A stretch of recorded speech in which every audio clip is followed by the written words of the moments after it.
Today's show is brought to you by America's #1 sports app, Prize Picks. Prize Picks right now has so many options. In fact, as many options as you'll find out there of all these sporting apps to choose from. You got baseball, football's now in full swing. Do you want to get into the preseason picks? Get into the seasonal picks as they're going on right now, or you can just pick the games themselves in the upcoming season. A lot of different options, a lot of different sports options, mix and match.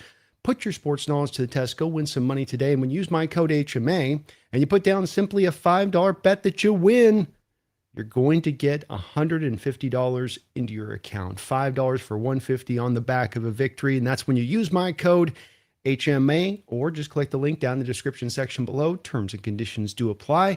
Please see their site for details. And always, always remember to gamble responsibly. Welcome to the Hawks Nest live stream show. My name is Brandon Kane, and I do thank you for tuning on in today. We've got a multitude of things to go through, and it's all gravy, baby.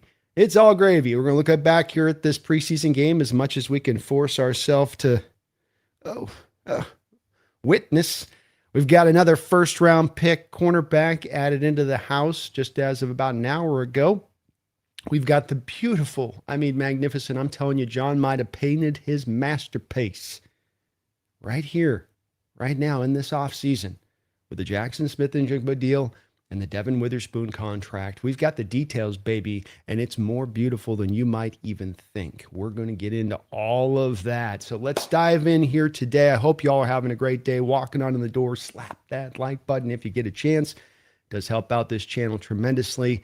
But let's, without further ado, get into this a little bit. And right out the first and the foremost, we had a little bit of the unfortunate side of the news off the gate here, where we did have a lot of you wondering about the potential of being able to add a Von Miller down the line. He does go now to the Cowboys. Wait a second. That's not Von Miller. Is that Amos?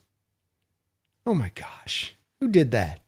But Von Miller is going to the Dallas Cowboys. So maybe hope that you could round out this edge group. Not that you need it. Not that it's in dire want, just kind of would nice to have sort of thing, top off the tank type of energy here. But he goes to the Cowboys, the man that had lamented throughout this whole offseason the fact that he didn't choose Seattle last year, instead went to the Washington Commanders when he was trying to pick a contender, trying to pick a winner. So hopefully his picker is still broken. But with that said, that was the only piece of news that was not even bad, just somewhat not great for the Hawks. Otherwise, we did have the news coming down today that Trevon Diggs will be added to the Seattle Seahawks as another cornerback. And there's going to be, of course, a lot to unpack with this because of the Terrion Arnold situation in the background here. Why would we do this if we got him? What does this say about our cornerback room? Is something in dire straits? I would offer to anybody out there that this always comes down to how can you improve your team wherever you can improve your team. Sometimes that opportunity may be a trade deadline deal like Leonard Williams, where you go and give up a second-round pick. You give up some really good assets, but you really do like what you think the player is going to bring to the table for your team, and so you're willing to do that at that time of year. Now, that's not off-season. That's not during the draft. It's not in the middle of March when you're making that move. But the point being is that John is a testament to this. He is always going to seek out ways that he can improve this team without fail. And so when you talk about the back end of this roster, does it speak to these guys necessarily being bad or that they're failing or they're not holding up to snuff what they should be? I don't know if that's the case. They're maybe not locking it down, but let's also remember with both of these last two moves you're bringing in, you're not just bringing in a camp body, where you're not just bringing in, somebody that is you're hopeful to that, can maybe kind of be a special teams guy. You're talking about these guys being first round talents that are going up against those guys that are undrafted rookie free agent types and guys that have bounced around a little bit. And so, you're looking to see if you can improve that a little bit. And in Trevon Diggs, you do have the background of info with Aiden Dirty. Dirty, of course, part of bringing in DeMarcus Lawrence here and being able to sell that. Dirty as well, bringing in Dante Fowler and being a big, voice to bringing him in here. And so a guy that had some success with the with the Dallas Cowboys for about a year there. Was really good with Alabama, but had his success with Dirty there underneath at that point Quinn, and working under him at that point with that defensive line, specifically. But you're aware of what you're kind of getting here in Diggs. And Diggs had a major surgery a couple of years ago. When you look at his kind of history, as we just try to take a little bit of a screenshot here of what he's done. Here we go. And what you'll see here is it's not exactly been an incredible run here from his standpoint. You see the bottom grades here as far as how it stands, and kind of unpack this a little bit back to, I did look at this kid coming back out of college, so was aware of him coming out in college at that time. And there's kind of a specific thing here to speak about, but you can see there's only really one really great year here where he just really shows out there in 2023 with an 80 grade. 65 is about average here for PFF, but you can see he's only had 1 year where he's above that sort of 65 area at any point in time of his career. Always a little bit below that. Maybe not necessarily purely bad per se, but just a little bit below that. And you can see that in the crux of his grading, that there's specific items that seem to pull him down pretty universally on a yearly basis when the grade is getting yanked down a little bit. His coverage abilities are very strong. You can see all the way down the line, not bad there. But when it comes to run defense, when it comes to tackling, this is the story of Trevon Diggs. Okay. Now, the good part you do get on this is that this is a guy that had 11 interceptions in a year for the Dallas Cowboys in that 2021. But take note of the fact that this man has 11 picks, and yet his overall grade still just 59.6 in that season. So a little bit of a snapshot there that you can take away from that, of like a guy like that with that grade, just picks alone would seem to take your grade up there. Well, this is a little bit of the indicator to a couple of items that are problematic to his game, because what you'll notice about that year as well, 11 penalties in that 2021 season where he had the picks. So let's put the story together on Trevon Diggs. You have a guy who is coming off the surgeries at this point, has had the ACL just in recent, kind of was coming back from that last year. Understandable that maybe he wasn't fully back from that last year. This is those things you got to give that athlete sometimes that extra year to come back to this stuff. Everybody wants it back immediately. Sometimes they can come back immediately. Sometimes they're able to play, but they're not at their 100% best. They didn't spend the offseason training. They spent the offseason rehabbing. And so with Trevon, this goes back to college. You have a wide receiver who converts to cornerback. Have we seen something like that here in Seattle recently? Yeah, betcha. Our man Tyrice Knight. And what did we always say about Tyrice? And what was the thing that the ability, the talent was there, and showed it a variety of different times. Excellent cover man. You can put him in man. You can put him in zone. He's pretty good in either. Very hard to get completions in there. You really feel his length. But then we come back to, how does he defend the run? How does he tackle? Those are the two things. And this is what you see from a wide receiver convert going to the cornerback position. And I've had discussions with guys that have played the cornerback position and talking about this a little bit. And they often point to it and they say, look, it's just those two positions require two different mentalities. And a person wired away to be a receiver who suddenly then transitions over to cornerback because he's got some athletic skill to do that, doesn't mean that necessarily he's bringing the mentality transition over with him. And so that then you basically have a guy that's kind of a walking business decision at times. It's like, I don't really like the tackling stuff. I like the coverage stuff. I like the picking the ball stuff off. I don't really like the tackling stuff. So this was a knock that you would have had on him going back into Alabama. There was a time there with Dallas early on in his career, as you were kind of monitoring what was going on with him, where it was appearing that maybe he was starting to kind of lock in a little bit of that stuff. And right around the time Dirty was there, in fact. And then this has kind of backtracked, just a tiny bit. But you're going to get the coverage stuff. You're going to get potential ball skills in there with it. And Seattle's again adding a first-round talent at this point for the back-end roster positions. This isn't about, of course, Witherspoon or Josh Jobe or Eamon Wari. This is, or potentially even Maya Pritchett. This is really getting down to the fight that will occur in that final spot. Julie Neal has yet to get on the field for the Seahawks, so we don't think it's a serious injury, but also what's been the holdback on getting him out there. And maybe there's some issues they're finding there that's going to make this take a little bit longer with him, and more reason then to have to kind of stack this up. But you can't go wrong going for highly talented players that haven't quite been able to realize the potential that they offered coming out, who are yet still young. Igbenogany is another guy that's in this manner, and Igbenogany played pretty good for you in the preseason. In a game where it's hard to stick guys out and go, you were good, you were good, you were good. It's like, I got a collection of about 4 or 5.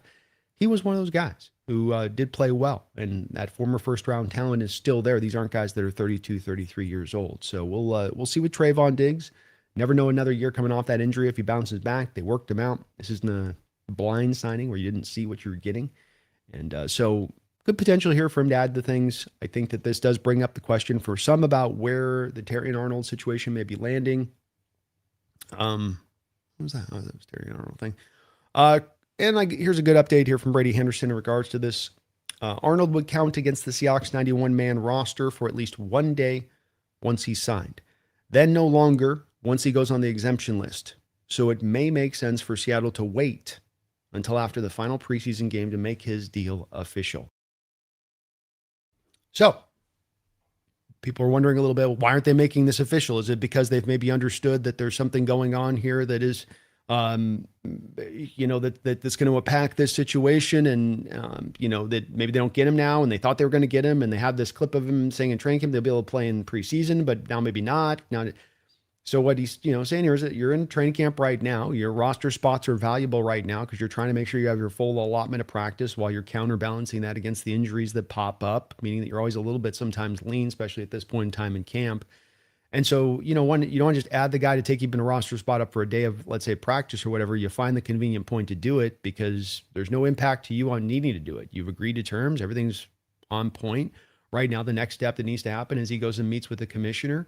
And, then we get a little bit more of a determination between the investigation of the NFL and the meeting with the commissioner. And if he meets with the commissioner and potentially the commissioner likes his story and buys into what he's selling, then maybe he comes back sooner than later off that list. Or maybe the suspension gets locked into a certain time frame at that point. But remembering with the Terry and Arnold situation, the 2 years of club control here, and this being about an investment. When you're in the position Seattle's in, when you're a contender like they are, you're hunting to make this team better right now in the here and now, but you can also afford to have a little bit of a long-term view on things. Think to like the Rams taking their 13th overall pick in the first round and going to get Ty Simpson. That's not a pick about today. That's a pick about tomorrow. You feel afforded to do that because you're just so good right now. Seattle's in the same position. Terry Arnold doesn't step on the field in 2026. Okay, then you get him back in 27 and everything's cleared legal-wise. You got the first-round talent back in there, thrown into that, it's not a bad thing. There again, go back to there is no downsides to this thing. And so I think people forgot a little bit about the 2-year club control angle of this, which throws people off a little bit. But we'll get a little bit more clarity as we get closer to game 1 on this. But do not think that this means necessarily that this is indicative of somehow now, Seattle's not going to jump in on this situation. One other piece of news that came up today that I think is impactful and is worth thinking about because it could come back into play on Seattle. Boy, you look across the league and you're astonished at how much the injury situation is already jumping up and biting so many teams. Carolina Panthers, for instance, have had some horrendous issues. The Niners, of course, with their substation taking a bite out of their ass every day, seem to have a man go down by the hour. And then we've got the Philadelphia Eagles, who are in a very interesting position here at this point. And that Jonathan Grenard is a guy that they added. And I'd say that this is very interesting because it's a couple different reasons. Number one, this is a guy Seattle was reportedly potentially interested in. Number two, you have the Eagles as a team that I think would be one of those fundamental teams that would be duking it out with you if it comes down to you seeking out to try to go get Max Crosby down the line. And are they motivated to do so? Are they highly motivated to do so? Well, now with their pass rush off the edge, there's going to be, I think, some questions, issues, worries from their standpoint of this. Because they had Jalen Phillips, they brought in on a trade deadline deal last year, let him walk in free agency to Carolina. Then they made this trade for Grenard. Remembering Nolan, the kid they took in the first round at the end of the first round a couple of years ago, he's a solid run defender, but he really hasn't come along as a pass rusher and had injuries on top of it. So while they have really solid defensive tackle play in the middle there, this does hurt them. And there's now some worry with Grenard that he might have a torn pec there and might be out for the whole entire season, which, does angle them in a direction from Howie Roseman's perspective of, do you at this point press down and try to go out there and make the aggressive move? Or do you start to build in a little bit of the understanding that, like, maybe this is a year that we have to kind of punt through a little bit to try to rectify some of the issues on our cap in the future with the void years that are stacked up all over the place? Versus maybe the void years tell them, like, because the void years are out there, we got to go get Crosby and we got to throw our draft picks into it because we've already decided we're all in. And so now we have to be all that much more further in. That's the problem I would say with going that overboard as they have, is it can start to draw you in a direction of not being tactical, but being like, it's like kind of along the sunk cost fallacy, where it's like, well, we already did it. We're already doing it this far. We might as just, take it all the way. So interesting situation there. Looked like maybe we dodged something in that situation from a John perspective, which was very cool. And one thing I want to touch on here before we get into a little bit of the preseason game and our last little autopsy of the preseason game, because that was an awful one to watch. I'm not going to make you guys discuss that too much here today. I got to give a big prop to John. Got the details last night. I was out there sorting around looking online, and I got onto overthecap.com and poking around there looking, and I've been wondering about the Devin Witherspoon contract. One very specific thing. The old way with these contracts, if you have a first round contract, guys through 3 years, there's 2 years left on the deal, that those 2 years get wiped off, reset the whole contract through. It's a very important mechanism that used to exist in an automated mode on these type of deals. But with Jackson Smith-Njigba, deal got done early spring. And what was notable about that deal was the fact that it was not you wiping the money off. So let me go here and jump into this deal really quickly, because this is such a cool thing. It's such a cool thing that's not a small thing, by the way. There's a lot of good stuff within this, and that's why I want to concentrate on this quite a bit today, actually.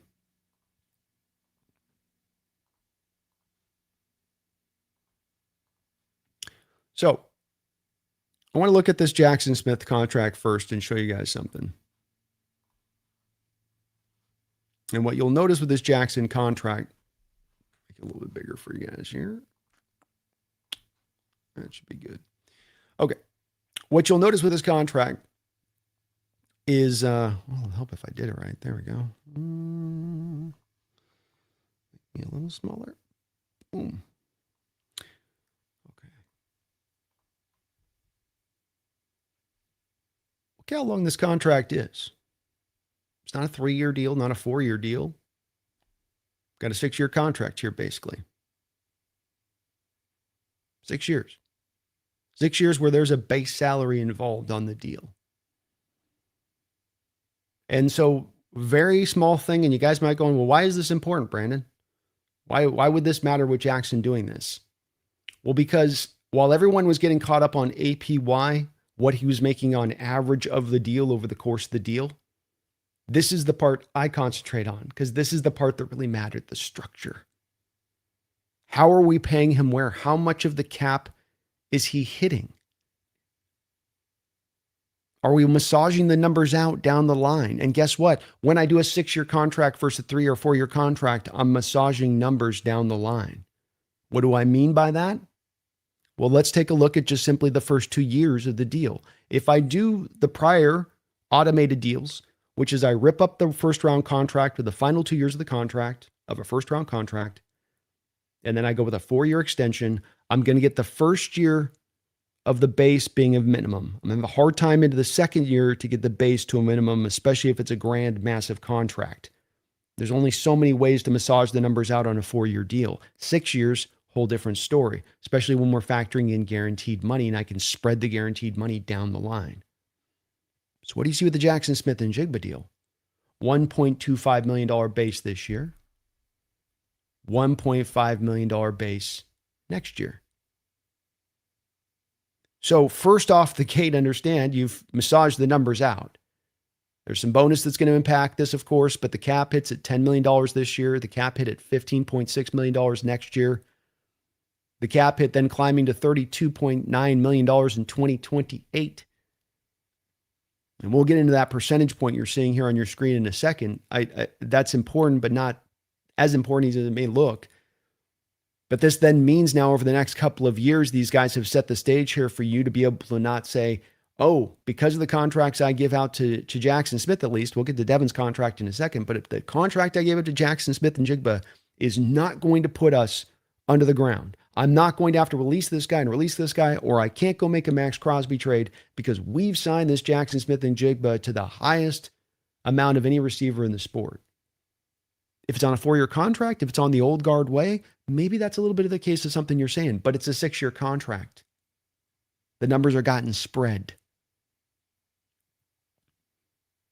3.3% of the cap this year, 4.8% of the cap next year on where the cap's at. Remembering, right now there's a do another ignition switch to come into play here. So when you're seeing 4.8% in 2027 or 9.4% in 2028, the cap's going to go up significantly. These percentages are only going to go down.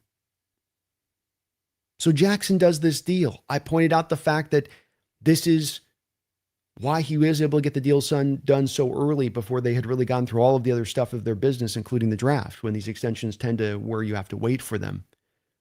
But it gets even better as you look through the course of this deal. The percentage of the cap hit gets lowered early on in the deal. You've got some savings there to where you're not hurt by them. It's a very low percentage of the cap they're taking up at that point. And then you even snuck a couple of those void year deals on at the end. And this is what I've been advocating for with John, where it's like, don't go Eagle territory. Don't sit there and bury $50 million here and $35 million here and 60. Like that's a troublesome territory. That's not smart operational. To me, that's not smart at all. That's just you willing to risk something that you really shouldn't be risking. But in John's case, he's just sprinkling the void in there, man. Just a little bit in here, a little bit over here, a little bit of the Leonard Williams deal and the prior deal. Just a bit to stretch some of these numbers out a little bit extra, just to give us a little bit more breathing room. It's a mere $4 million. It's not a lot, but you just pick these little contracts where you spread a little bit out down the line, just a little bit. Okay, so Jackson does this. We're sitting here waiting on Devin Witherspoon's deal, and we're going, man, why isn't this deal getting done? And boy, I don't know if Devin's going to be willing to do this, because remember, with Jackson doing this, the players doing the team is solid. Let's not get this twisted. For some reason, Jackson's not getting any credit for this, so let me be the guy to give these guys the credit for this here and now. More of this fan base needs to take note of this. These players are not taking max deals. More fans need to take note of this. These players are tapping fully in, and I'm not talking about that thing they swat on the top of the wall on their way out to the practice field. I'm talking about their wallets. If you guys think that the agents are encouraging these players to sign into a 6-year contract, you're fooling yourself. APY or not. The agents would advise him, tear it up, put him on the 4-year deal, and then you get another bite at the apple. Because if you play out the totality of this deal, you're not back onto another deal till 30-31, and you're probably not in your prime anymore, and you're probably not going to sign the same kind of contract you could at 28. So understandable with Witherspoon, maybe cornerback careers are shorter than receiver careers. He got one another bite at the apple. But let's go and see what happened. Let's take a little gander, shall we, at Witherspoon? In fact, I might have been looking at Witherspoon before there. Oh, it's almost the exact same contract, basically. Jackson's deal here, 1.5, 1.2, 1.5. Go to Devin's deal. Obviously, lower deal overall. Same situation at play. Almost the same exact one. Down to the void year money. $2 million void years put at the end of 2022 and 2033. Another, yes, 6-year contract. You guys heard about it on last night on Hard Knocks. Was he sitting there talking with John Schneider and Mike, and they're like, and Devin's kind of going, poof, I'm going to be here till the end of my career. Yeah, you will. Not getting another bite at the apple. Meanwhile, allowing the team to massage the numbers out on the deal. $1.5 million, $1.1 million base this year, $3 million base next year. 4.9% cap hit, 4.3% cap hit. for the next 2 years. Climbs to 7.7% in 2028, but again, that cap hit will go down when the cap percentage goes up, with the salary cap going up. Essentially, with Devin Witherspoon's deal, I would be very surprised if this deal will never get above, as it's currently structured, 5% of the salary cap. That 7.7 will go below and probably be about 4.8 or something when we actually get to when that salary cap increase clicks in. So why do I say that this is a work of art? Why do I say that this is a John masterwork of these two contracts? Proof lies in the numbers right there. You have seemingly done the impossible. You have locked up all of your young talent, and you've gotten young talent to buy into taking a little bit less. Go look at that Derek Hall contract and tell me that's max contract. Go look at that JSN contract on a 6-year deal, or Devin Witherspoon 6-year deal. Tell me that's a max contract. Go look at the Abraham Lucas deal. Tell me that's a max contract. Everybody is signing very team-friendly deals here. And when one guy does it, it's cool. When you get the multitude to do it, that's legendary. That's rarefied air. Show me a team anywhere that can have a collection of guys where I can show you the proof of that. The industry standard, every single place you go, is give me my money. Give me my money. Christian McCaffrey's been paid, it feels like, a half a dozen times by the 49ers, and reportedly right now he's holding in. There's wonders from the 49ers right now of Nick Bosa, another guy that's been highly paid many times over, just coming off an ACL injury, is maybe holding in himself. Maybe it's not knee tendonitis. Maybe it's knee tender me some more money. And here on our side of it, look at the buy-in.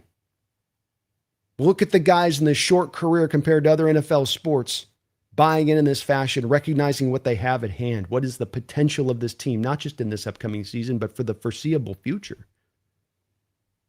You get this buy-in across the board, there doesn't have to be an end to the Super Bowl window. We don't have to look at it as a 2 to 3 year experience. It can truly be something that we sustain now and on to the future. You want to know about the stuff of what it would take to create a dynasty in the modern NFL era right now, to really lock another one in? It's possible. I'd argue you'd need some things that would be grand outliers to other situations in order to get that done. Exhibit A, Your Honor. Exhibit A. And the credit that needs to be given to Jackson and Devin Witherspoon, because some people will get caught up in that APY, get caught up in the 6-year deal, get caught up in not stretching these contracts out as far as problems go. The team was so smart yesterday to laud Devin for how he handled it on Hard Knocks. You heard a little bit, saw the relief in Devin Witherspoon, but you also heard from John saying, you handled this effing great. And I know why John really wanted to note that to him. It's like, I know that that's not easy. I know this is a hard process to go through, but you handled it great. And for these players to come to the table and understand what you're doing and not hold you up over that barrel in the way so many other players do throughout this league is such a tremendous asset. And it will help this team. It will help John to be able to round this team out, to create his own super team. What happens if we can get Sam to buy into this in this way? What if he comes back to his contract next year and you're starting to stack all these contracts up? This guy could be really hurting us, and the cap hit could be up here. Instead, it's down here. Here's a chunk we're saving. This guy doing the same. Here's the chunk we're saving. This guy doing the same. Here's the chunk we're saving. This guy doing the same. Here's the chunk we're saving. What does that big chunk become? What can you do with that big chunk that doesn't exist with other teams?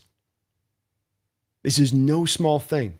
I'm not gassing this up. Are other teams doing these kind of deals like the Eagles did with Carter? Yes, but John is doing it on a team that just won a Super Bowl championship, where we know Sherman talked about on Hard Knocks the other night when he's noting to Mike, like, I don't know how you keep these guys on the straight and narrow. I don't know how you guys have these guys just locked in still. Like, well, after we won the Super Bowl and you're coming back, and it's like, this guy's wanting to be paid, this guy's squawking, this guy's not getting enough credit.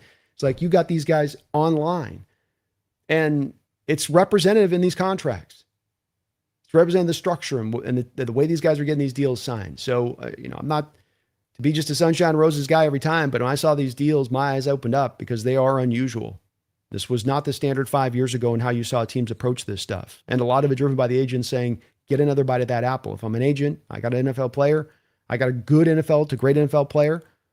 Like, okay, he's going to go through his rookie deal. He's going to get the one extension, and then I can get him one more, and then he's kind of into that sort of vet. I'm going to get a couple $1 million. It's sort of a 1-year contract at a time thing going on, even if it's a multi-year deal and how it's signed on paper. I got the two swipes, the two big swipes, and both of these agents now have had basically their two big swipes taken off the board with the way these contracts are going to be structured up. That's the team doing absolutely right by the team. Very cool. So structure is amazing. Can't beat it right now. Seattle's got all the mobility now into the now and the future to do whatever the hell they want. 11 draft picks in Hawk right now, 8 draft picks in Hawk for the year after that. You're still sitting on a lot of cap space here, still almost zero dead money, meaning that it's not just the cap space, but the amount of cap space you can clean up and clear right here and now if you want to in order to get another deal done. So a lot on the table right now for John, and he's really taking care of business. Leonard Williams being the final deal that's kind of got to get done now at this point. And I expect it to be the next one in their purview. But once that gets done, you set everything up. Everybody's been extended. You're not really looking at anything too crazy as far as the impending free agents go. It's sort of a Jason Myers situation. And I don't know if they'll try to get that extension done earlier or kind of wait on that one a little bit. So absolutely fantastic position to be in. The team can do whatever they want. He can be super aggressive if he needs to. You got guys that you got first round pick cornerbacks that you got to sort of just commodities you're holding on to for down the line. When you need them, bring them back in there. Life is good. Life is good. All right, let's get over here to a little bit of an outlook of the unfortunate last game that we got to take a look at here in the preseason. And I don't want to go through this too much because I think that going back and watching the All-22, it's just very clear that you were running with third and fourth stringers into that second half pretty heartily. And they didn't get the job done. And doesn't mean that the depth at that end of things is not maybe as strong as we thought. Maybe, maybe that's possible. I think you saw in Hard Knocks with Uso and them looking at him and them kind of showing out how hard it is to be a guy in the end of a championship roster to make that team and how much of a battle it is, how good those guys are. But it was one where they're just, as they said in Hard Knocks 2 last night, I thought Mike captured this well. And it was the thing that was the most disconcerting about that game was just the lack of juice. You can handle you can lose. You can handle teams making plays against you. Guy makes a one-handed catch on a fade. It's like, okay.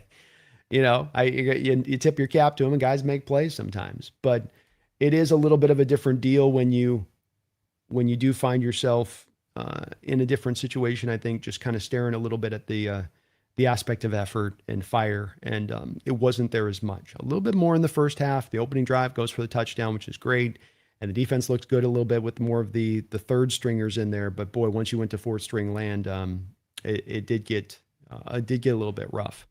Let's get into some of our segments, though. And if you're not aware, we do the Seahawks Weekly Roundup, just a chance to look at stories that kind of slip between the cracks throughout the course of the week. And then also a final chance to look back at the prior game, be it preseason or regular season. Got a couple different segments that we kind of put together in order to kind of get that snapshot captured correctly. So without further ado, let's take a look. Let's start off here with the PFF grades of the week.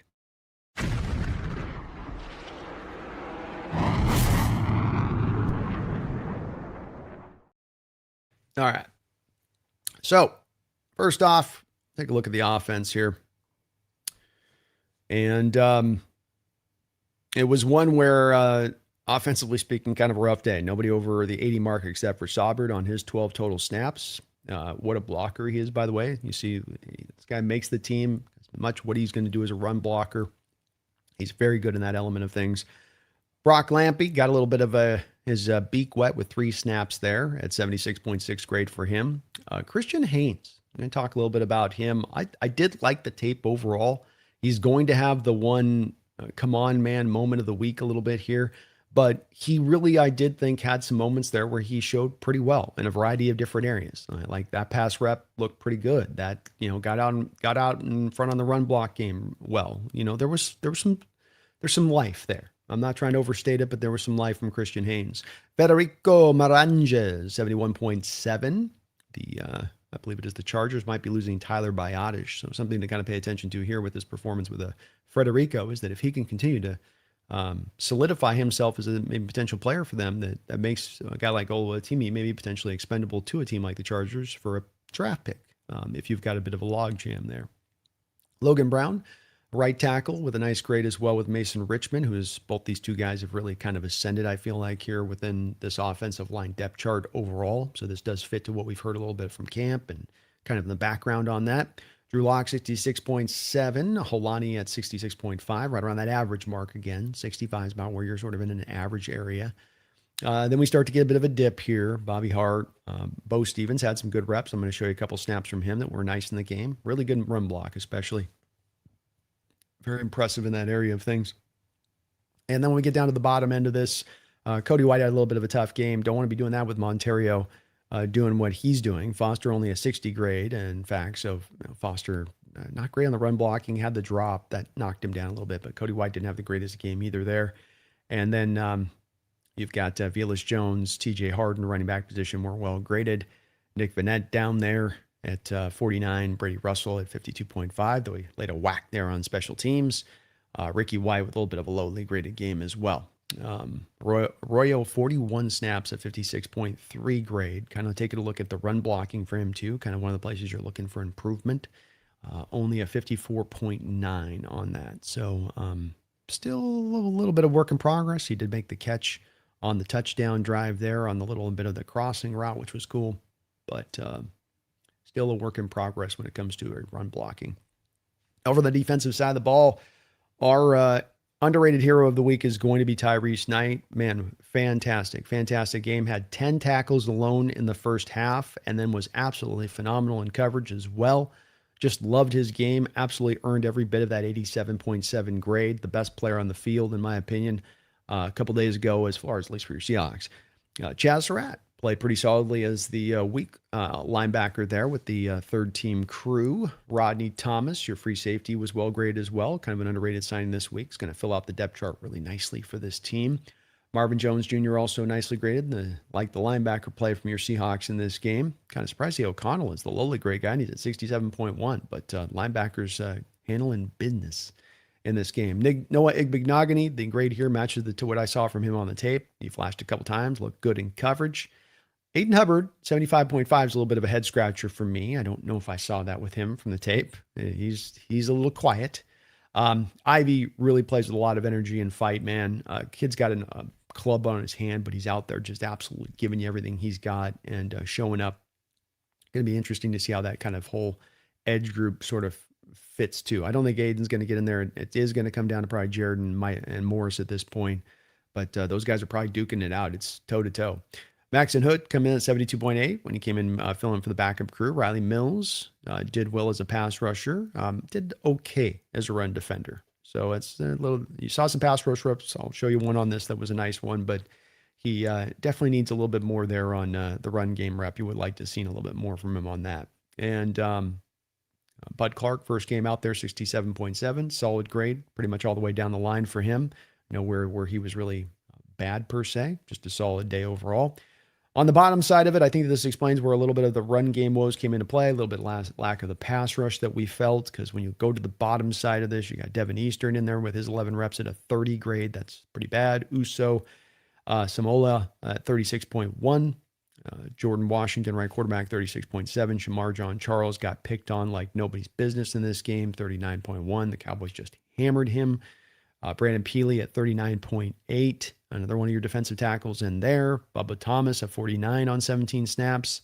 So, and then Aaron Smith with his 40 snaps, 47.5 from the linebacker position. So, Andre Fuller as well didn't have the best of games. So, yeah, your defensive line just didn't get it done up front. And then obviously you had guys getting picked on like Shamar in the secondary quite a bit and wasn't up to snuff. And that's where I go to, if I've got a chance to go for a Trevon Diggs and flip out a Shamar, and that you're going to probably do that. And he's probably going to be better. And this is where you go. Always look to be upgrading the team. And I think we all saw Shamar, and we had some initial hope for him when he was signed, but I think we saw him in last week's game and just, it wasn't a good look. And the Cowboys attacking him as it was seemed to indicate to them that they felt like he was a little bit of a exposed item for the Seahawks out there a little bit.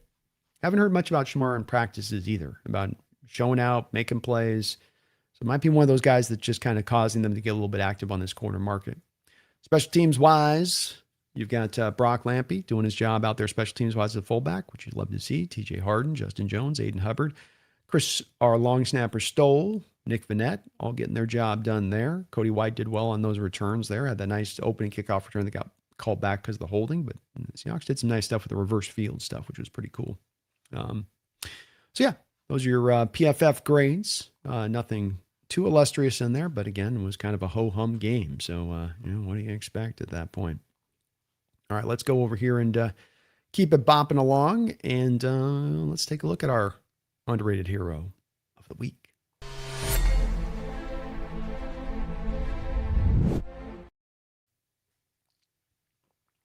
And Tyrice Knight, we're going to have to find a way to get this guy on the football field.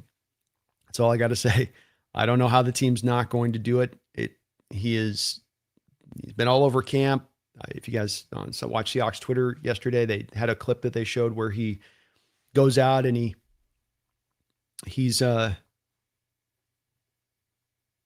goes out and he's in coverage on looks like a wheel route and against the back. The ball's up there. The ball comes down. He's watching the back's hands. As the back brings the hands out, he attacks it as the ball's coming in, rips the ball back free for an interception.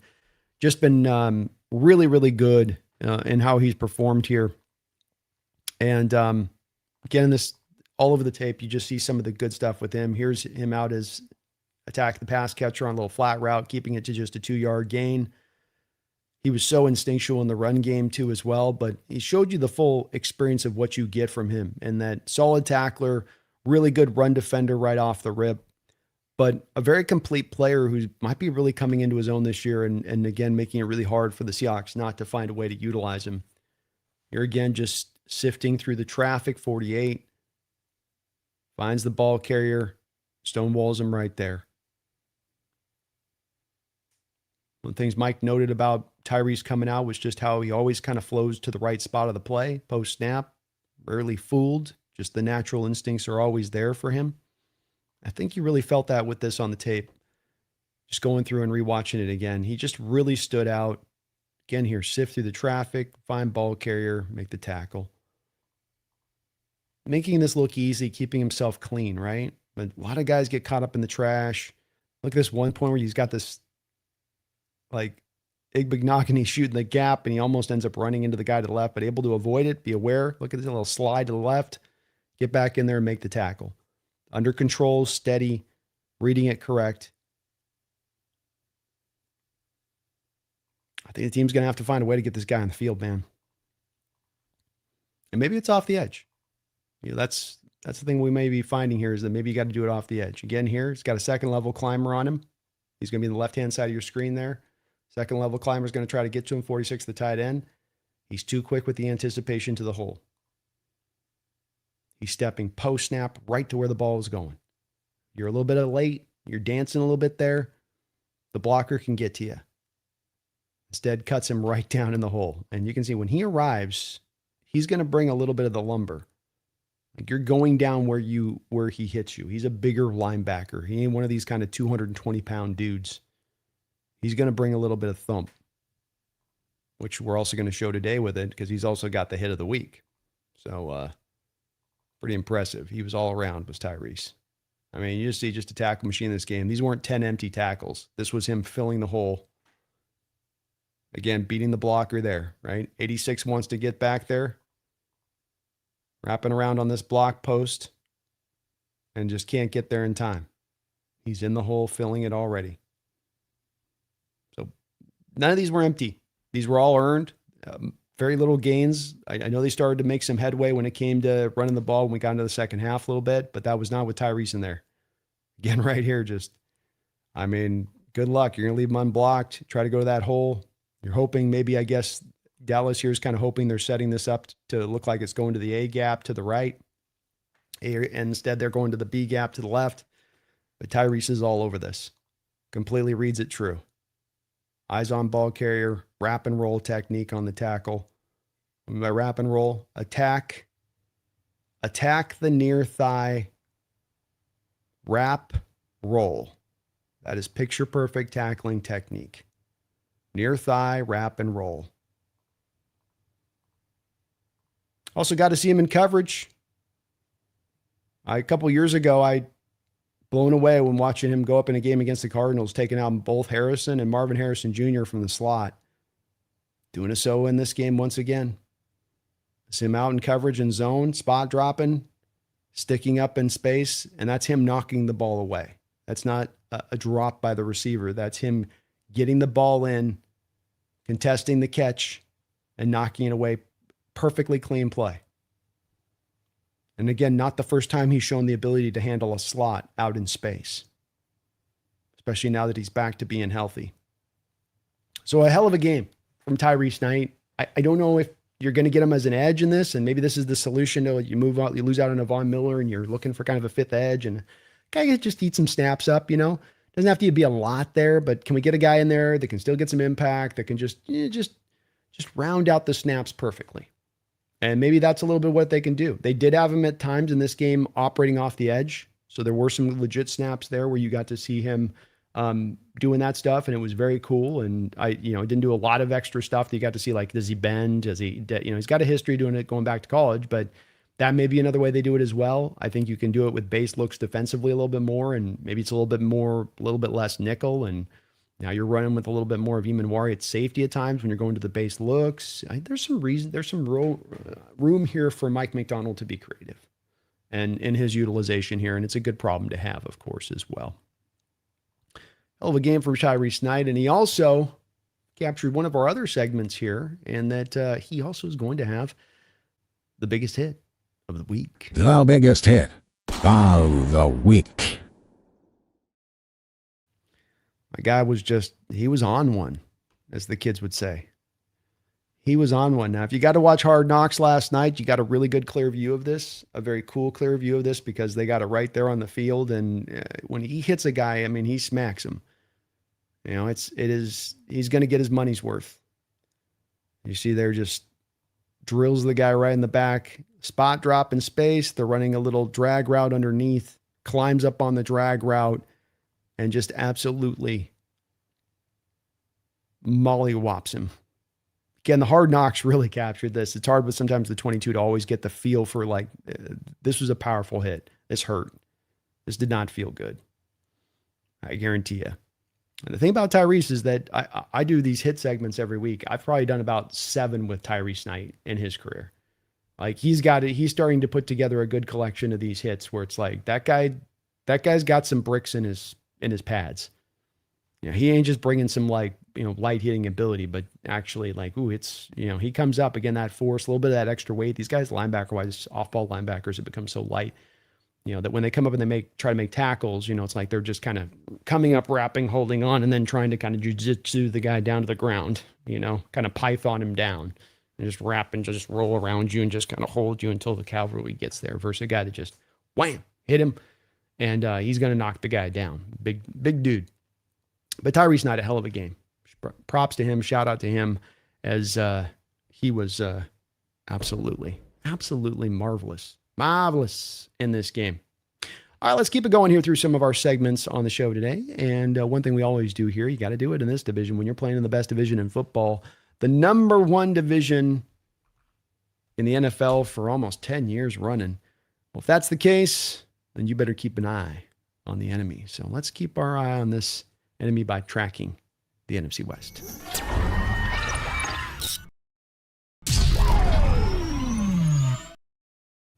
Oh, things are always going on in this division. It's never a quiet time, never things not happening or popping off, it seems like, and that is certainly the case right now.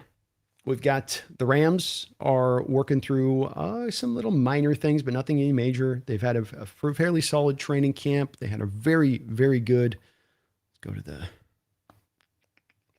open my eyes. They had a very, very good this is, another game level against the Chiefs the other day. Be able to obviously go emulate some of the things he's done on the field. Their young rookie, Ty Simpson. Practice. The stuff he did in this practice. This is the action they're hoping he only gets at this point.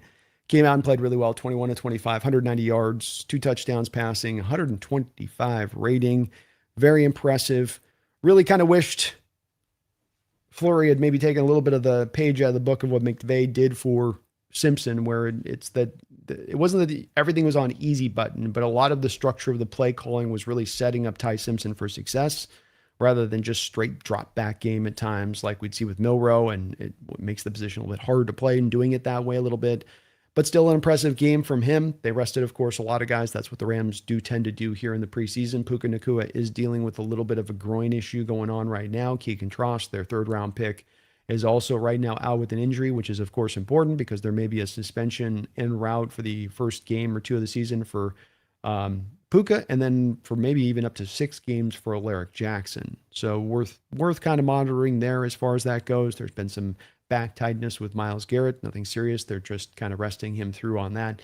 And the Aaron Donald parade, I guess, just continues to go in and out. He's doing a lot of the like, will he, won't he? He's trying out today again. He's working out the team today again, but not sure. It's still just a little bit murky when it comes to the Rams situation and, what's going down there. But all has been fairly well overall with them in training camp.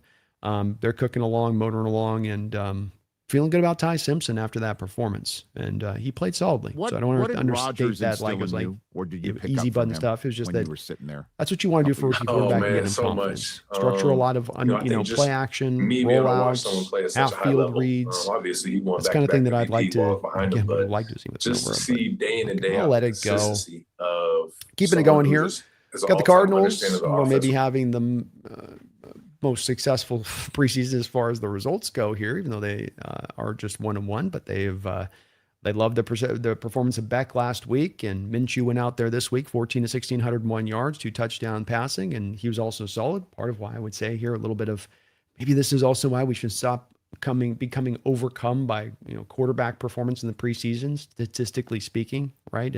You want your guys to play good. It's nice when they play good, but people are really trying to take away from these results. You see it in the places like Mendoza with the Raiders or Beck here with the Cardinals, where everyone's jumping to want to put these guys in the lineup based on these performances. And it's like, slow down.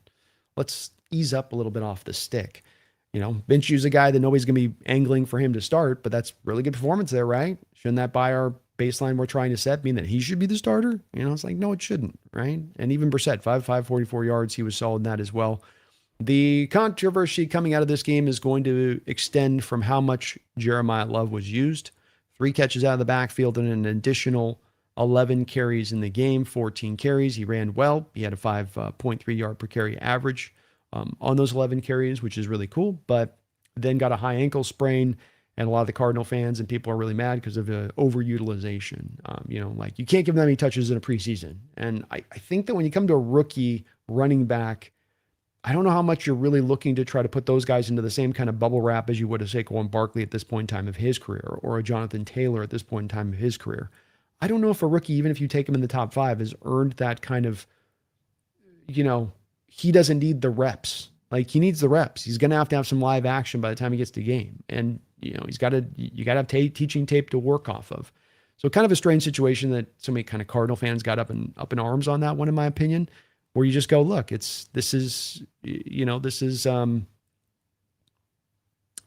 nature of the beast if you got a rookie running back. Like I'm sure we gave Kenneth Walker plenty of carries when he was a rookie, if he was healthy. I can't remember in that one if he was, but I'm sure we did. As far as defenders go, they have gotten a little bit of development from Walter Nolan, who was injured early on in training camp here, but then was able to pick up, I thought he picked up a sack in this game, didn't he? Yeah, there we go. Walter Nolan, 2 tackles, a sack, quarterback hit there. So good look there for them. Cardinals are just trying to kind of get through this year. They've got the toughest schedule in the sport by far as it's set up right now. It's daunting. Unfortunately, they just lost their 3rd-round pick, Chase Basantes, for the year. Torn, I think it's just an MCL maybe, but it's still he's going to be out for the season. Huge loss for them. They're already a work in progress when it comes to the left guard position and the right tackle position, and now the right guard position is going to be that as well. And so a very, very big hit for them to take at this point in time. That's an equivalent of losing like a Gray Zabel for them as far as the impact goes. So Cardinals are going to be in for probably another long year this year, but there is some light at the end of this tunnel in the respect of they have embraced this year for what it is. They ate all of Kyler Murray's dead money. They've not gotten themselves into any contractual situation where they've tried to spend a bunch of money right now to soup the team up. They're probably going to make a Josh Sweat trade at some point this year. In fact, he probably is going to go back to the Eagles in light of the Grenard situation. And so that will happen at some point. They'll get some draft capital back in that realm. They'll get back to next year with a ton of draft capital, with a young team, and maybe back giving them something that gives them a feeling of like, we got our guy. But this year's going to be the darkness. What is the night is darkest just before the dawn, I think, is something how the saying goes. I believe it's in somewhere in that territory, and the Cardinals are living that life right now. No doubt about that. What did Rodgers Hey, here's a instill in news you, or flash. did The you pick 49ers up? are having injury issues. The power station has taken its bite, I'll tell you what. But they did just have their first preseason game as well, or their first preseason game in addition here. And the rookies showed well. So, they wanted to get Dejon Stribling a lot of work out there. 8 targets, 7 catches, 63 yards. And he was winning on a variety of routes, including a contested catch ball down the sideline. They're going to lean a lot on this guy. Mike Evans has already had a couple of injuries in training camp alone. Doesn't look like he's built to last for the longevity of a season. The rest of the receiving room right now, especially with Pearsall down for the season, is looking light and lean. And so he's going to need to be a guy that eats up a ton of targets for this team throughout the course of this year, and a good opening step for them, and a good opening sign that he's out there, getting that done. Curtis Rourke, quarterback for them, second-year guy. The Maple Missile, I think, is what they call him. And he actually performed pretty well for them, 12 of 14, 101 yards, running with some of the second crew there, he's with the first crew, I'm sorry. They also got Grayson Holden, made some nice plays in the game. He looked good. The 3-tech defensive tackle they got out of Missouri this past year, he was very impressive for them.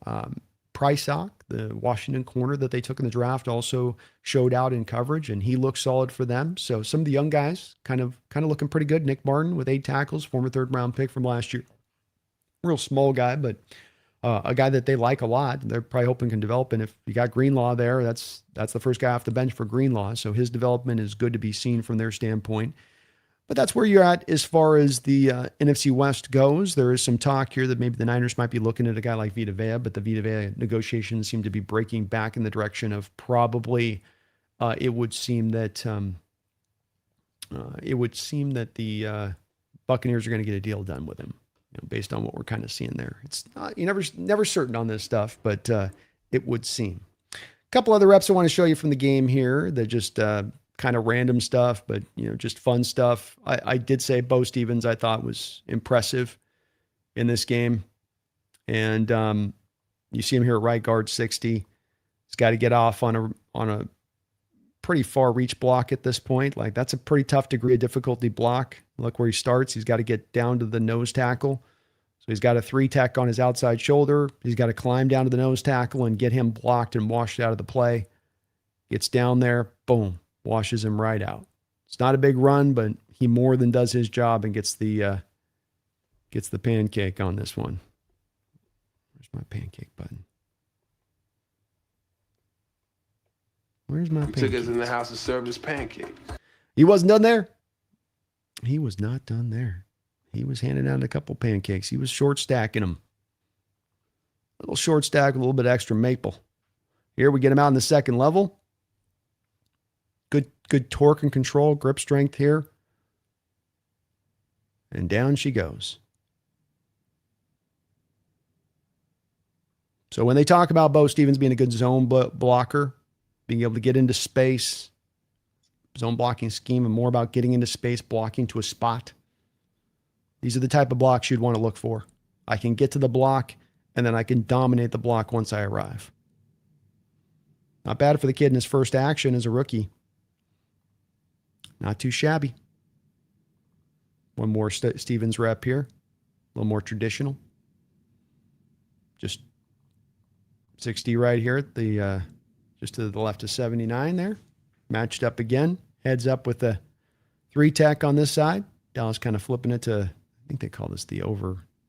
I always get the over-under fronts confused. But takes him up, gets him on a nice ride. Look at the power. Leg drive. Wins the leverage war. Gets up under the pads. Got the guy trying to recover. Nice little gain. So what you'd hoped you'd get with this guy coming out the chute is that he'd give you some good run blocking ability. But good to see it nonetheless. Encouraging to see it nonetheless.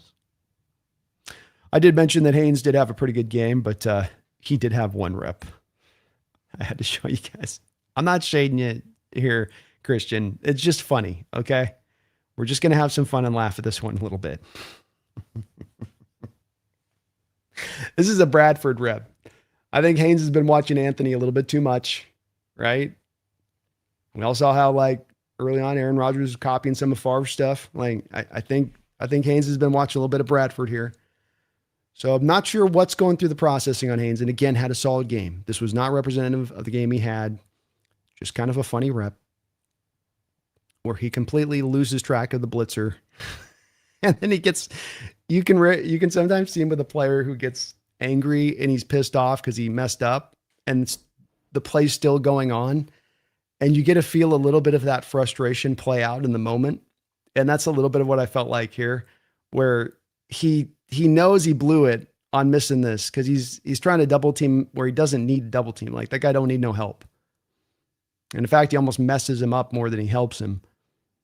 But you could it's a funny rep where he scrambles back and you love the effort, and at least try to recover. Don't just give up. And he gives him a hell of a smack, but that's a frustration rep right there. There's a little frustration right there. That's a little bit of like, I messed it up. And Hololani in there doing what he does in pass pro. I think that's Hololani, right? Yeah, that's Hololani. Doing what he does in pass pro. Hell of a fake there by Drew Lock as well. And good job by Drew just to get out of that play and live to see another day. But how about Christian on this rep? Oh. I kept going back and looking at it pre-snap too, because you can feel the linebacker stepping. 50's stepping towards the hole. He's indicating here at snap that he's going to blitz.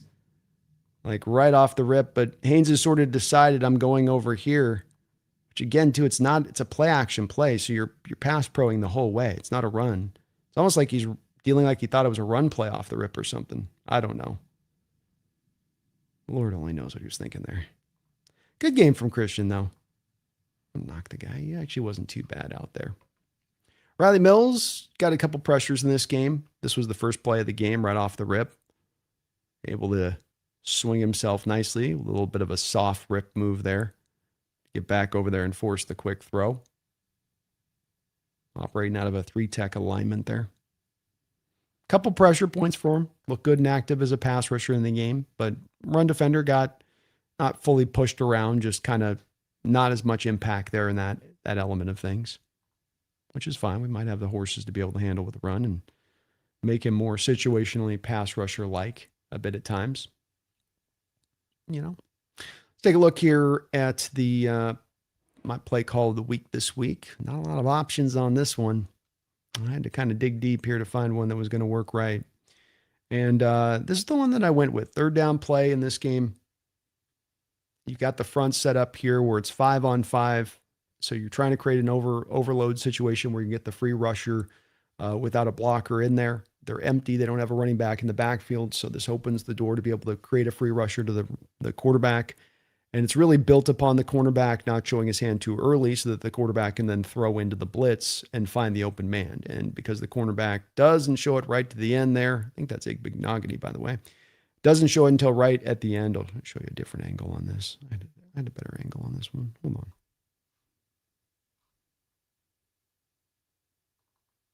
Let's get no, that's not it.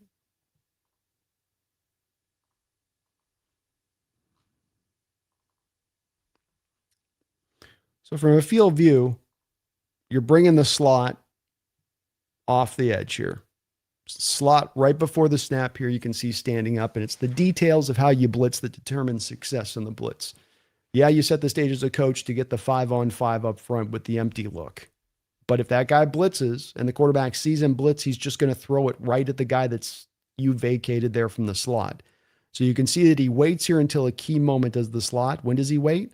Watch the hands of the quarterback and then watch the slot react to the hands of the quarterback as an indicator that the snap's coming. Whoop. Now he starts to come in, but it's too late, right? The receiver's pointing at him. Hey, he's coming, but it's too late. The snap process is already in point. The guy's looking down. This is the problem with crowd noise, by the way, is that you have to create these silent count situations, makes it harder to pick up the blitzes, which is why blitzing and being a heavy blitz scheme really marries up like peanut butter and jelly in tandem with this stadium and with this crowd noise, because it can really take advantage of that stuff where if it's a quiet stadium, I can make the read, I can make the adjustment. I don't have to go on silent. But you can see here that the snap process gets, as soon as the hands come out, the process is undertaken for the snap to occur. And now you've got the trap set, and now you spring it. Springs the trap off the edge, forces the throw too fast. The receiver doesn't get the detail here. Well, the one receiver points. Seattle set this up well, where you can see the safety's climbing over the top to pick up the safety. Or say, I just said that wrong. Safety's climbing over the top to pick up the slot. And so when he climbs up over the top and picks that up, that eliminates that guy, even though he recognizes that that guy would have his head turned around. And even he didn't do a good job of it, by the way, which indicates to me he wasn't even the hot route read here. It's fully got to be on that backside receiver, but none of the receivers get their heads turned around because none of them are aware the blitz is really coming. Nobody cuts off the route shorter, just kind of everyone's a little bit caught off guard. And this is on a third down. It's a way to sometimes manufacture a stop for your defense, remembering this has been a long drive. They've been working you down the field.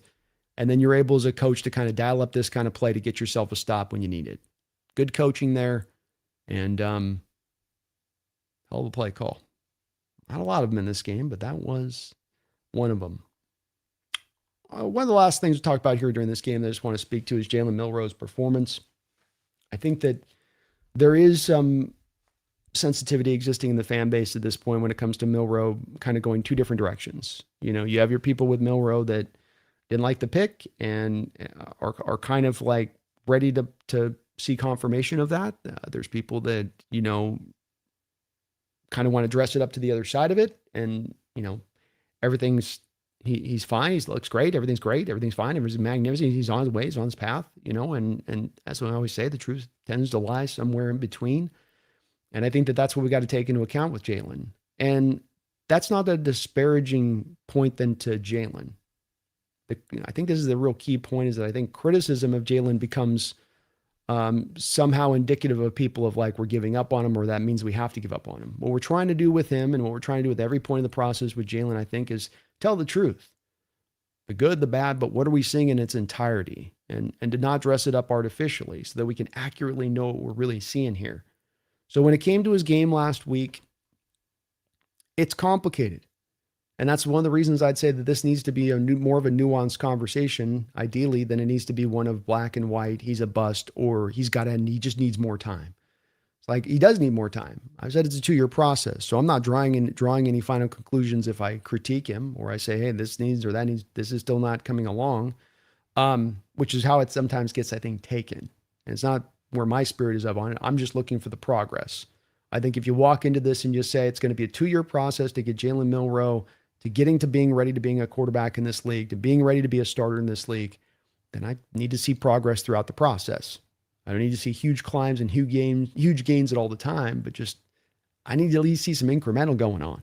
And I think we are overall with Jalen, based on what we're hearing out of training camp, seeing some incremental stuff along the line here. And the story is a little bit complicated when going through his tape this last week. I think the thing that stands out is decisiveness remains one of those things that's still working its way through the process with him.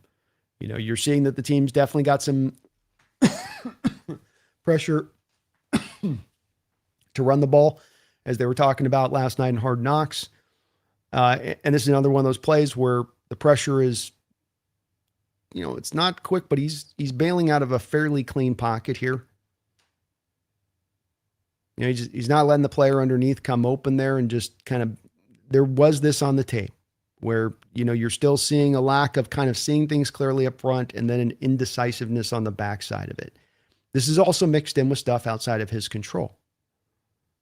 But again, here, you watch a play like this and you just go, okay, what was your process taking you through? So post snap, his head's going to the left.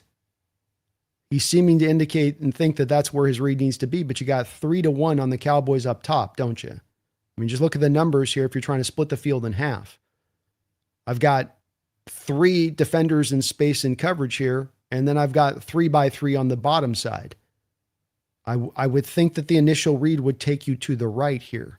and then would eventually take you to you got the trips look there, would essentially then take you to the receiver who's flexed out of the backfield, who's running out into basically the flat. So why he looked at the numbers here and said, my 3-by-1 is where I'm going to have an opening here. He's got an in-breaking route up top and 3 guys sitting all over that.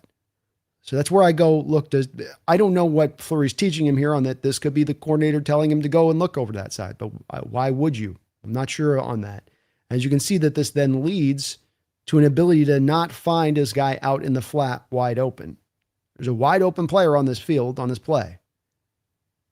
But you miss him because your read took you to the left, and it took you a while to get all the way back over to that side of things.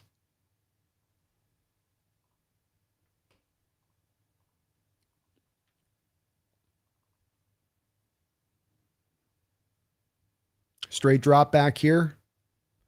Just not a fan of this play calling. When I tell you guys like, Brian, got to help a young guy out, get him some confidence. Why aren't we play action rolling out here? Play action roll out. You got you got a big side of the field here. They got the far hash. So you can roll this out and have the far hash to roll all the way through there to give himself space to half field read it like the Rams were doing with Simpson. But instead there's no pre-snap motion. No, not really. Guy comes set, but there's no confusion really caused by it. Straight drop back. He's got a man in his face instantaneously. Nothing Milroe can do here. Let's get in the nuance here. And nothing you can do here. And he was riding with the 4 stringers, and this was a part of the problematic side of it with him and trying to determine him in this game because he wasn't necessarily getting a lot of help up front. Cowboys are running a 4 stack. There ain't no blitz here. They're just beating their guy off the ball, and there's nothing he can do about it. And that's where play calling can help you too out there a little bit by giving your guys some opportunities to not have him sit there and just be, left out to dry a little bit. Once again, here, same thing. Instantaneous pressure right there into the backfield. Nothing he can really do on that play to get the ball off in the way that he needs to. Makes the right read, in my opinion, for where this goes. You'd probably like to come, look, nobody else is really open here. Foster's, that safety's over the top where he'd have to throw that over the top to Foster there. Like this looks openish to Foster, but remember there on the 87 in the top, like there's a safety in the middle of the field there. If he tries to wing that thing, there's a good chance that gets picked. You can see here off the deal, the out route's the place to go. Boom, boom, boom, back foot. And that's where mechanically again too, mechanic's still a work in progress. See how his feet are stuck in the ground here? Look, the pressure's coming fast, but does not get his shoulders at all turned over there. And maybe it's just the pressure's too much on it, but that also fits in alignment at times with him where it just doesn't step to the target of where he's trying to throw. You can't really step in on this throw. It's at the end of the day, it's not a lot he can do here. Makes it harder to judge on those kind of reps. And even add the mix in of like a drop, where Montorie Foster had a great game. Runs a really nice route here. Just can't seal the deal with the catch. Milroe puts it on a good spot there, right in his hands. Bingo, bang. That's on the receiver at that point. Nothing Milroe can do there. So there's a good collection of these snaps too that are on the other side of this. Let's not try to paint this in a way of that somehow, just there's no progression at all here. Again here, quick pressure. Gets around it by stepping up into the pocket. He's got both sides kind of collapsing down. Would love to get him out to the flat route over to the right, but understand that there's not any real time to do so. Does what he kind of can. There's just not a lot of quarterbacks going to be able to do. And this is a little bit of why I would have liked to seen just a little bit of, I know the coaching staff feels like they got to get locked, prepared, and ready in this way. And I can appreciate that. He is your main backup right now. So, maybe he needs these reps, maybe, but boy, I just keep coming back to Jalen really could use these reps. Last little one we'll show here with him dropping back again, looking to his left. To me, I feel like he can just let this rip and go, be decisive, go right back to the foot. He's got the read right. The man's got a little bit of space open there if he throws it with anticipation, but he wants to wait until he can see it open, and then the guy's a little too close when he waits to see him open. He's got the read in the right point, but decisiveness is one of the places where you got a pretty decently clean pocket here to a degree, though it's not pristine, I will say that. But if the guy at 57 here that's causing the problem on the bottom side of the screen becomes irrelevant if you just, on that short hitch, let it go. Just let the thing rip. Trying to be a little maybe protective here and not throw interceptions, and you've had that probably banged into your skull as well, but it's all built in the evaluation, in my opinion, on Milroe in this game. He was not bad. His grade and how you outlook him has to be looked at with a little bit of like, hey, the supporting cast around him was kind of sucking wind. A lot like the four stringers defensively were, so too were you on the offensive line. You weren't doing anything running the ball. You're opening no holes for the backs, penetration all over the place, quick pressure all over the spot. You have Fleury, the play calling, not necessarily setting up for the best positions for success as well. And then in addition to it, some snaps and reps in there with Milroe where some of the things that you're looking at in progress to continue improvement are still coming along. And that's okay. That's all right. So a little bit of mixed bag there when it comes down to it from everybody involved in that process. But we'll put that game to bed on that note. It's a tough game. I want to get to the regular season as fast as anybody at this point. You certainly go, let's just stay healthy and get through this. Watching all these injuries out around across the league, we're just like, just stay healthy. Just stay healthy. Just don't lose anybody. But you got the inter-squad practice, I believe, today. I want to say today it's with the Titans. And then we've got, of course, the next upcoming preseason game against Titans this Sunday. So we'll see what we can get from the team. I would like to see a little bit of Milroe, especially with the thirds, a little bit more true maybe with them, getting an opportunity to see him a little bit more functional parts around him.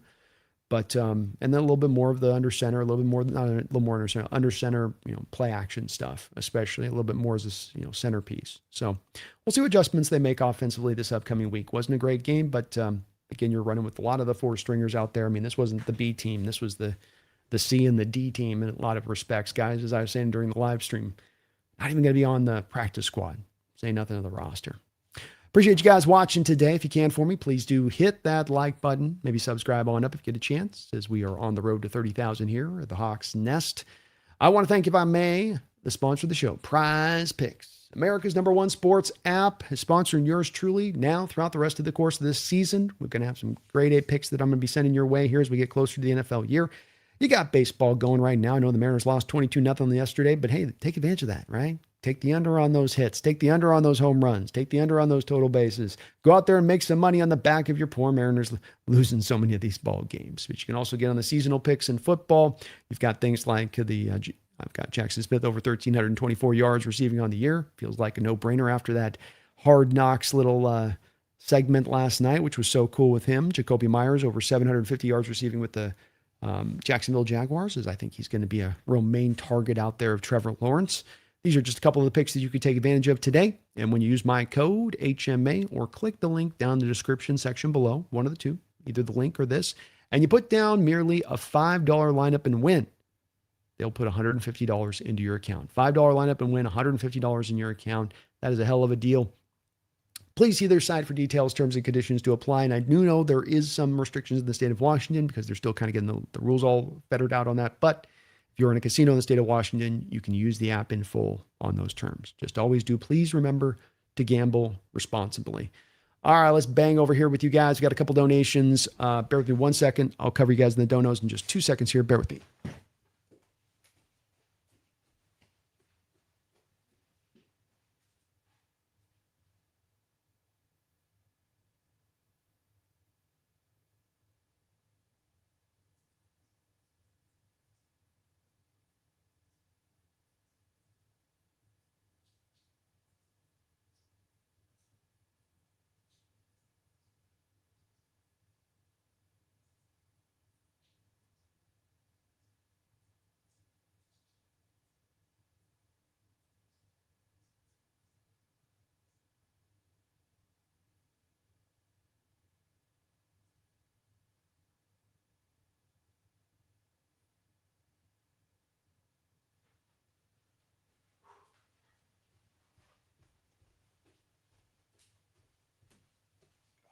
Thank you for bearing with me, guys. Alrighty, let's go. We got Kyle from South Park. Man, I'm a little late on these donos. Sorry about that. But thank you for the $10 donation. Really appreciate you for that, brother. It's good to see you in the house as well. I love that profile pic, bro. Jake came off like he's coping, and he's not keeping up with the case at all. Terry Arnold's lawyer didn't push the case back. It was the prosecutor. Puka bit someone and isn't on the exempt list. Came off hypocritical. Yeah, and I tried to get a little bit in with them on it, and I think me and him are not going to have any real firm agreement when it comes to, this kind of situation. And I think that, ultimately what bothers me is I just don't really know necessarily where Jake stands on the whole matters of like, do these guys have due process or not? Are we in favor of that or not? Are we just pro drop the hammer down Commissioner Goodell whenever you feel like it willy-nilly, and that's a good thing? Where is your real standing on it? And that's where I just feel like I still came away from that conversation not sure about where the principles of Jake lies on this stuff.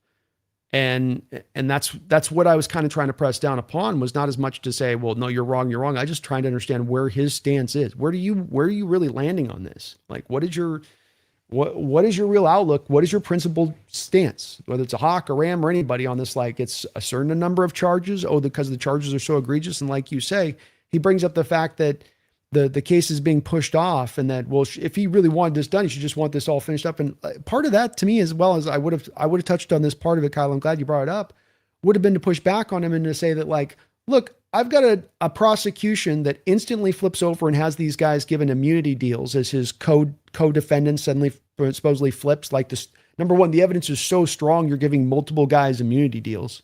That doesn't exactly speak to the strength of your case in itself. And then as well, I got the government up on my back, and they're loading up and let's just say it is falsely accused, and they put these 8 felonies and they're throwing everything at me, and I'm feeling like I'm getting railroaded, blitzkrieged.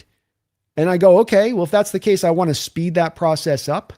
That would, and I think you bring up a good point. It wasn't even him, by the way, Kyle, that it's the prosecutor doing this. But even if it was him, I'd want that sped up then. Or would I instead, especially if I've got money at my disposal in order to fight their various ways and that they're going to try to like manufacture this prosecution, I'm going to want that to take a little bit of time. It's kind of there's kind of a lot of charges on the table, right? There's kind of a lot at stake here. My livelihood, my life, a lifetime in jail. I'm not looking to make that process go fast. I'm going to make sure it's exhaustive, and I've done everything I can to try to get myself off. Every person would do that in that situation, Kyle, right? It doesn't speak to your level of guilt or innocence in the situation. And again, coming back to, I pointed out last night, there's a lot of inference from Jake of guilt here. He says in one respect of like, oh, innocent until proven guilty, yada, yada, yada, yada, yada. I mean, I know that's the truth. I know that's a thing in this country. It's like, no, it's a bedrock of this country. And I don't know why it gets ignored here in this situation and as well for players, but it's like, it's very harsh sometimes how people want to be on these players because they're supposedly millionaires. Well, they're millionaires. They're athletes. They got to be held to a higher standard. And if there's even an accusation, then they should be just tossed out of the league. Man, there's a pervasive thinking out there from fans in that way. And I just go, man, that's quite unfair. It's quite unfair. It's already a really rough, brutal, cold-blooded sport that will cut your ass off in a heartbeat. You're in the midst of a great career with John Ball Adams. You're at the best of your sport. You sign a market-setting contract, and then tomorrow you can't stay healthy another day. That's the sport. That we want to get hard on these players in that sport. We want to drop the gavel down on them prematurely. And he says he's against the Terry Arnold. He's like, I was against Terry Arnold signing him. It's like, well, yeah, you were against Ty Simpson being drafted by the Rams, but then once the Rams drafted Ty Simpson, you were completely on board with them drafting Ty Simpson. You switched your whole outlook of the pick instantaneously, falling back on the appeal to authority of my team did it, so it must be good. Right? So we come back to, again, just like I don't buy him for a second that he would have stayed on that line of this should never have been the signing. I think he would have bounced over and been like, no, it's a no-brainer thing. It's all the reasons that I've given as to why I'm in favor of it. But yeah, you know what it is. You know what it is, Kyle. Thank you for the donation. Garth Knight in the house. Good to see you, brother. And again, sorry, a little bit late on acknowledging these donos. Brando, If Pumpkin won't isolate her magic on the Mariners, will she at least wield her powers towards a major league salary cap in the hopes of parity? She will. Unfortunately, as you can see, she's having to fight a great battle to make it happen. It's taking a lot. And she's exhausted from trying to turn the Mariners around first and foremost. She's told me it's going to cost us a year of baseball to make it happen, Garth. That's the price. What it cost? A full year of baseball lockout. But we will get it at that point, and hopefully it's a salary cap that's not ridiculous, where it's like, it'll be a $275 million salary cap. Okay. You know what I mean? Yeah. Yeah. I know I messed with you. I should have. It's good to see you in the house, though, Garth. She's doing all she can, man. But you can see it's an exhausting job trying to get these teams turned around. 12, the Sierras. Thank you for the $2 donation. B2B Bowls, back-to-back Super Bowls, offer Sam Darnold 8 years at $45 million to $50 million a year. Well, there's nothing preventing you from doing that. Nothing preventing you from doing that at all. And, if Sam maybe potentially is, you start to lay down a little bit of the pathway to making a deal like this happen when Sam can see that there's other players on this team, doing it. It's been hard pressed to get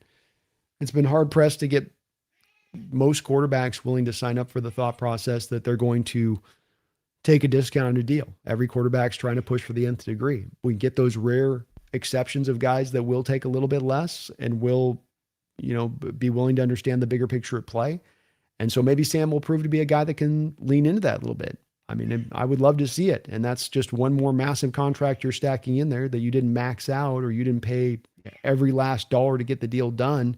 And you're still providing yourself a lot of, flexibility. And I think these players, I've said, can be really proven smart by this as well. Of instead of taking the short-term thinking on this, especially for the quarterback position, where you're going to play a long career, we're in the midst of playing a very long career, that you're going to make your money.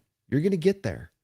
You're going to get every last dollar of it. So why not allow a little bit of it to be stretched out? I hope it's the case, 12th Sierra, but I will say you never quite know with these guys. Every guy's different.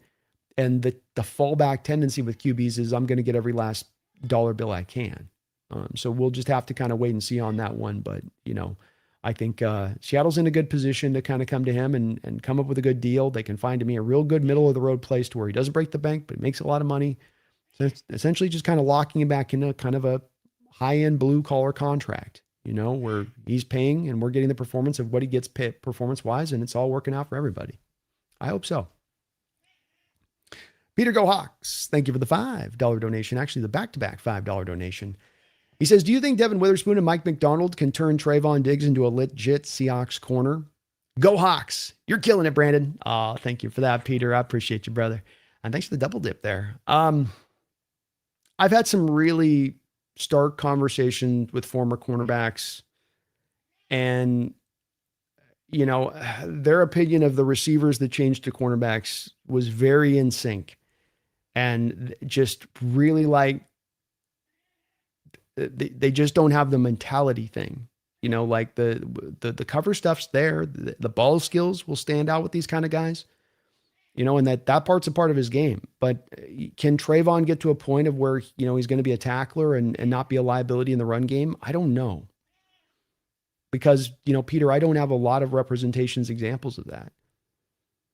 I got a lot of examples of guys that are corners that make business decisions, and they make business decisions throughout their entire career, and even can have long careers working around that, especially if they can cover, and especially if they can pick the ball off and cover. But I don't have a lot of success stories of guys that have been able to turn around and an ability to tackle, especially when it does feel like, going back to Trevon, having scouted him at Alabama, it feels like a will thing, a want thing a lot of times. It's not like he doesn't have the size to do it, and I don't really like doing that stuff. I hope he can, though. And hey, maybe he can just get away with like we had it with, we trotted Woolen out last year, and while he improved in certain respects as far as run defending and tackling, it was always a little bit of an issue with him out there, and you were able to work around it defensively. So maybe it's, as much as getting it corrected, it's something that you can, work around. Okay. Hush.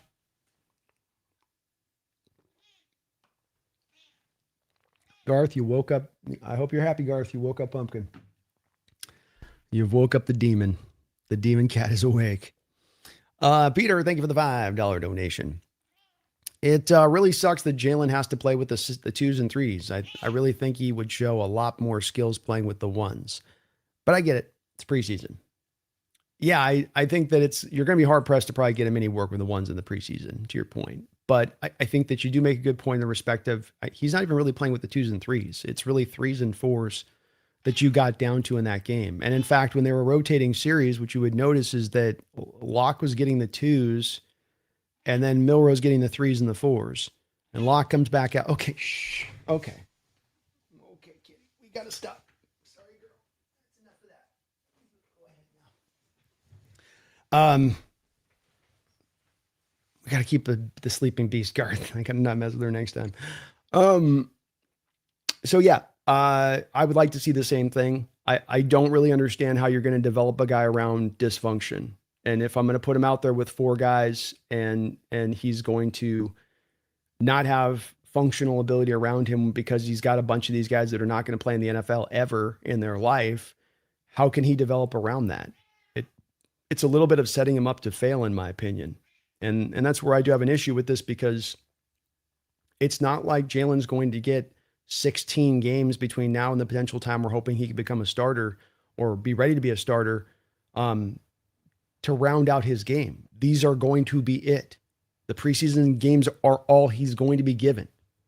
So you're giving him fewer snaps because you're giving so much to Locke, and then you're giving him so many of the guys that are back-end roster guys to work around that provide the dysfunction. I just can't see how that really helps out the development. A lot of this can happen on the practice field. It doesn't all have to happen in the preseason games, but games are vital because there's only so much you can replicate on a practice field versus an actual game and game situations and game speed. So I'm with you, Peter. I share your frustration with it, and I'm not really sure the process here, aside from they feel like Drew Lock really needs this work. Like, they don't feel good about where Drew Lock's been on the practice field. They don't feel good about Drew Lock and how he's been able to come along in his work so far. If they did, they'd be rolling all this to Milroe, knowing how much those snaps are vital. So maybe there's a little bit of this that's indicative of back to like Drew needs to round out some things. I don't know for sure, but I have a sneaking suspicion on that secondary part of it, Peter, because why a guy who's been this league 8 years, you're needing him to run a bunch of preseason. Like, he comes out there in the next game and you're running a lot of Locke again. I'm going to go, okay, has Locke been problematic in practice? Are we having some issues, propping up? Like, why is he needing all this run? What's going on? It's the whole thing of having these vets, is that they're supposed to be kind of ready to go. Peter, thank you, man, again, for all of your donations with another $2 donation. Says, I can't wait for the regular season. Let's have it go Hawks. Let's go Hawks, man. Appreciate you, brother, and thank you for the kind words as well. I can't either, man. Let's get there. I'm ready for opening day right now. Let's drop the banner. Let's get on with the Patriots. Let's go. I'm locked in. Couple of weeks, we're going to be back around there. This is going to go real fast. Real fast. Appreciate you, Peter. OHG, thank you for the $5 donation. He says the route tree they showed with JSN was cool as F. Now, a more pressing topic. Are we going to have to worry about an OC again? No, I don't think that there's going to be any worries about the OC here. And I don't think there's going to be any worries about the OC. I think I'm going to have to take you down if you keep crying. You can't. They don't want to hear you crying in the microphone. Oh my God, you are a psycho cat sometimes. Chill out. I don't think so. I think that they're trying to probably hide cards cold to the vest thing. These guys all like to think of themselves as like spies sometimes, I think. And like, they go to the preseason and they're all super hyper paranoid about putting stuff on tape that'll then be tells that'll then show up on the regular season. And I can't have that. I don't know if that's what's at hand. I don't think that Fleury is going to be some tremendous work in progress. I think if you start out this season, HHG, and Fleury was just a complete catastrophe, as some people kind of worry of like, oh, is it going to be grub? I think if that's going to be the case, Fleury's not going to last long here. And there's plenty of examples of times of head coaches having first-time OCs or OCs that just aren't working in a situation to say, okay, this ain't working with me. I'm cutting you out of here. We're going to go to a guy on the staff, and that's how we're going to roll. A guy like Dan Campbell did this with Ben Johnson, for instance. So I think even in the worst-case scenario possibilities for this upcoming season with Fleury, that would be on the table. I don't think it's a possibility of really happening. I think he's going to be just fine when it's all said and done. I think this does come back to just more of they decided to run everything really vanilla offensively in this game. But I do need to see a little bit more regular season time of stuff that we told we were going to be getting here. It's a little bit of shades of like Waldron, where it's like we're getting the McVay offense, and then you got nothing close to the McVay offense. Everybody's going to run their own thing to a degree, but I do want to see the foundational pieces of what makes this offense go, and that should be every week that you're running your offense, not just once we hit the regular season. So, no, I don't think so. I don't think so. And it was really cool. It did show you, they did a great job on the segment with Jackson Smith of really showing off what makes him so hard, because he is an unusual kind of receiver in the respect of he is, hard to pin down throughout the course of his route. Tom Brady talked about this last year when speaking about just that platform stays in the same place. And as a quarterback, you're trying to get tells about which way a direction a guy's going to go to be anticipated. And if you can't anticipate it, he can almost break open at will. And the show did such a great job last night of showing how that looks to a cornerback and how hard that can be to read. And they've done a great job. I've been so very impressed by the Hard Knocks crew and how they've gone about what they've done. And I just been mighty impressive, man. They've done just a good job of really capturing this team well, I thought. And as much as the stars, they always do a lot of the human interest story stuff, but they've gotten into some of the stuff with this, like Darnold and getting into Jackson Smith, some really cool little segments that do a good job of actually concentrating on the really important players on this team. So it was a great episode again. I really enjoyed it. Cool to see the Terry and Arnold stuff behind the scenes and some of the interaction with that. Randall, thank you for the $2 donation. Says, think we flip Olu to the Chargers, a 6th or 7th at best? I kind of think that they'd like to do that. Yes. I think John loves the idea of a guy that they know not necessarily going to be long-term, that they have a ready-made replacement in-house that can hold up the line if they need to there, which I think that they probably do. And then you get another extra draft pick, one more pick, a 12th pick, one more pick you can help and package together to get more picks and eventually make, more of a splash on the deadline or more of a trade up in the draft next year, Randall. So, I do think that we'll be one of the teams that probably the Chargers reach out to with Biotish going down with what looks to be probably torn ACL. And tough on him, too, because it was a teammate that threw him into his legs. You never like to see that, where you got a guy you're blocking and you're starting to lose the block. That guy's getting around you, and so you throw him sideways, and your partner's right there and blast out his knee. That's tough. Martin, thank you for the 19 months as a Hawks Nest member. So looking forward to football being back. Amen. Yeah. Amen. I was missing it. We got into that late June, that early July. I was doing well through May. We had a little bit of the shorter off season, so I was okay in May. I was okay. And we got, April. We're all right over here. You know what I mean? Like a little refreshing. Boy, you get into that late June, you get into early July, and you're like, okay, come on. Come on. Are you just going to cry the whole show? I'm going to have to take you out of here if you keep doing it. You got to be quiet. Peter with another $2 donation. Thank you for that, Peter. Richard was a converted wide receiver to cornerback.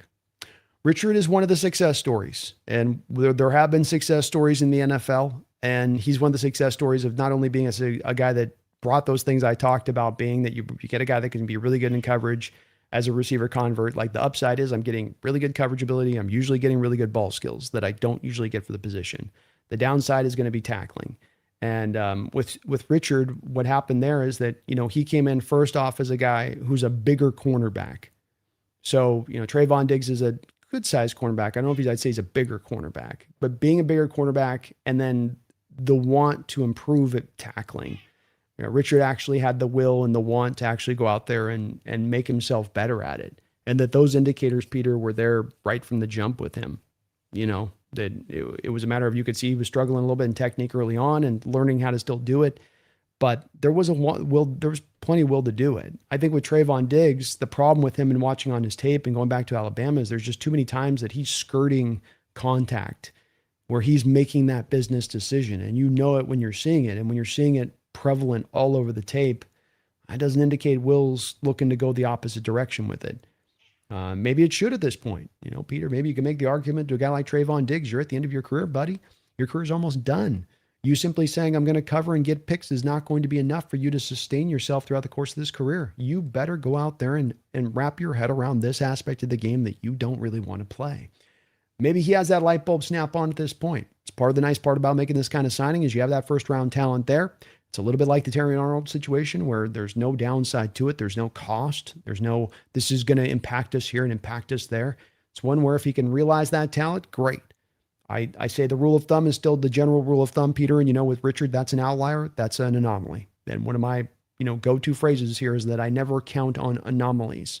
I don't count on outliers. If we're talking about fitting to what generally rule of thumbs are, here's the general rule of thumb for the situation. There can be exceptions, but I think Trevon's shown a lot more earmarks to being closer to the rule of thumb than he's been to being like a Richard Sherman type of guy in the level of responsibility he takes on in that portion of his game. Like Richard understood a little bit of maybe even got advisement on this with guys like Pete Carroll in the situation saying, okay, guys make this transition. Here's their trope baseline. Here's the cliches about what you get with that kind of guy. Are you going to upend that? Are you going to, change that and try to be different from that?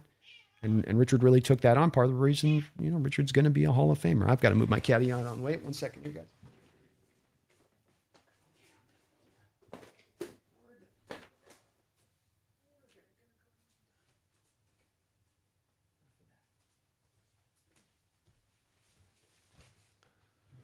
Whew, when she gets going, man, you can't shut her up. Holy crap. 12 for life. Go Hawks. Thank you for 28 months as a Hawks Nest member. I do appreciate you for that. Very kind of you. Stoked to see a McDonald D in year 3 for the first time. Me as well, man. You touch on it. He's been at a couple of the last 2 stops where he's only been at them for a couple of years. Baltimore, Michigan before that. And that this is a very tremendously complicated defense. And in being as complicated as it is, it's one that the more years he has with guys, the more years he has in the program to institute the things he wants to institute, to add the levels of complexity that he wants to apply, the better, the more intricate, the deeper the layers go. You would think that this would be the case, 12 for life. It seems logical and it seems rational from a kind of a progress stepping standpoint that it would be this way. But we haven't seen it yet with him. This is the first time he's actually going to be getting that opportunity. And it could mean that we're going to see even more flourishes than ever before from McDonald, to your point on this defense.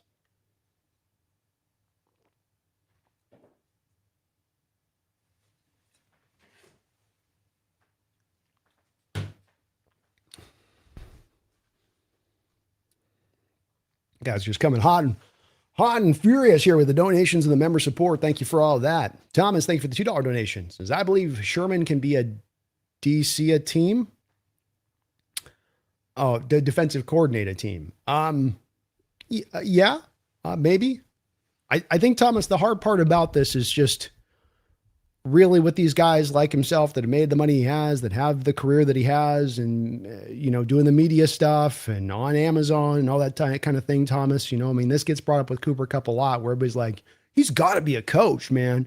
He's just got to go do the coach thing. Like it's natural. He's got to go be the coach. And it's like, well, yeah, I get that there's a lot of these former players that could be good coaches, but do they really have the fire to want to go do that? And I don't think that we've really heard anything from Richard Sherman about, wanting to be a defensive coordinator or wanting to put his hat into that ring. Even a guy like KJ Wright that eventually did do this, it was almost a little bit begrudging. It was almost like him looking for any other reason or any other thing not to do the coaching thing. And then he kind of came back around to it and he's like, okay, I guess I'll just go do this thing, and it's like, I just think a lot of these guys come back to the general rule of thumb, Thomas, and back to, it's a little bit like the discussion I'm having with Peter about the outlier stuff. It's like the outlier here is the guy that went out there and made hundreds of millions of dollars and then wants to go grind as a coach and work 100-hour weeks every week, 365 days a year. We got to remember that the level of requirement for these coaches is through the roof. It's not merely you just come in there and call the plays and you're in and out. It's everything that comes with it. And I think that that's just something for these general athletes. If I've made that money, that I think the general terms of this is that you don't have the drive to do that. But could Sherman be a great DC on a team? Sure. He's certainly got the mind to do it. And then, the acumen and, the understanding of the support and familiarity in offense and defense, both. Absolutely, man. You guys are just keeping it cooking. Peter with his 4th dono today. Thank you for that, Peter. Says Sherm, Spoon, and McDonald can't fix him. I believe. I love your belief, man. I hope you're right about it, brother. I do. So I would love to see it. Like I say, I just go back on my fall back on my history, Peter, where I just am looking at these guys through the years, and I'm stacking up years now where I get certain archetypes of players that I've seen a lot of, and all the scouting I do and all the, film breakdowns and all that type of stuff. You see certain archetypes of certain kind of players, man, and they do fit to form at times. But I hope you're right. I hope they can. I would love to see it. And if this kid can just really embrace that part of his game and now come back along from the ACL, he can realize the true potential that he offered as a once first round pick and being more than just a pick machine, but actually be a guy that goes out there and becomes a very full, well-rounded player for you guys. Thank you guys, though. Appreciate all of your guys' support. Just unbelievable as ever here on the chat. I'm going to go ahead and get started with you guys over in the comments section. If you got a question for me or you got something you'd like me to respond to specifically, because there's a lot of discussion in our chat, do please put B Brando Hawks Nest HN. I'll go today until we've got questions. And then as soon as we kind of wrap up on that, I am going to kind of wrap up on that. The weekly roundup in general will be kind of a little bit of a quicker show in general from that kind of angle of things. So if you do have a question, do please to get them in, but I'm going to just stick to on these kind of shows, those that are absolutely just saying, hey, Brando B Hawks Nest. And then I know you're trying to ask me a question per se.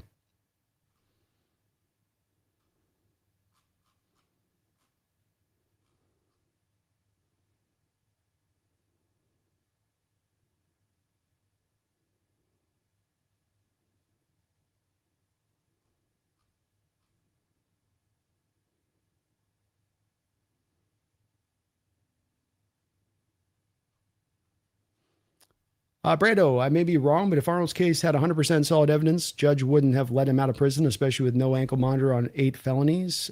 He'd be a high risk or a danger to society.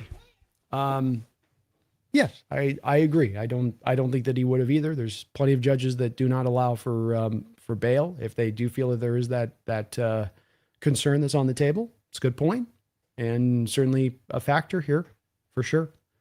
And it's hard to say. You hear a lot in the background on this, but I think a lot of what we are starting to hear is that the initial stories that come out that maybe this thing is charges alone do not meet evidence of proof of evidence of conviction, and that could be very well what we're running into here.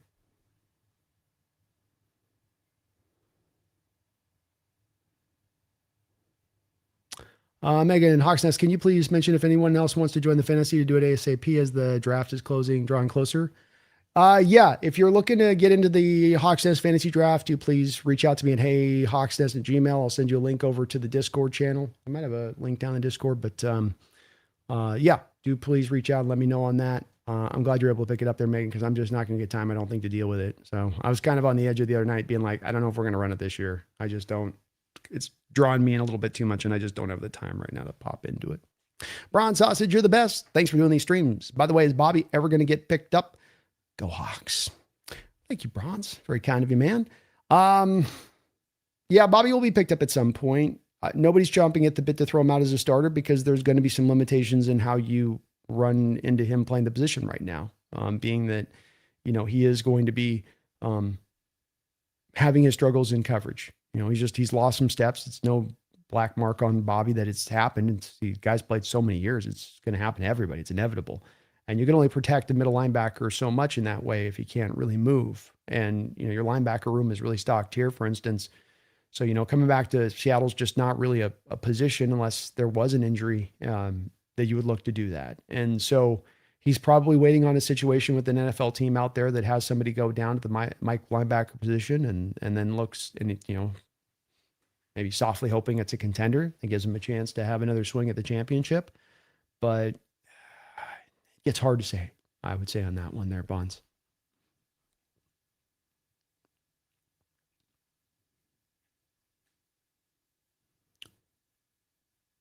Why isn't Njigba's name Ninja? It is. Route Ninja is one of his nicknames. He's starting to pick up a couple of nicknames. Silver Surfer, Emerald City Route Artist. No status updates on Imanwari. Just he's obviously out there bouncing around a little bit more, getting closer and closer. But nothing Nothing currently up. Thomas Brando, the take Jake had when it came about Arnold's arrest was understandable, but I can't believe his take about it. If he was a Ram, he would not be fine with it. I think he'd be fine. Yeah, I that's where I just think on some of the stuff where it's like, here's what I think, but if my team does it, then I'm going to be a little bit moving the scale there a little bit, and that's what I was trying to press down on him a little bit with, was like, is this really where you stand with this? Or is there a little bit at the heart of this that it's Seattle that signed him? And that's the part that pisses you off. It's like, and that's okay if that's the case, but then let's not twist that into like, we got to come down hard on these guys. We got to hold them to a standard.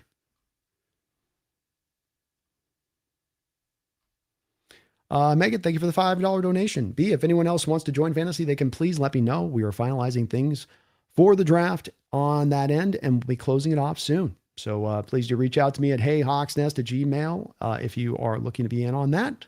And I will send you the Discord link, and we'll get you guys set up in there. But time is running out. Thank you for the donation, Megan. Appreciate you taking on the horns there with the commissioning stuff. Sudden Chaos, good to see you in the house, says Brando, B, Hawks Nest, how would I contact you about becoming a potential sponsor? Just reach out to me at heyhawksnest@gmail. You can at Seahawks Nester me too on X, if that's easier for you to do. And just you say, hey, I'm Sudden Chaos. I reached out to you here. But the easiest way, as I checked my email, heyhawksnest@gmail.com. I'm pretty good about staying up on that one. So if you push it out over there, I'll usually respond pretty quickly. But either end on that. So heyhawksnest at Gmail. It's also on the Sudden Chaos. It's here on the YouTube, my YouTube page profile here. So if you click on the profile, just click for email. My email does show up there too, but it's heyhawksnest@gmail.com. Thank you, Sudden Chaos. I definitely am looking for some opportunities if you got it, for sure.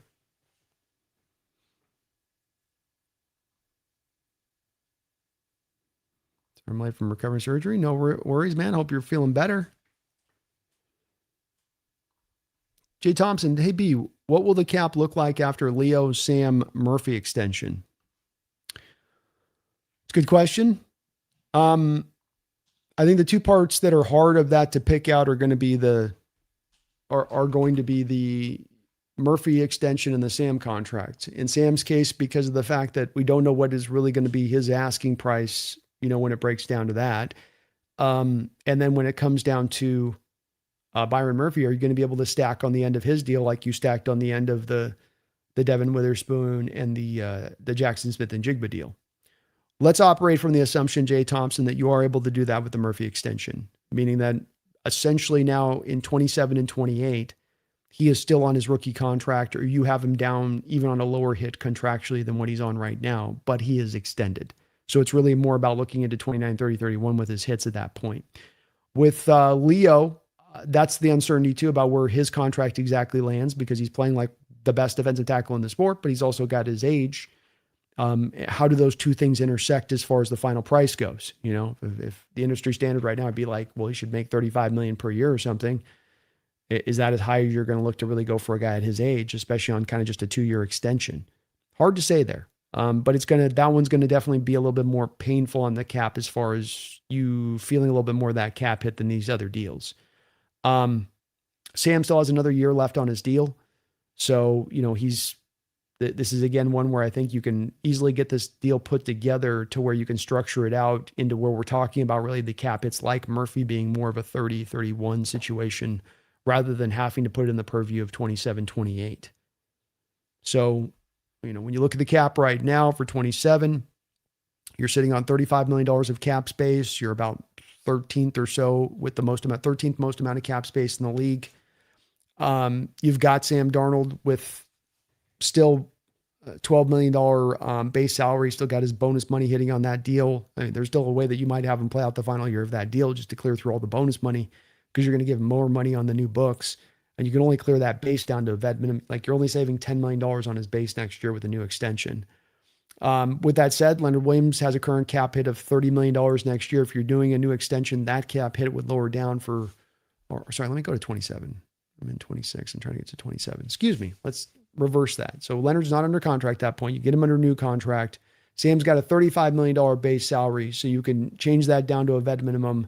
You can get him on a new contract, and Sam's cap hit would probably go down from $45 million to like $30 million next year.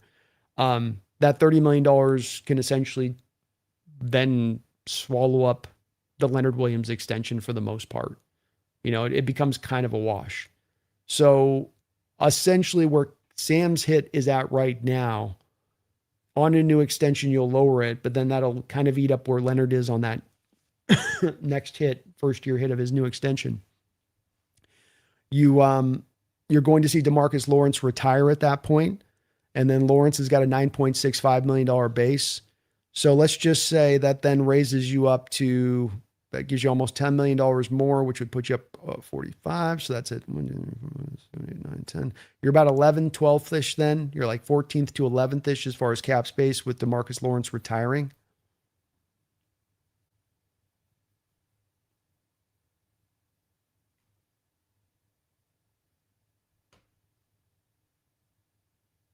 I would imagine that you're going to figure out something with the Julian Love contract as well. He's got a $10.3 million base. You could lower that hit down. Ernest Jones might be for an extension. He's got a 9.65 base. You can lower that hit down. So, the bottom line on this is, Jay, you're in really clean cap space, right? You're top 15 in the league as it stands right now.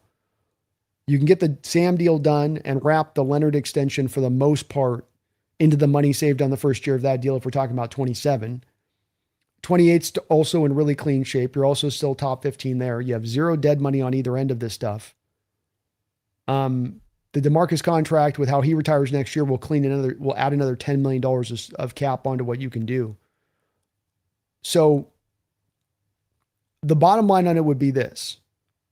Because you've stretched some of these deals out and massaged them in such a way and gotten them done at the right times, and the Lucases and the Crosses and the Jackson Smith and Derek Hall and Devin Witherspoon and all of these deals, you put the numbers out in the right place to kind of massage the numbers out.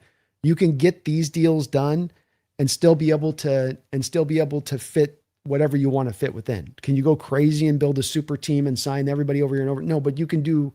You want to make a massive swing deal here, or like you have DeMarcus Lawrence leave, and you're looking to make a massive swing deal then at that point for a TJ Watt type or a Marcus Crosby or somebody maybe that's in the next generation behind them on the rise. You can do so at that point. You won't be prevented by it in the least with those extensions, which is kind of at the heart of your question. Once we sign those extensions, are we stuck? Can we now not do anything else? Are we kind of just like, it is what it is? And no. You can still do a variety of different things because the books are just that clean, because you spread these big market-setting deals out 6 years on their contract. Because of that supplies you the means to be able to add more. Kyle from South Park, thank you for another $10 donation. Kyle, gotta give you the applause button on this one, man. Dropping big old donation. That, brother. Very kind of you, man. Very kind of you. He says, fun fact. Anyone facing 8 felonies and avoiding jail time and ankle monitor before trial is less than 5%. If the evidence was solid, he'd be in jail. Judge would consider him high risk, danger to society. Very good points all the way around there, man. Very, very good points. I didn't know that about that. So he puts up the statistic that if you're facing 8 felonies and avoiding jail time, they're not even giving the ankle monitor, that there's less than a 5% conviction on those kind of situations. So interesting. Very interesting. And I will say this does seem to fall in alignment to me with the whole part of getting guys to flip, because I thought it was the strange part of this process where the story breaks, the situation comes out, he's getting arrested, and like instantaneously these guys have flipped. And if you have that much solid evidence on a guy, you're not having them flip that early on. Maybe you're going through the process and you're like, well, we don't have quite enough to convict them, so let's bring these guys into the fold to really put this down. It almost seems like, and I don't know, almost seems like a lot of this is going to hinge on those guys' flip testimony to make this work. And that starts to turn a little bit more he said, she said than it is about, and especially guys that are trying to avoid jail for why they're saying what they're saying, right? They have an actual impetus. They have a reason for potentially giving the testimony that they do. And maybe it's not to tell the whole truth. I'm just saying, right? You're on it though, Kyle. It's where it's like, you're not going to get me to convict somebody publicly just because you throw a bunch of felonies on top of them. the judicial system works in such a way where a lot of stuff can artificially be floated up the flagpole just to see what hopefully can stick. And again, that's not representative of justice at that point. We'll see how it goes, though, man. You're very kind, though. Appreciate all of your support, Kyle. You're amazing, brother. Amazing.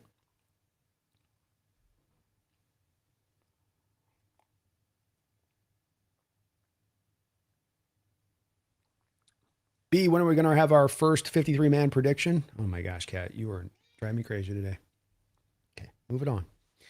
I did the 53-man prediction, CR. I did the I used your site, man. So we did one. I did one like 3 weeks ago, brother. We did the 53 on that one.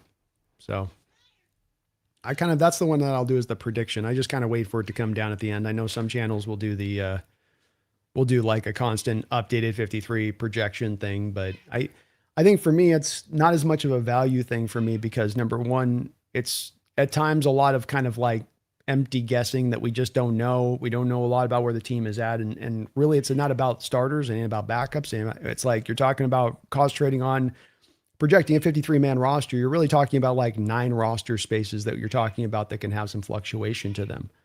And if that's the case, I just don't think that there's a lot of value to hyper concentrating on the back end guys of your roster that'll be sliding in and out over the course of the season and change out constantly anyway.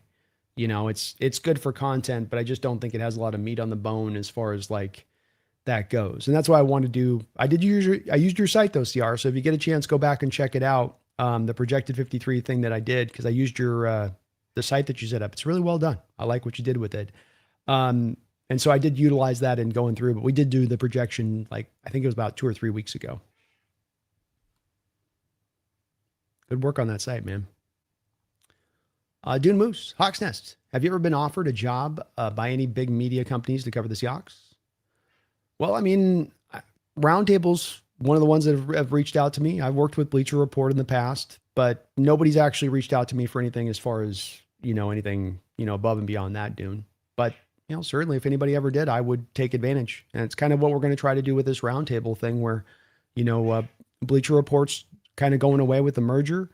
And I think that that's going to leave more of an opening for another kind of little bit of like conglomerate company like Roundtable to come up and have impact. And Roundtable's gotten some backing now, some legitimate backing.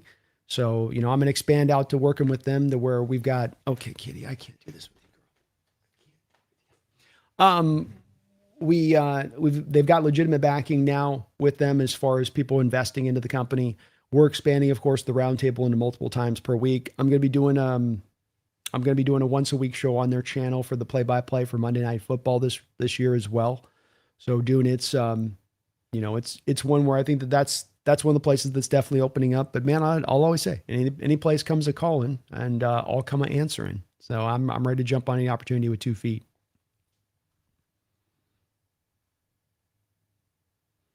CR? Oh, Bobby becomes part of Hawks head coach office soon. Just might, you never know.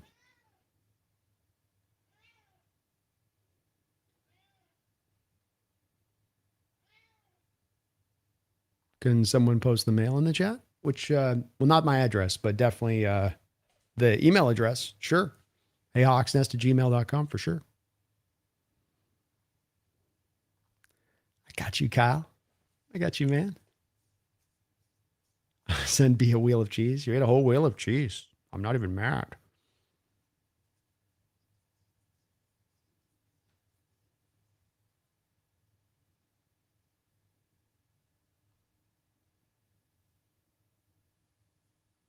Patrick, will Perna stop cheating the wheel this year after its ultimate revenge on Knicks? He tried to artificially adjust the forces of the wheel. He had the power of the wheel at his hands and he could have just let that power play out, but he tried to control it like all men do. When they find a fantastic and unbelievable power, they find their magic and they want to take it to the ultimate degree like a kid playing with a Ouija board. Just can't help yourself. Just can't help yourself, and then you break it. What's up, Chance? How you doing, man?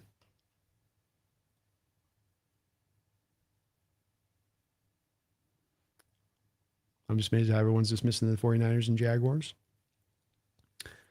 Yeah. I mean, both those teams should still be very good. And you never know if they can keep health and some things can round out right, that it could be better. I do have the Jaguars having a little bit of a down season from where they were last year myself. I didn't like losing Devin Lloyd, and they I think they've got some question marks in some spots in their team still a little bit there. But can't deny 14 wins last year. They did look really good.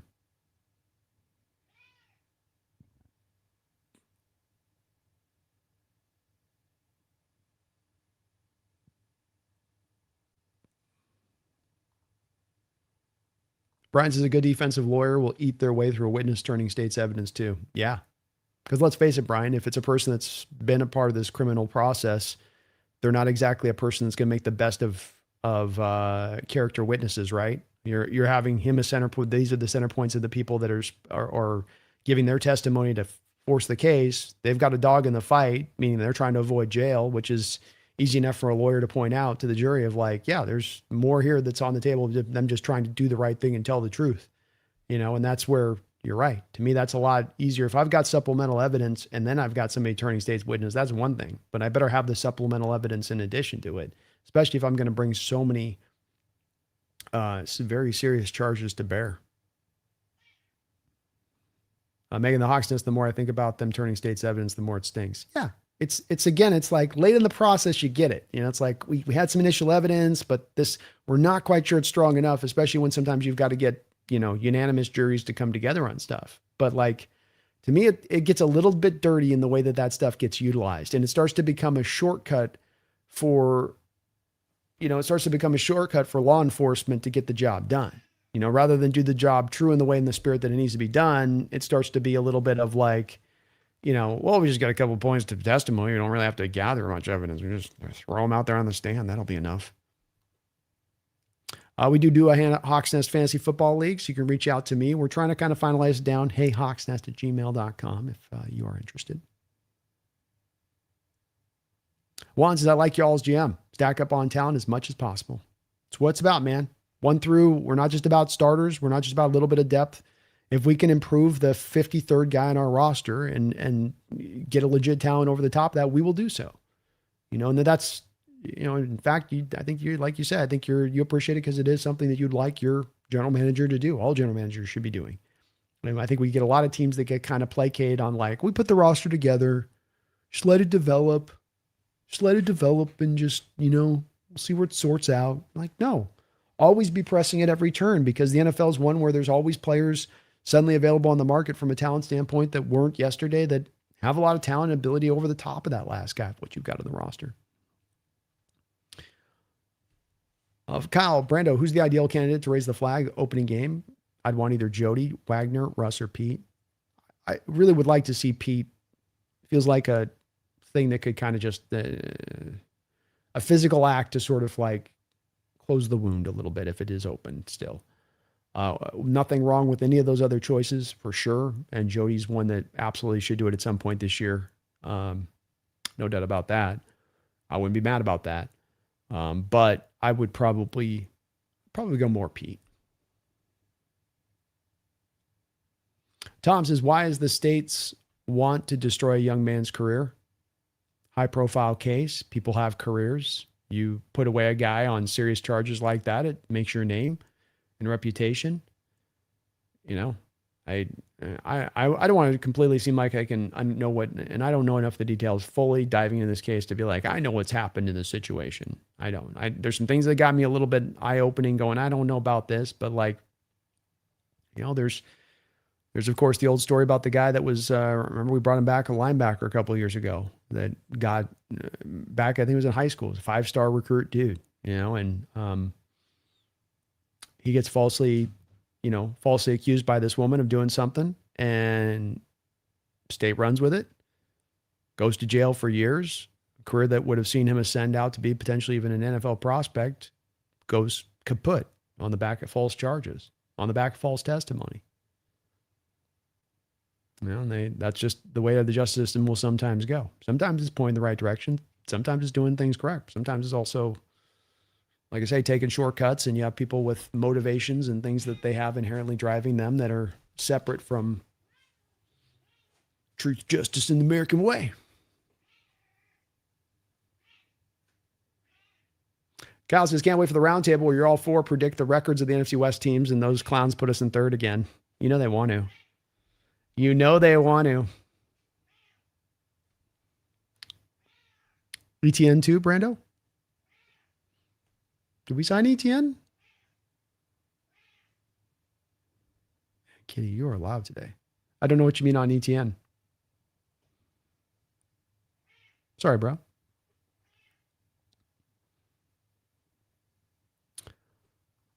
Micah Fleury's got to mix up against the Titans. The vanilla plays were ugly, especially at old goal line. Dropping Milroe back on 4th and goal was a weird moment for him. It was. It's a little bit strange. Didn't quite get it either. HHG, speaking of behind Emmy Lines beat, who you got for the Pats is the one dude who's on the AFC East roundtable. Yeah, we're bringing Colby into the house. As long as he sometimes gets evasive. But I've got him confirmed, and he's supposed to be coming on in. So looking forward to that. There is not a lot of Patriot guys. You'd be surprised for all the Super Bowls they've won and what you'd think would be a very hardy fan base of online content creators. It's a little bit light for Patriot guys. But yeah, we're going to be having Colby on.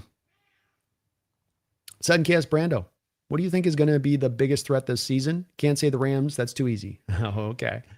Well,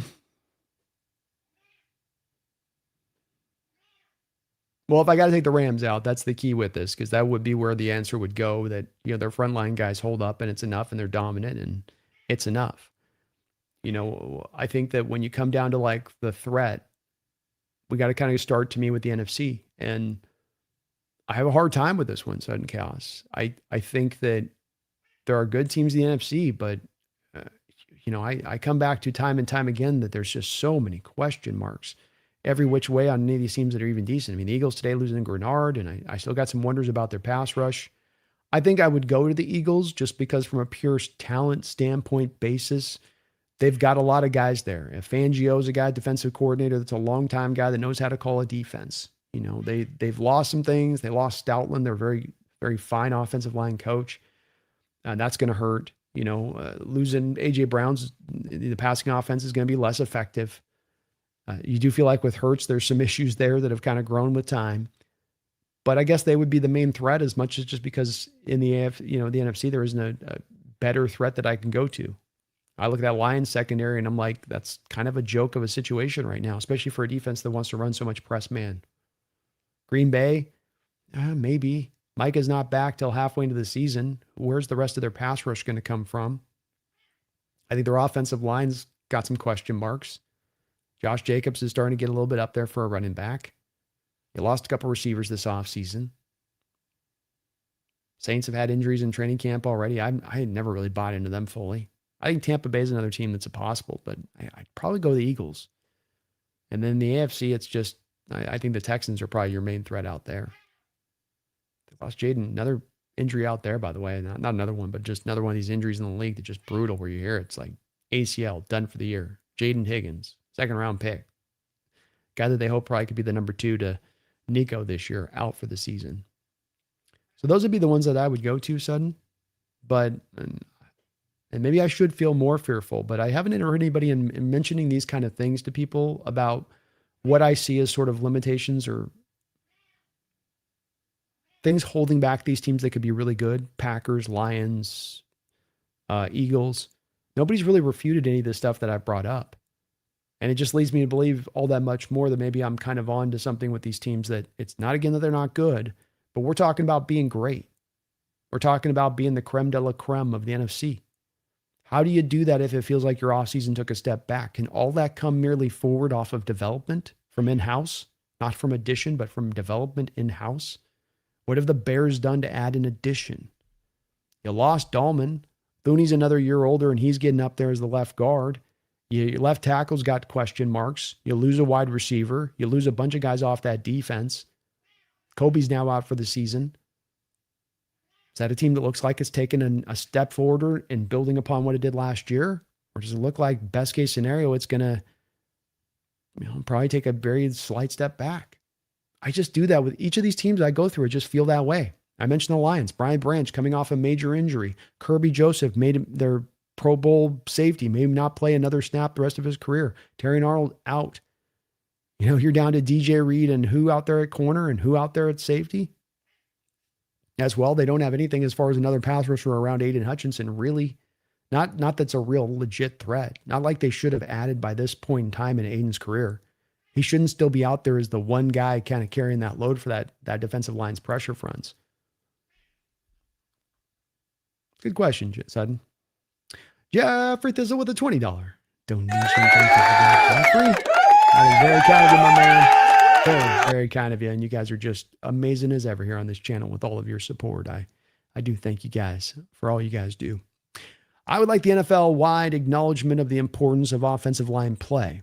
They will anoint a mediocre quarterback with an elite offensive line as one of the best quarterbacks, then act confused when they trade half the offensive line and the quarterback starts playing mediocre.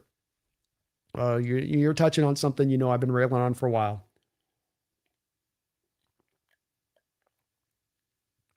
And that is that, that these quarterbacks are looked at as guys that just operate separate from the team. And they either do or they don't. They either fly or they sink to the bottom. And there is really no in between. And the supporting cast should never take into account or is rarely taken into account. And I think your inference is a little bit there to like the CJ Stroud situation that we see. I mean, that's a direct representation of what you're talking about. And, I've, of course, been on this soapbox for a lot of years now because I just see so many people mistaking this where there's 10 guys on the field around this quarterback. There's 10 guys on his team around him helping to decide the success or the failure of the play. And he needs those guys to do their job to have success. He doesn't rise above their failures to be successful.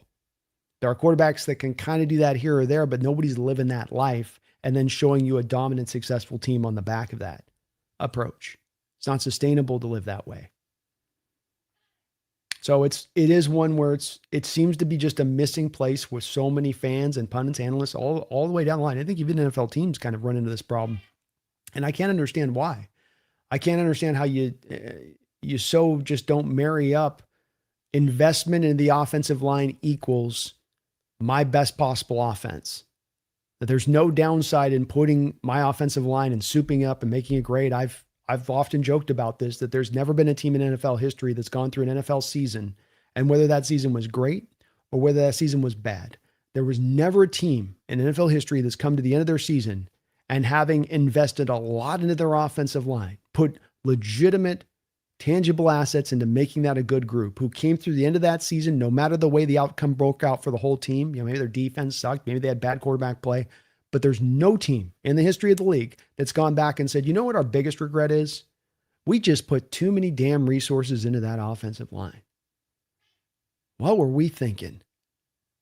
We put too much money, too much draft capital. We didn't leave enough for this. We didn't leave enough for that. You've heard literally zero teams ever say that in doing their autopsy of the season in retrospect. But yet teams still treat the position like a we'll get around to it kind of situation. And I don't understand it, Jeffrey, like you. I don't, because it seems like such an observable, easy fact. This isn't like you have to have in-depth insight to see this. This is some glaring thing that's just staring these people in the face and staring NFL front office people in the face. And, as we saw even with John, how many years it took him to finally wrap his mind around it. But the second he did, back to my point on a lack of ever regretting doing this, the second he did and embraced it with two hands, that's one of the real beginning spark points of this Super Bowl run we just went on, is you putting that investment into that line in a way that you hadn't prior in a major way. You reversed course, taking a left tackle and another tackle in the first 3 rounds. That was a complete outlier for what we had seen from John for the past decade. He's going to take guys in day 3, but he ain't going day 1, day 2. Come on. No way. No way, no how. So I share your confounding of the situation there, Jeffrey, where you go, I just don't get it. I don't get the thinking. I don't get the drive. I don't get this is an easy mistake to avoid. It's hard to hire. It's hard to necessarily hit on quarterback talent. It's hard to have the right coaches brought in. There's a lot of things that are really hard to do in this league. But to me, this is one of those sort of like no-brainer, easy things to address. And it's going to pay out. It's going to pay off for you. I think they're like one of the reasons the Cowboys and their mediocrity have never quite gotten to a bad state of mind over the last few 10, 20 years for the most part. that, they may not be turning for Super Bowl championships, but that they can definitely, at the very least, be competitive every year, is that they always put together a good offensive line that they put the resources into. There's plenty of first round picks, second round picks, third round picks all over that offensive line. And they've done that for years, and they do it for a reason. It's paid off for them. Thank you though, Jeffrey. Kitty, can you please be quiet? Please be quiet. Come on, girl. My goodness, you're having a day today.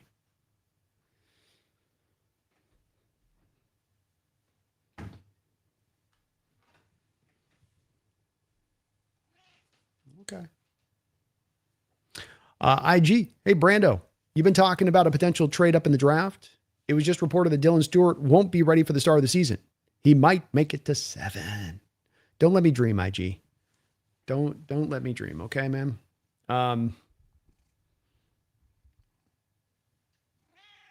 It's possible with that. I'll tell you, he is such a talent like Colin Simmons that I think, that these NFL teams are really going to be in a position where it's like an easy evaluation for them to jump. But there's still very much a possibility of this, IG. And it's a very fluid situation. I think the key point of it is this. There's a good amount of drafts in recent years' history where when I look at true blue chip prospects, I'm looking at like 3 or 4, maybe 5 at best. I think that there's a very feasible possibility as my cat drives her claws into the back of my neck. She's so passive aggressive. Okay, come on. Come on. Okay. Okay. I'm trying. You got to work with me here. The key on this one this year, I think, IG, is that you're going to have 8 or 9. 8, 9, maybe even 10. And now the cost for John to move up in the first round is not going to be as great as it would in some drafts where there are only those 3 or 4 blue chippers. And now I got to go up to 3. And now I got to give up 3 first round picks to do that cumulatively, right? Maybe it's 2 first round and 2 second round picks and a third round pick, but it's basically 3 first round picks. And that's the cost. And so when I go up to 7, now we're talking more 2 first round picks and a third. When we're talking about moving back from that 32 IG. And that's where a Dylan Stewart or Simmons or one of these guys that drops into that place that's still a really good blue chip guy. It's just that the top of the draft will get driven by the quarterback hungry teams. Top of the draft will get driven at some point or another in the top 7 by a team looking at the left tackle. Gooseby, for instance, Gooseby is a guy that I think is going to be an easy evaluation. Probably, I think I put a blue chip grade on him as well. So he's a guy that probably you have one of the tackles taken. Jeremiah Smith's going. So there's almost like a legit guarantee right now, be it Simmons or Stewart. There's a legit guarantee of 5 of these guys going in the board off that 5. But then you able to get into that 6, 7, 8 territory and still go get another one. A Leonard Moore, a Dylan Stewart, just a hell of a player. A true blue chipper, an all-pro potential player that you can go get at that point, which is what Dylan Stewart is. So I think it's in play, IG. And looking at this draft and studying it more and more, I think it's going to be very much in play for John, and especially if he's going to sit on the kind of draft capital that we're sort of expecting that he's going to get the opportunity to do so, then I think he'd even almost, if he doesn't do anything at the deadline, I'd almost say that there's almost a likelihood that he does that at that point, or tries to just gather more draft capital than for 2028 because he just has too many picks. That's another possibility of the way this could go. But boy, it's going to lead to some interesting draft discussion next year for where we're sitting at, and especially if we're coming off another bowl. Can you imagine that, coming off a bowl and then being able to add a blue chip top 10 pick in the draft? You talk about it doesn't get better than this. Every new day as a Hawk fan, it's like, oh yes, it can. Oh yes, it can. Life is good, guys. And just enjoy this.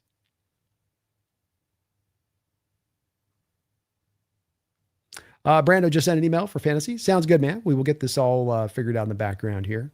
Appreciate it. And how simple the concept is, constantly ignored. It is. And I don't really get why. I think some of it is how hard it is to draft the offensive linemen, and that, they don't develop them particularly great at the college level, but okay, it makes it harder. Doesn't mean that you shouldn't put the investment into it. It just means you're going to have to work harder to get the evaluations of them right and true. But they do keep coming back to people love to, and fans love to just come back to, it's all on the quarterback. Like it's all, it just, they're so disconnected. All these other 10 guys are connected to each other and relying on each other, but he rides on high and he's either Superman or he's just a regular old citizen who shouldn't have been a quarterback. Luis, I see way too many predictions that have us missing the playoffs at like 10-7 or some shit. Yeah. It's been wild to watch, and people just don't buy into Seahawks season last year. People don't buy into that this team was great. Some do, but there's plenty out there that think that we were a flash in the pan, that we were a one-hit wonder. And they're going to forget our song this year. We're about to show them the B-side. Daniel, I hate how it's controversial to say, let the court system play out. Like, you're not even choosing a side. You're just saying, let the facts come out fully, and people think that that's bad of you. Yes. I'm glad you're catching on it, man. I'm in the same place of shaking my head. And I think it does speak to as I mentioned last night on Roundtable, because we get so much information in this era that we wouldn't in other eras. There was no internet in 1955, 65, 75, 85. So you read a newspaper clipping about this, and that's the information you had. And you didn't feel as confident to come to a final conclusion about a situation because you weren't given as much information. Now we get, we get little snippets of a surveillance camera. We've got an email message here. We've got the reported this and reported that. We got everybody breaking rumors all over the place. And now stuff becomes aired out publicly, and that this is where justice will be served. And I hate it. I really do hate it as a tendency from a society, because we don't know the whole story. And because anybody that's gone through a court, situation knows that it's an exhaustive process and has to be in order to get to the heart of the truth. And that's why it's so important to let that process, as you say, play out. And I try to point out to Jay, it's not simply a thing in this society. It isn't just something that's sort of kitschy that we do. It is the most perfect system on earth in getting to justice. It ain't perfect, the most perfect we got, but it's got to be allowed to run its course as a process in order to do what it does. And if you simply are going to come in there and upend that process by jumping up ahead and saying, I've got some of the stuff that doesn't sound good, so he's guilty. It's like, I don't like that as a human, right? It's just a bad, it's like if that instinct to do that can be drawn in other places and manipulated in other places. If you allow that to be how you operate, you can be moved to the whims of people at that point. And that's a dangerous place to be, I think. B, I even watched the show where you did the 53 prediction. I was just a little late as it was the middle of the night. Being late's not really German from me. No, it's not. You guys are known for being on time. Very, very exact. I appreciate it too, man. I'll always do a little bit of a prediction one when it comes to that time of the off season, but like just with these ones, you're locked in on this roster, and I'll definitely be using your site in the future because it's a very handy site to kind of play with stuff. But yeah, those last 8 or 9 guys are going to be ever changing, ever moving, ever revolving kind of through a little bit. So it's like, well, here's the ones for game 1, but the very next week you'll have a whole different kind of crew there, Luis, it's just disrespectful. We finished last season on a 10-game win streak with a combined 17-3 record and a blowout Super Bowl. I agree with you, man. And I probably have annoyed many people on here by how much I've talked about it, where it's just, I don't get it. Let me add one more on top of that, Luis. You lost your 3 games by a collective 9 points. 10-game winning streak, 17-3. The 3 losses you had were by a collective 9 points. Blowout Super Bowl win. This is a representation of an all-time great type of team, which is backed up by the DVOA. DVOA has Seattle somewhere in about like 7th all-time. That team last year is the 7th best all-time team in NFL history.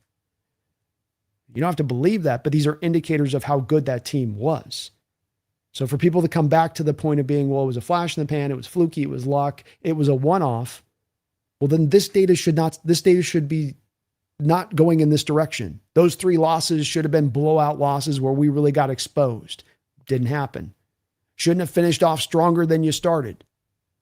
Didn't happen. Actually finished stronger than you started.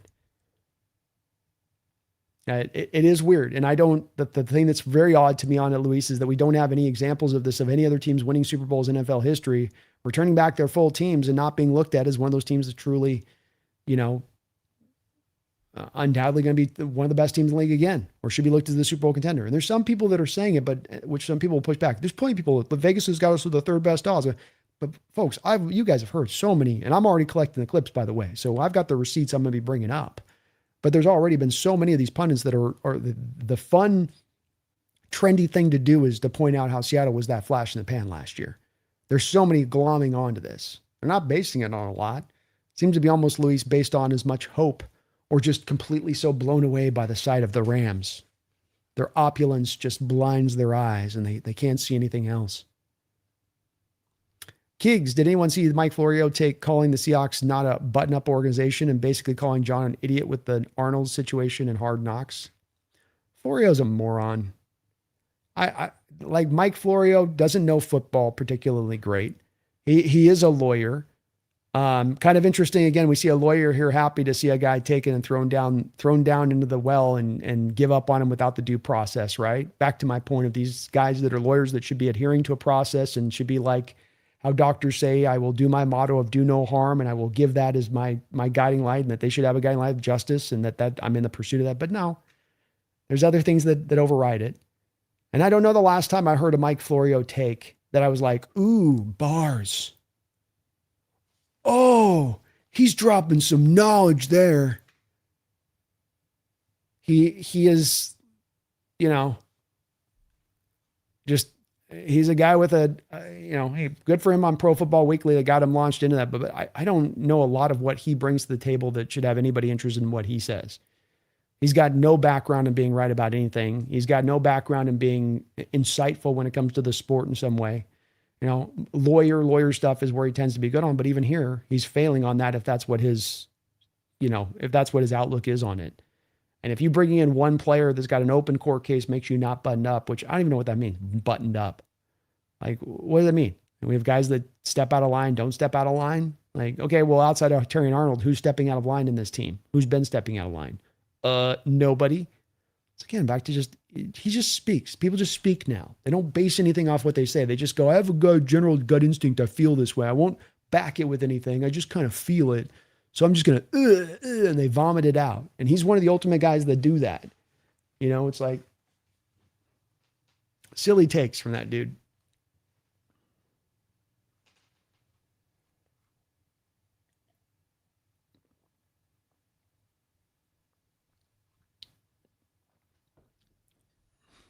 Noah's been good, Micah.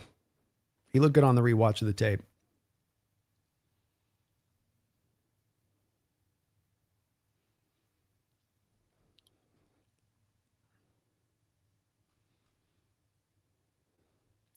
Mumbles, thank you for the $5 donation. Brando versus Jake and Brando versus Pumpkin. HR wants you to show the difference between these pictures, but they're the same pictures. I'm pretty much wrestling with both a little bit, that's for sure. And I'm not getting anywhere. A lot of wrestling, and I'm not actually getting anywhere. I had her sitting on the chair. I thought she'd be happy there. She wasn't happy there. She just has to constantly cry, which I know has to be annoying for you guys. So sorry about that. I know she's a very vocal cat. I'm teaching her the English language word by word. Eventually it'll be fun when I can get her to actually say some phrases. Thank you though, Mumbles. I appreciate it. It's very true. Same fight, same battle. Addicted Brando, thank you for the triumphing the value of quality O-line. Wish they had an O-line pill a guy could take. It's one of the places you see teams that have their biggest issues with addressing this. They'll kind of address it. They'll do a little bit for it, but there'll always be, weak links and holes. And one of the things the analytic people I think have brought up that's such a great point is that the strength of your offensive line is not on the basis of your strongest guy, of your baddest ass dude. The strength of your offensive line is on the back of how strong the weakest link can be. How strong your weakest part of that offensive line can be will determine that offensive line success. It comes down to building a full quality line, not having a couple guys, building a full quality line, building in cohesion and continuity, getting a top-notch offensive line coach, and you are on your way already offensively speaking. Before you've gotten to scheme, before you've gotten to the route runners, before you've gotten to the cool back, before you've gotten to one of the unicorn tight ends that all these teams are looking for now, you are already on your way to setting that offense up for success. And I've gone so many times over and looked at so many teams through the years that have addressed and put those parts into the line, and so many teams that have Looking at the Chiefs a couple of years ago, I mean, they're one of the great indicators of this. Mahomes walks in there and just on his tackles and guard Mitch Morris inside, he's got Schwartz and Eric Fisher out there as real good all-pro type tackles on the edge, right? So much to work with to allow him setting up for success right out the gate. Then loses those tackles to retirement, loses Mitch Morris to retirement. You've got to reset the stack. So you go get in a Joe Thuney, I think it is, they got in there. They got in Creed Humphrey in the draft in the second round. You trade for Orlando Brown, franchise left tackle. You re-put that investment back into the thing, and then you're back to the Super Bowl, and you're back to winning. You know, when the line went bad, you couldn't beat the Super Bowl. You couldn't beat the Bucks. You know, and then when the line got good, you're back to win a Super Bowl. And then when they lost the Eagles, where was that offensive line at? It had still some good parts, but you had in that game, for instance, against the Eagles, Joe Thuney, left guard, playing left tackle.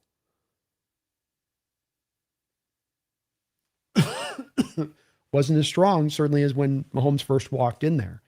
So it's like you just take that one team alone over those last 5-6 year span and track them year in, year out from when the offensive line strength and the performance you get out of Mahomes versus when it's weak and the performance you get out of Mahomes on the other side of it. And that's where this data is so succinct and clear. It should spell to all of these NFL teams to put the onus on this.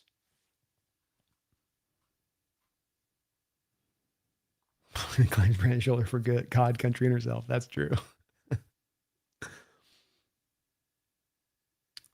I think the dismissal preseason one game is an example of what happens if the O-line can't do their job. True.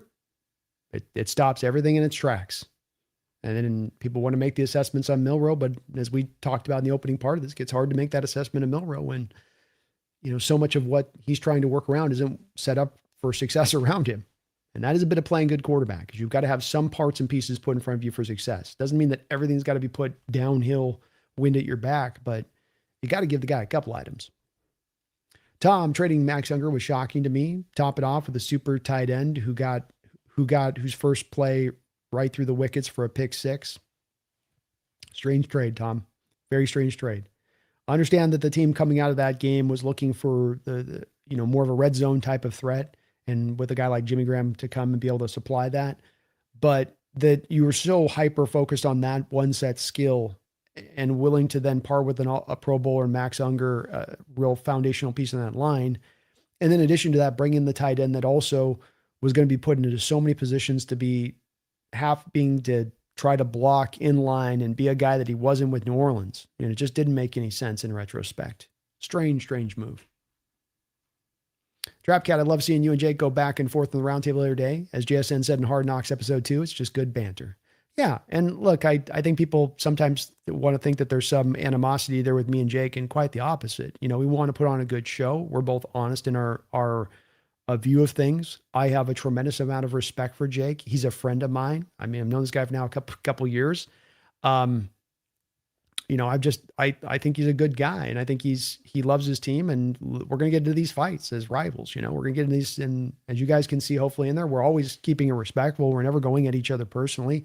It'll get passionate, but I think that's what makes that part of what makes that show good, is that we're willing to have those kind of discussions and we can keep them on the rails without it getting toxic or personal.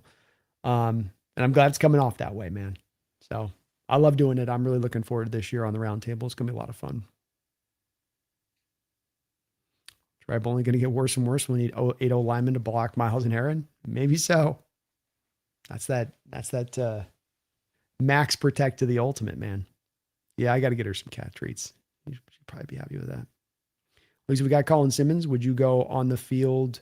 Who would go on the field in place of D-Law, D-Hall, Derek Thomas? Stewart would fit more places, though I'm sure Mike can get creative with either.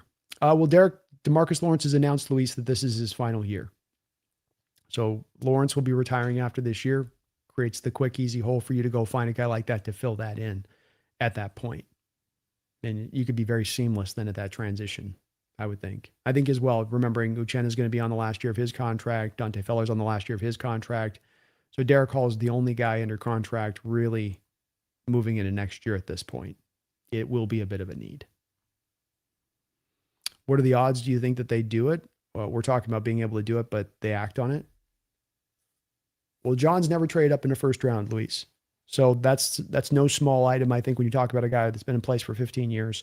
that's never moved up even one pick in the first round. That tells me that the cost is too pricey to do that typically.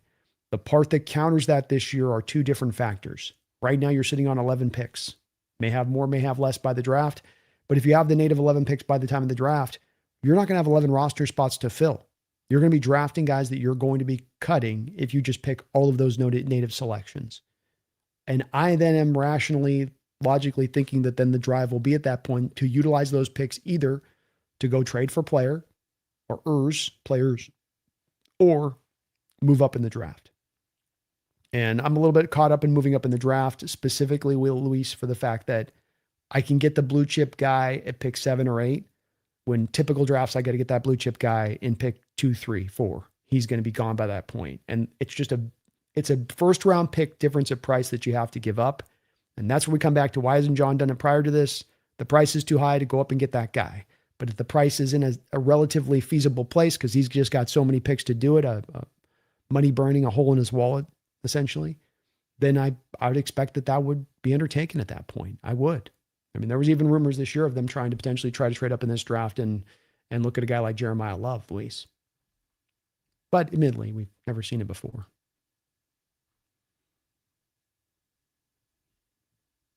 One hit wonder, my college roommates call me that sometimes.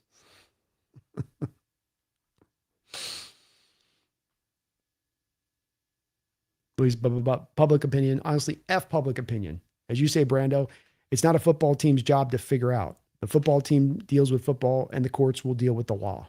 That's it. And if a guy's convicted to that point, then you make your decision there, right? Like that's the way the process should play out. And people love to jump to for these guys. I just don't think it's very fair. It's a short career. What is it? It's down to like 3.5 years now is the average NFL career. I got a short career. It could be ended at any time with injury. The contracts are not guaranteed. I've got a finite amount of time to earn my money. And you're going to come in there and people will come in there on these guys, not you, but people will come in there on there and, prematurely convict these guys when they get accused of stuff. Knowing as well, by the way, this may be a shocker for some out there, millionaires are kind of targets.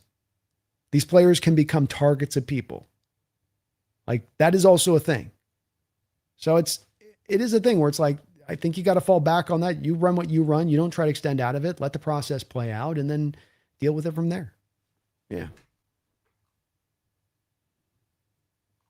Mike Florio thinks everyone's guilty except when Kyle Shanahan hits someone head on, not paying attention, and the media hit it for 2 weeks. You didn't even tell me Sims, Shanahan's butt buddy, didn't know. Yeah. He's talking about a guy that's not consistent on that type of stuff, but when it kind of suits him. But yeah, weird too for a guy that's a former lawyer to operate that way. Really? And he tries to play so player friendly at times too. It's just kind of the weird game that he goes about with that. That's part of why it's just hard to listen to him. Mumbles, thank you for the $20 donation. Mumbles, thank you. Very kind, you guys. Absolutely unbelievably super kind. Thank you for that.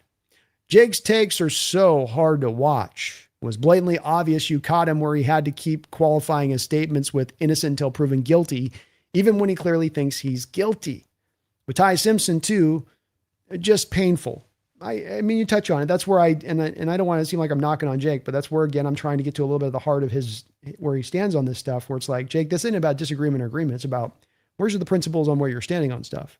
So, you say for 3 months leading up to the Ty Simpson pick, this cannot be the pick. This isn't the right pick. You articulate very well why those reasons are. You are correct, in my opinion, in that outlook.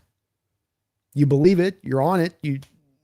Then the day of the draft comes and you come back and you immediately shift and turn after a day of like in the moment of reacting to the draft, hating the pick in the moment. Then you come back a couple days later and now you're suddenly all in on the pick. Completely get it.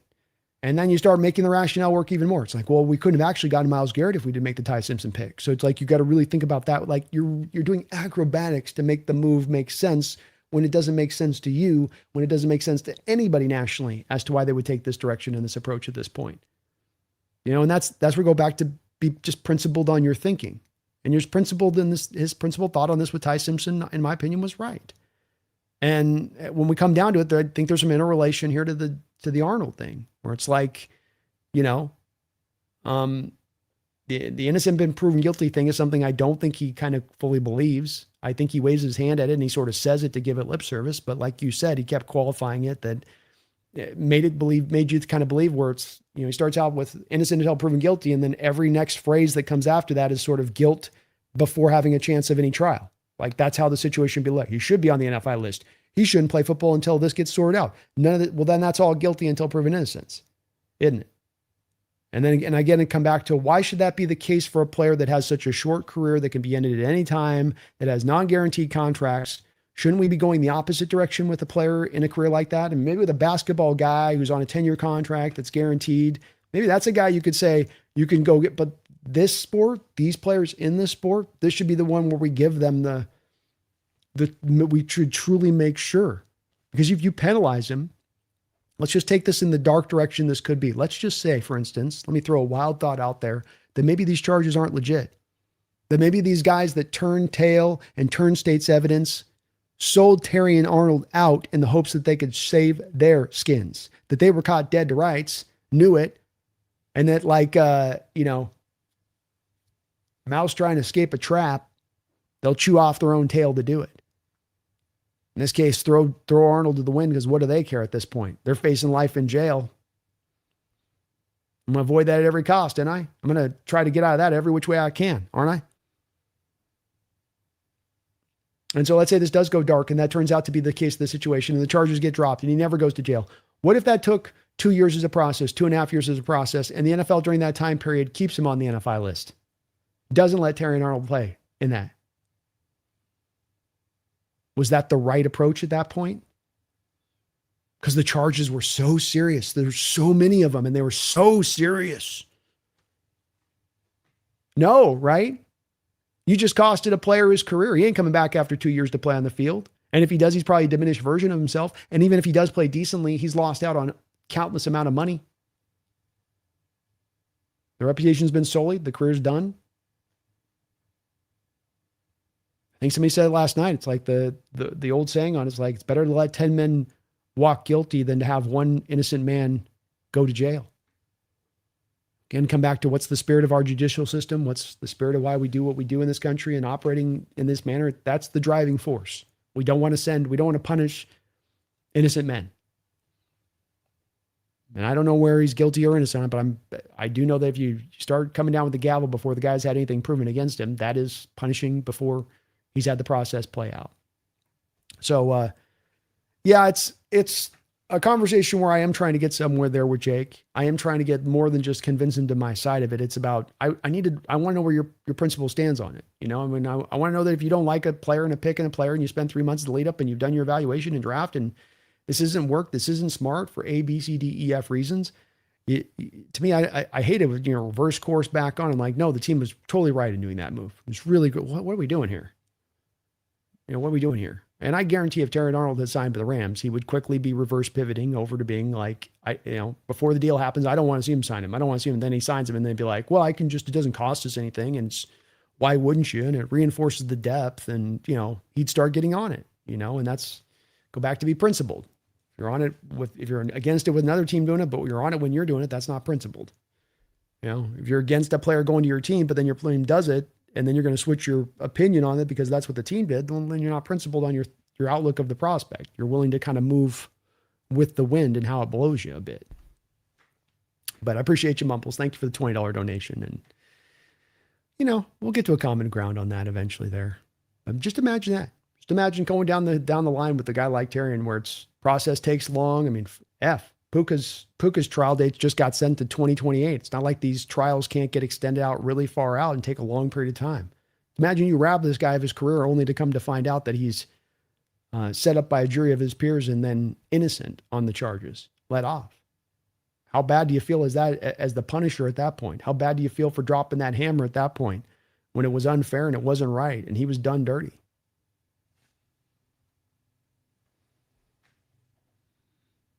Says he agrees with you, but then keeps slipping in his assumptions. He does. Yeah, he does. That's where it's not innocent until proven guilty is not a flippant thing. It's you believe it and it's a standard or it's not the standard. He thought Puka was innocent until the picture of the bike came out, but he's against Puka going on the commissioner list. Bingo. It's like, it's my guys, it's okay. It's your guys, then come on. What kills me about Jake is the or whatever comments. That isn't a coherent argument. That's the problem when you don't have a principle you're operating off of as a base point to then bring your argument out. If your argument kind of slides back and forth, depending on the wind, depending on, is it my team doing it? Is it your team doing it? Well, then you're right. You get into, whatever. You get into I can't quite put together your argument. I can't quite put together where your stance really does lie on this, He's watching now. I don't know. Maybe he's a busy man.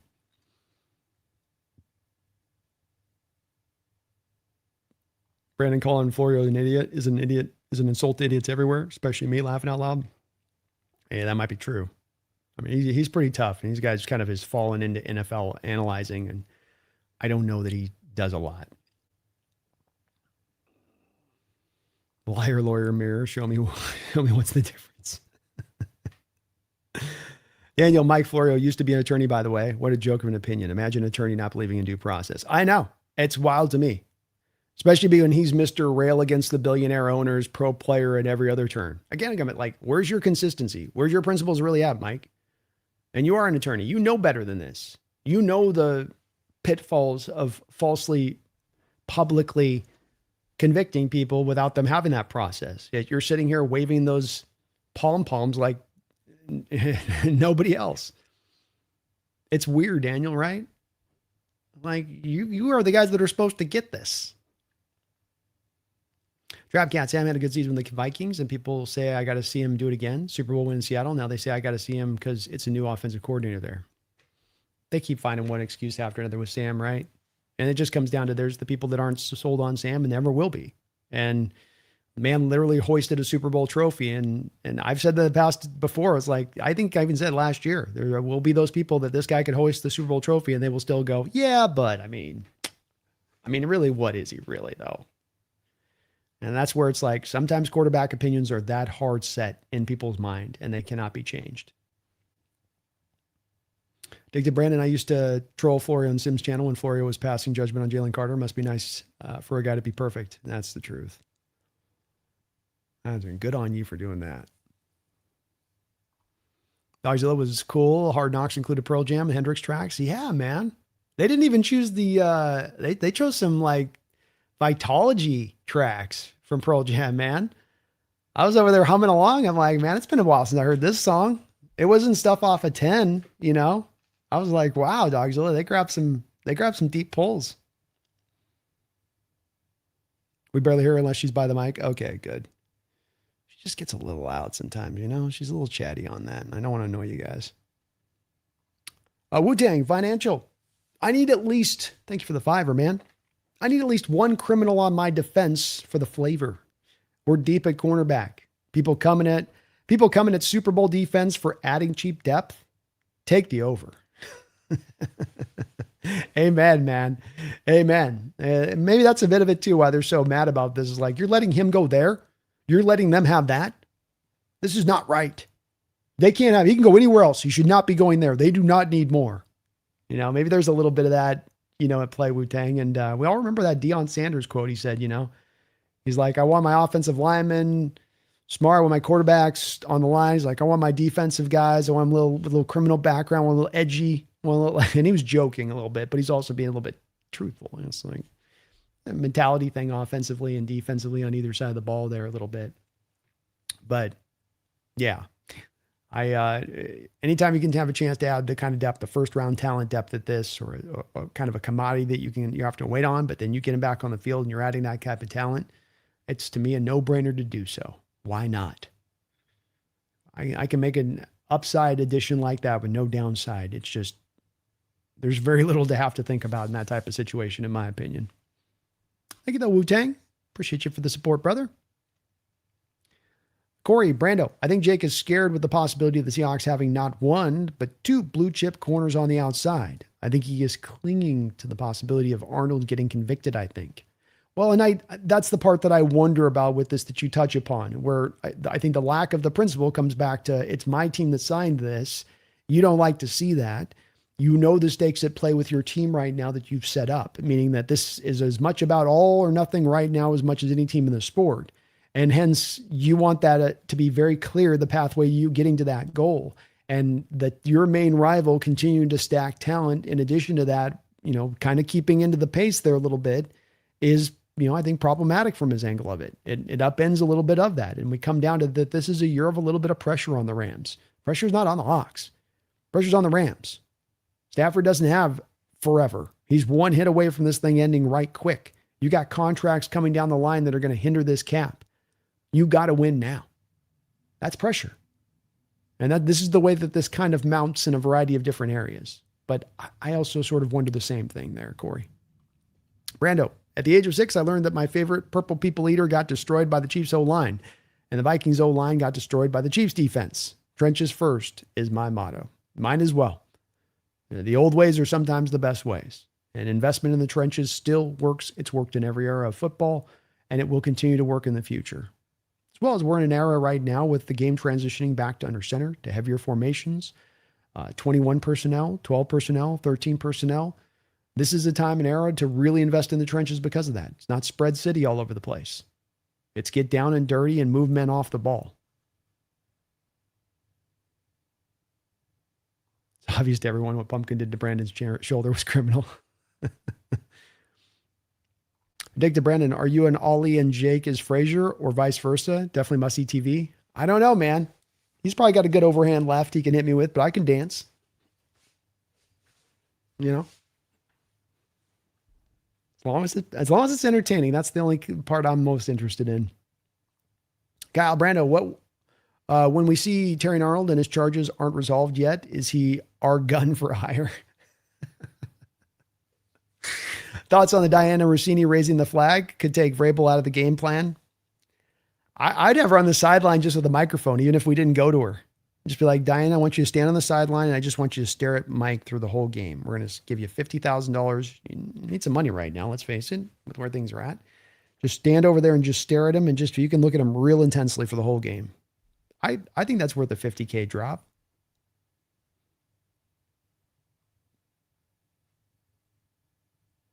Despite the video, we could only be scratching the surface on Pumpkin's criminality. Hey, she goes deep on that. That's for sure. It's going to be interesting to see if those draft picks are going to be used for whether in the draft or used for something else. It will be, man. And it's such a cool conversation because there's so many different directions you go. And the strength of this draft is a potential driving force in this, right? If it's a weaker draft, maybe you're more looking for the players for trade for a team that's Super Bowl ready. But being that you go get a really talented guy on that rookie deal, and with how you're massaging these contracts up to be able to add that into the mix, could kind of just work out just right in this sustaining portion of what they're trying to do here.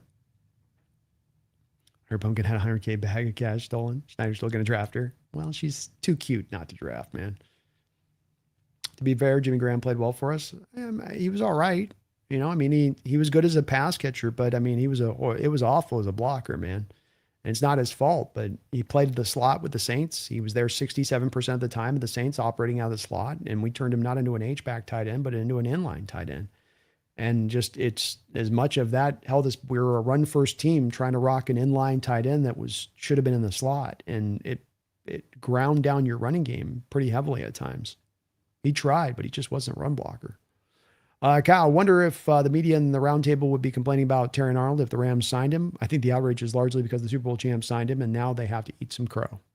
I think you guys are touching on it. I think I think that's a part of this puzzle. This isn't just pure everyone like, we can't have these criminals playing in this game. This is a sacred sport. It's a privilege to play. I think that's what they're trying to sell is what's going on here. But I think you're right. I think my itching suspicion is that there's something a little bit extra here in the background as a driving force. Take to Brandon, preseason results. I heard Bo Stevens had short arms. Did the Hawks draft him or just ignore that fact issue? I don't know if he's got crazy short arms. It's less of a problem in at guard, I would say. You'd like to have long arms, but it's not, 31 and 1/8. It's a little not ideal, but I also think that this year with the arm lengths, if you look at it, addicted, there was something weird going on with the arm lengths. Like everybody's arm length suddenly went down from the,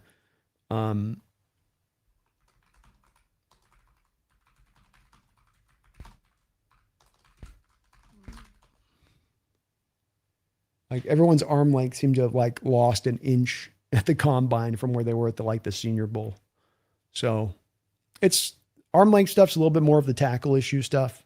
You can get away with being down more around the 32 or sub 32 arms at the guard level of things.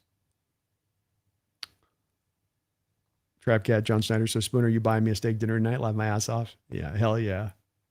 You know everybody's hitting up Spoon. Let's play some football, Josh. I'm with you, man. Let's get it. Brian, the Hawks, that's the only downside I see to giving more leeway to a player accused of a crime is that then the argument would be athletes get a pass while regular folks are sitting in jail without bail.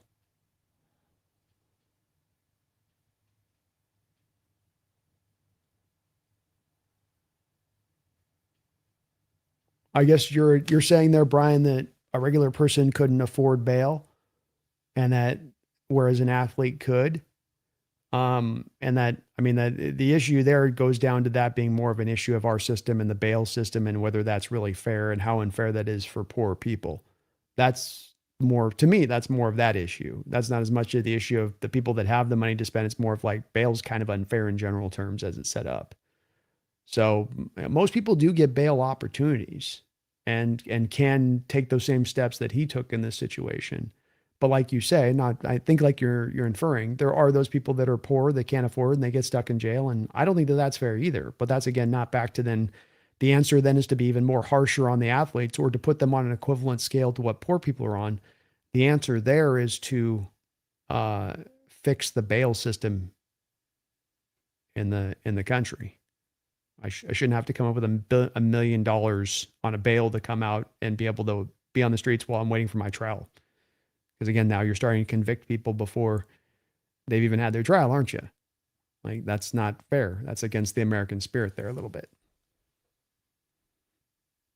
Thoughts on why we got Diggs? Former first-round talent that you have familiarity with Aiden Dirty going back to the Cowboys.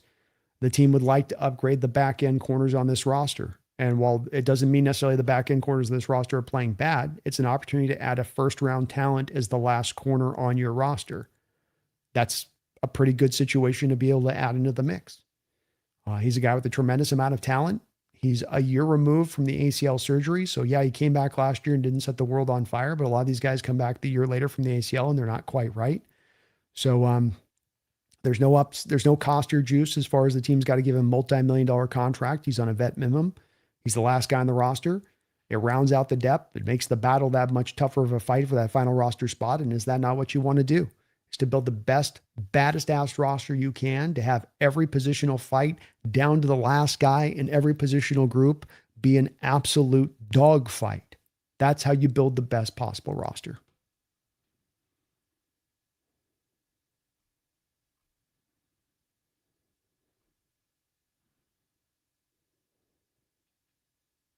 Oh, here's the other bad news from the presser today. Brady says his new baby daughter looks just like him.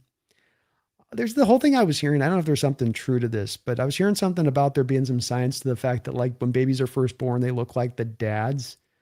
It's like an evolutionary thing so that there's no question about who's the father a little bit there, but then they eventually, the face changes a little bit over time. I don't know. It could be some woo-woo stuff there. Sounds right though. Smoke, depend on if their stories corroborate with each other and if they were questioned independently. Should be easy to poke holes in any lies. Yes, sir. On the guys, the informants or the turns.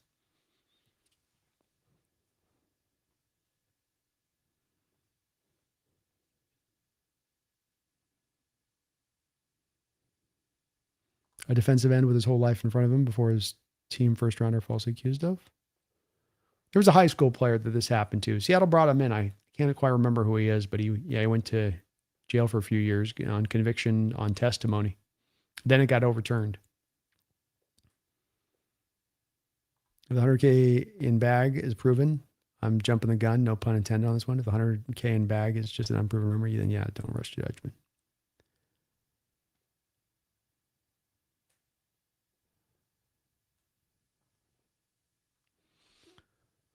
It's a good deal, Luis, if you can get out from under it, man. That's for sure. Jeffrey, thank you for the $10 donation. Appreciate all your support, brother. I'm concerned about our offensive scheme. I was told was going to operate like last year and look like a kindergartner version of what the Rams do. And our pass rushing depth is looking thin. Thoughts? I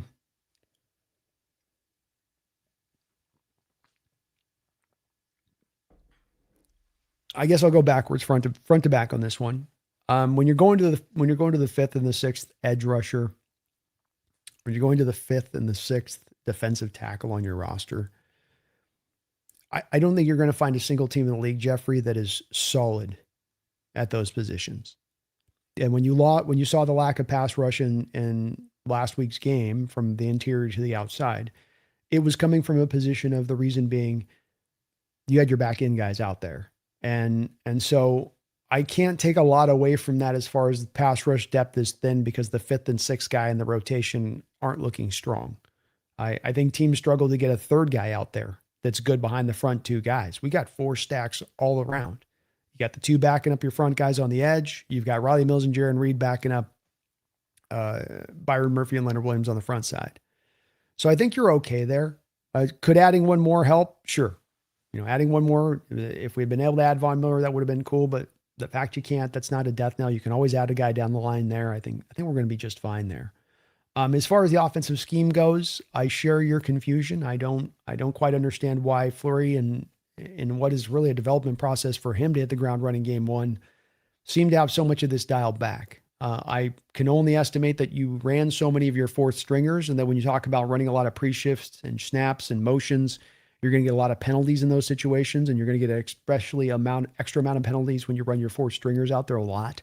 So maybe they were trying to keep things simple to keep the game clean, but it didn't help out Jalen Milroe. It didn't look good. You didn't set him up for very much success. So I don't think it's going to be a standard issue of what we see from this team moving into the future, but it would be, we talk about this upcoming game, something that I'd like to see is a little bit more flourish from Fleury. I'd like to see you put a little bit more of this offensive attack in point. You're not fooling anybody coming into this year. Everyone knows what the Shanahan scheme is. So you putting evidence of your Shanahan scheme on tape and what you're doing is not going to be like people are going to be able to really backtrack and reverse engineer your scheme and have you solve game one.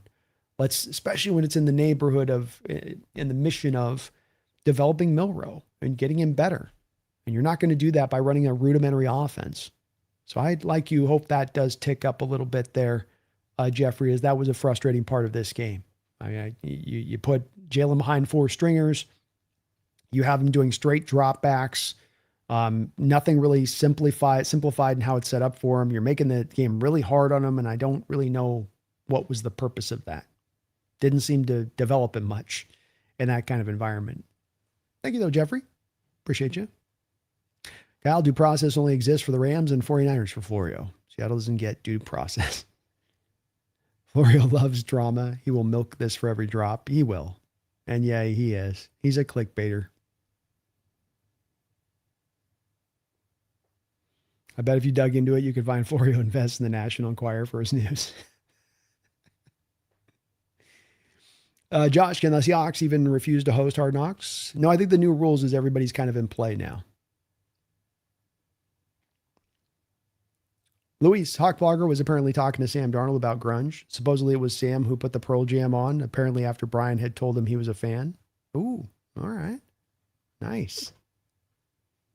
I dug it. They grabbed an obscure track there. I think it was Tremor Christ. Serums, do you see the Seahawks schedule very tough to have another 14-win season? I think it's a little tougher of a schedule than last year, Serums, which is why I'm at 13 wins in my projection. I'm 1 off. It's a mildly tougher schedule. Mildly tougher. But certainly there's a potential here where this team could win 14 games this year. They've got the ability to do it. And the schedule's not so daunting that on the surface of it, there's no way to get there. Just feels like you'll have one more extra loss in the schedule with it being just a tiny bit harder.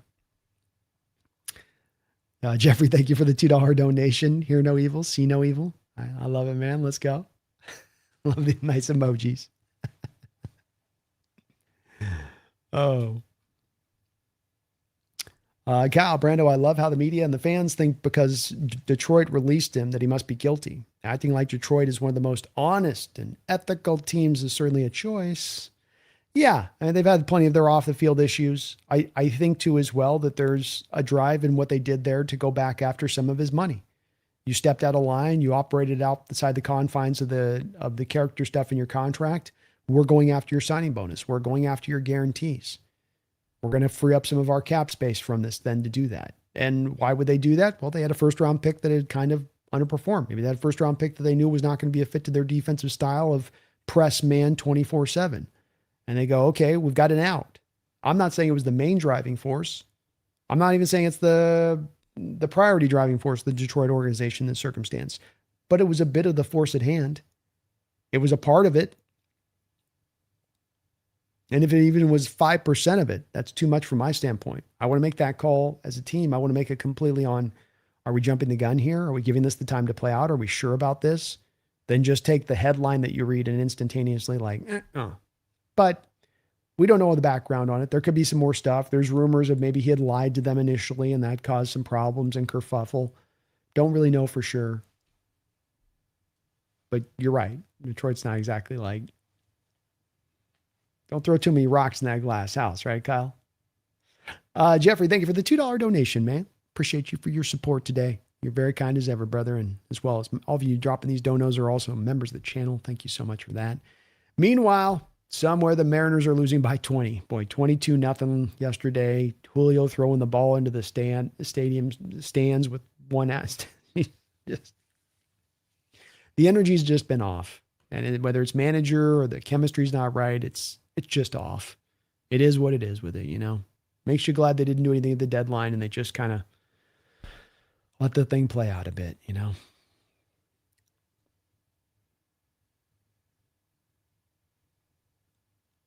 One second here. I'll be right back.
Mark Sanchez, thank you for the $5.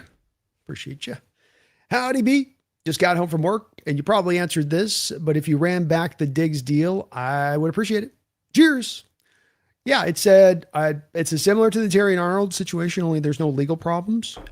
You've got familiarity with in-house and dirty and having worked with them in the past. I think as Carl Scott's probably worked with Diggs as well. So you know in-house kind of what you're getting as the guy.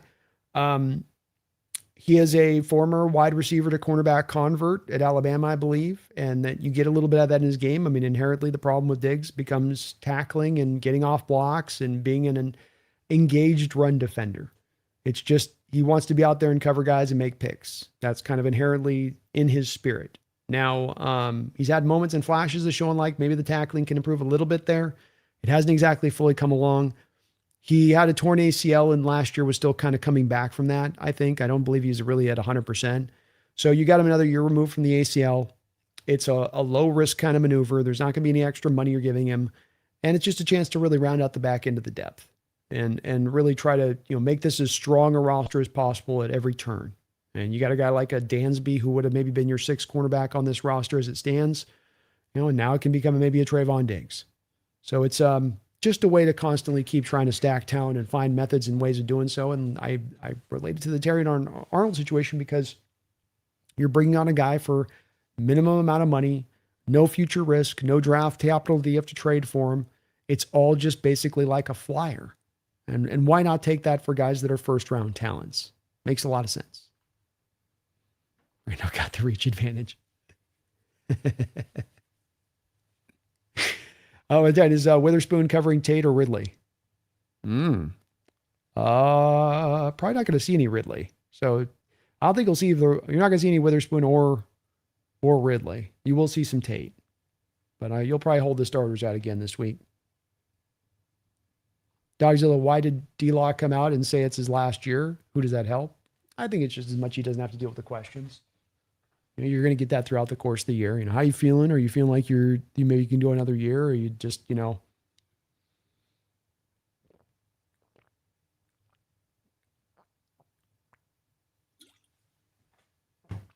kind of closes off the speculation there, I guess, a little bit, Dogzilla. NFL players kind of tend to be like this, if you look at it too. If they're in a position kind of like D-Law is, where they can kind of keep playing a little bit extra long if they want to, when they get to the point of they're getting that spot, they'll be like, okay, this will be my final year. This is my last run through. This is going to be it for sure. This is through, and so I think it's almost as much of them to ensure that they don't get talked out of it again, like they kind of make their peace with it.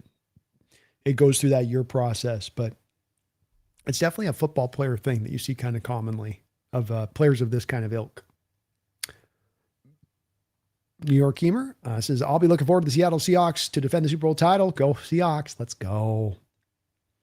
Ryan, Jimmy Graham wasn't effectively utilized correctly. Part of that was his fault, insisting he was more of a wide receiver than a tight end, wasn't much of a pass blocker. No. It's a guy that, with the Saints, like I said, 67% of the time he's out there as the slot. He's essentially a slot receiver with a very little smattering of tight end reps in there. Because the 67% was just the slot, he had also some reps out as an X at times. So you had a very small percentage of his snaps actually as an inline tight end with New Orleans. And we tried to change that up. If you're going to trade for a guy, don't ask him to do something different that was the cause that caused you to go give up heavy amounts of assets and pay the guy a lot of money. Bring him in there to do like for like what he had been doing at the other spot.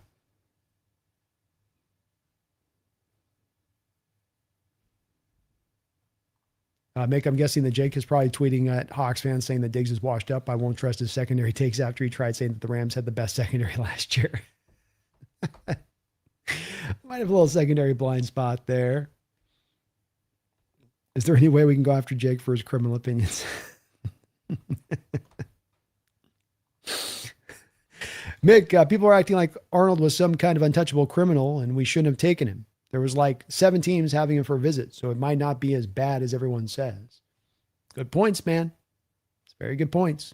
And again, with Arnold, it's like, why is Nick Saban going to bat for him? Why are all these guys from the college program, including us hearing from Robbie Utz last night when John Schneider sat him down, why are there all these guys that are saying this is not who this guy is? I mean, if he's such a bad apple, if he's such a, I was referencing last night, like Nino Brown from New Jack City, like, suddenly when he left the college program, that doesn't add up. If a guy like that's going to be like Aaron Hernandez was a problem right as a pro and had a lot of issues off the field and was still doing some of that gangster stuff off the field. Aaron Hernandez was also living that life out of Florida in college.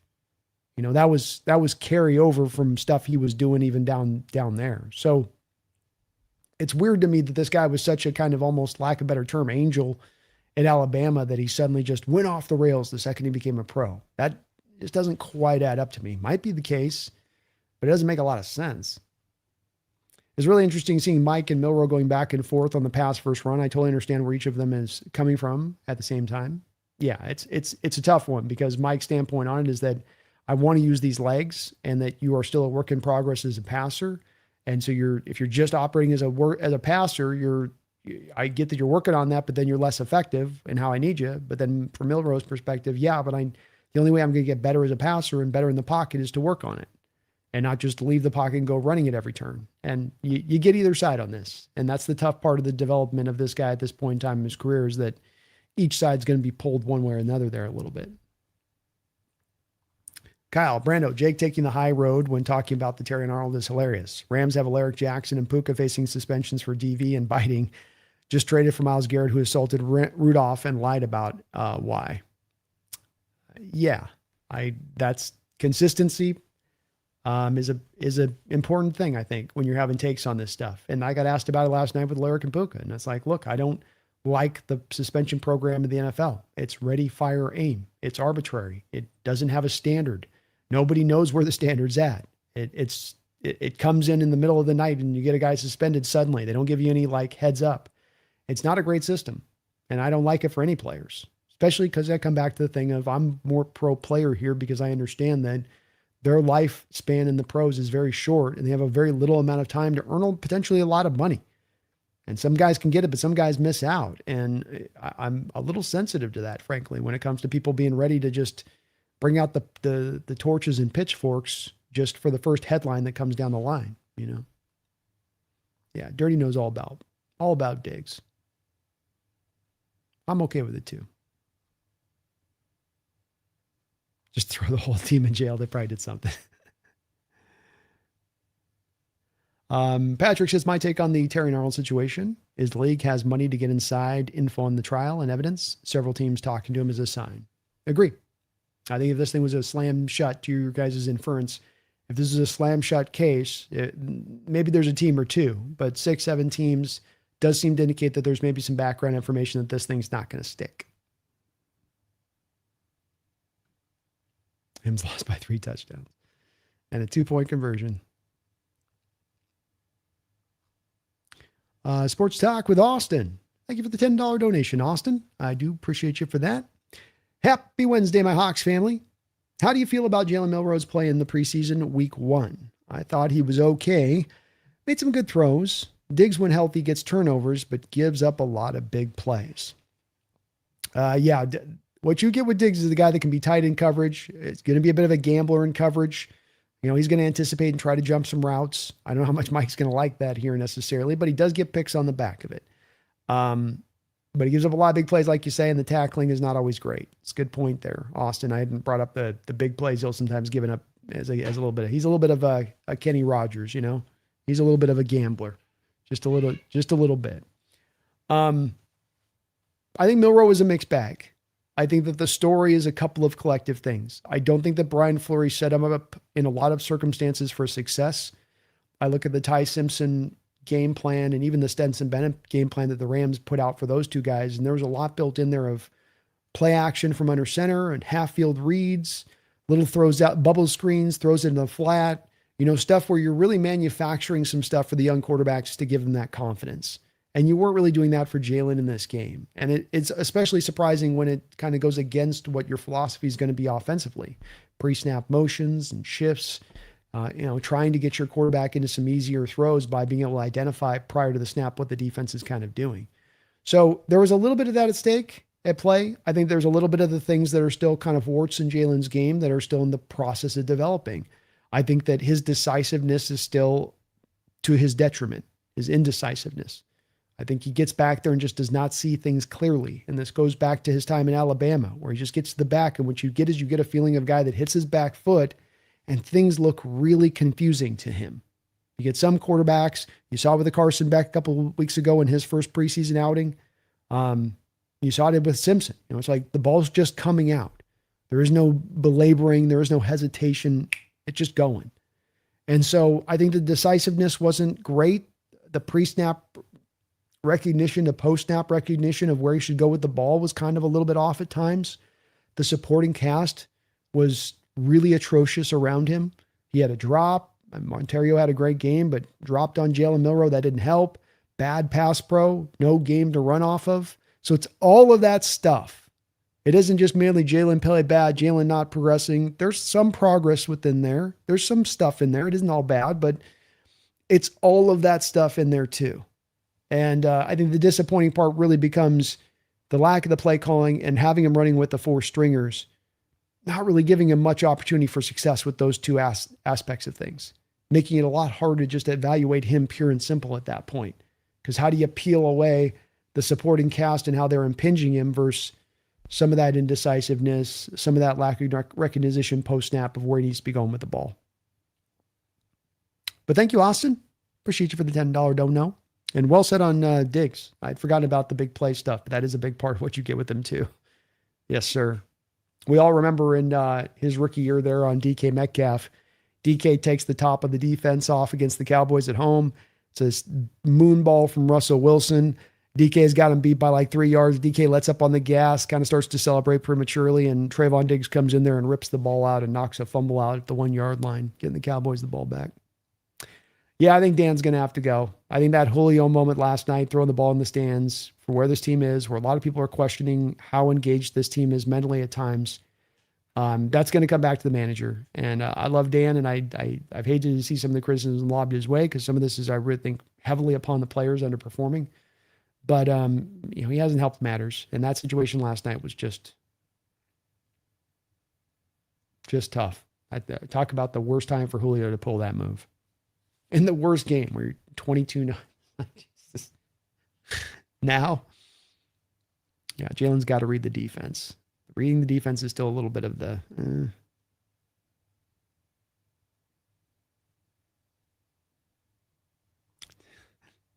It's a good method of approach there, Patrick. Kyle Brado, Dan Campbell really made it weird also because they asked him about Seattle picking him up and said TA was a great player and a good person. If that was the case, why not waste this case out? Well, that's the part of me that I wonder about with coming back after his money. And, if the guy had played fantastically for them, does that change this scenario? Are you a little more willing to wait if he'd been a lockdown corner from you for the jump? Does his underperformance impact this at all? Again, we'll see. The proof's in the pudding. Does Detroit go back after his money? And if the answer is yes, Detroit goes back after his money, then a part of this release was probably motivated by the ability to go back after his money, which is fine. You're free to do that as a team. But then this has less to do with you just so concerned about his behavior and and it's more about you trying to kind of save yourself on a situation that's not exactly played out great for you. So I don't know for sure, but I do wonder, Kyle. Developing quarterbacks is not one of our strengths, obviously.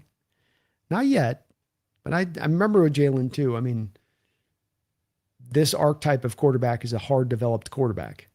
Right? There's a lot of examples out there of these kind of guys that don't round out the great ceiling that they tantalize. Joe Milton, you saw this and Joe Milton played good, but Joe Milton's rocking third string to Sam Howell. He's got way more abilities to his game, does Milton, than what Sam Howell has.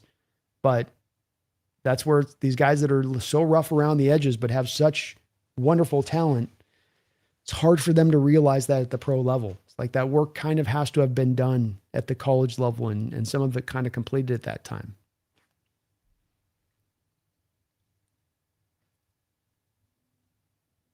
Yeah, not getting points after the punt was rough.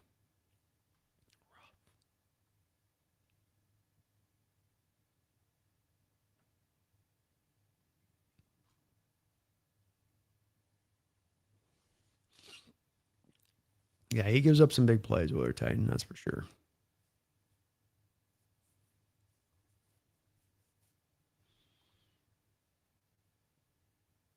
At least I can see it being quite freeing to know that you accomplished what you wanted to and can say it's your final year. Mentally, you can play with no pressure and just maximize your last run and have fun. That's it. I think that's a little bit at stake there. And it does make sense to me as kind of a, you've been playing this sport not just professionally, but through college as a kid. It's a very dramatic thing coming up to the point of facing, kind of the end and being done, especially when you're kind of having to find your new sort of lot in life and your new approach in life, Pumpkin's making a mighty return here. Pumpkin, super stoked about me's $100 row donation. Can you believe that? We got a $100 donation from me again, coming in so strong as he does. Very kind of me. Both me and Pumpkin are very appreciative of your big old donation. She's super stoked. She sensed it, actually. That's why she hopped up here. She's like, you're about to get a $100 donation, bro. Are you ready? Are you ready, Brando? And I am ready. Me says, much love, B, and to the 12s. Well, much love to you as well, brother. You have dropped some big time donations here so many times over on this channel in the past. I can't even keep track of how many times. And came in with that big old $500 donation on our charity stream a couple of weeks ago. Thank you so much for that. You helped us get up over $1,000 big shout out to the 12s out there. Got over $1,000 for St. Jude's. Very, very, very great job on your guys' part. But you were one of the centerpiece points that helped us get there. Thank you for that, man. And thank you for all of your support to this channel, helping us go here, helping us be able to keep running, doing this full time. And it's really appreciated. You're awesome, brother. You are just the best. Appreciate you. Hope you're doing well out there, me. Jerry Jones, a football team owner, just wants to be a celebrity. I think you're on to it, Trap Cat. Rudolph deserved it. Hashtag Miles did nothing wrong.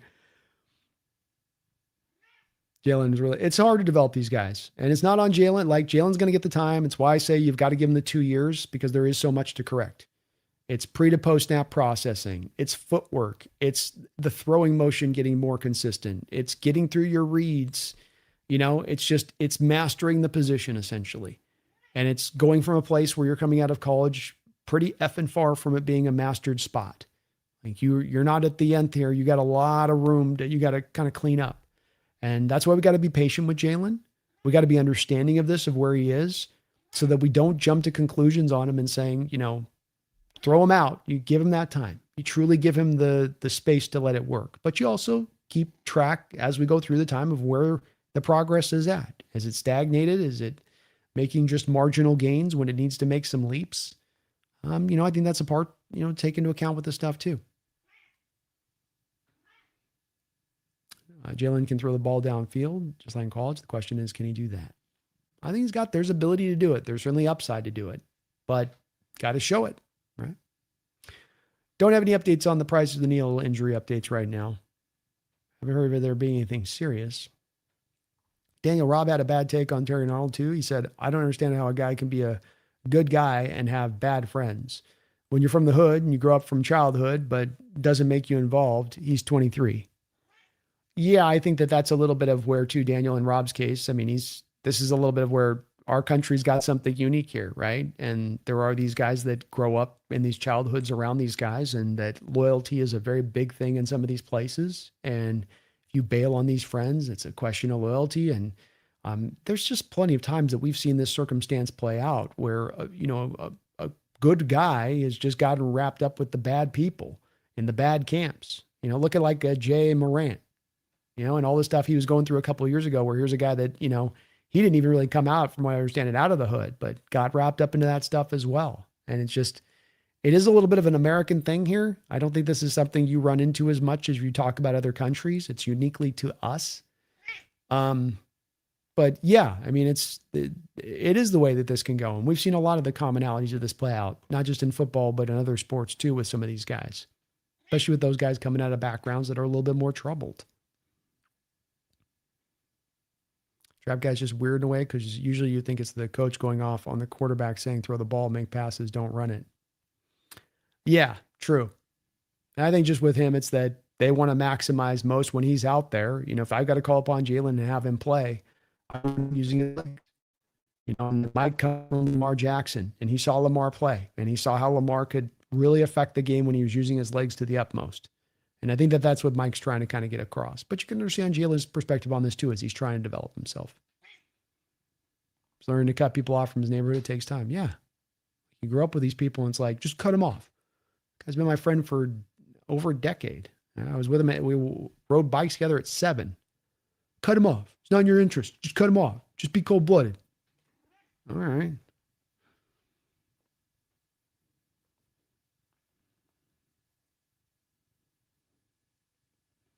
Yeah, Jalen was fine. Marty, am I the only one that still can't get over the entire playoff run? You shouldn't, Marty. It was special. It was unique. You're never going to see another thing like that maybe in your lifetime, at least to come up out of nowhere like that. Now, enjoy it. Like you say, it's glorious every week. Whoever's big and athletic quarterback, got to run a gun. Freezes at least one defender and gets you lots of ground yards and chuck it deep plays. Works with this defense, just got to convince them. True. Very true.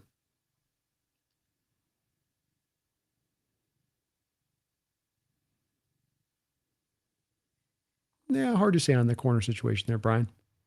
Could be a bit of both there.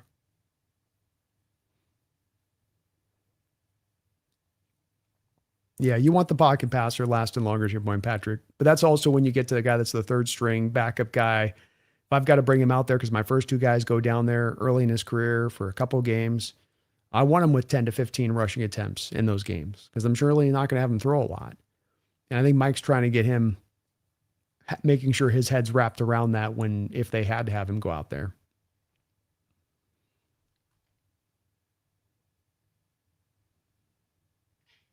Seahawks play on Sunday.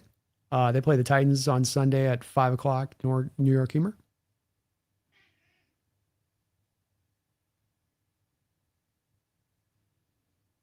Yeah, Daniel, Malik Willis is kind of a good comp for Milroe and sort of giving him a little bit of that time. And Willis certainly had a lot of time. And similar guy. I think it's a good comparison. A similar guy and where he's at roughness-wise around so many of those edges that needs to be rounded out. Watch out for Cam Ward, Carnell Tate. It'd be interesting to check that out. Didn't seem like Cam Ward was working really great with the new OC that they've got there with Saleh, the New York Giant head coach guy. Didn't feel like a great pairing, but yeah, it'd be interesting to see. Titans got some interesting receivers there.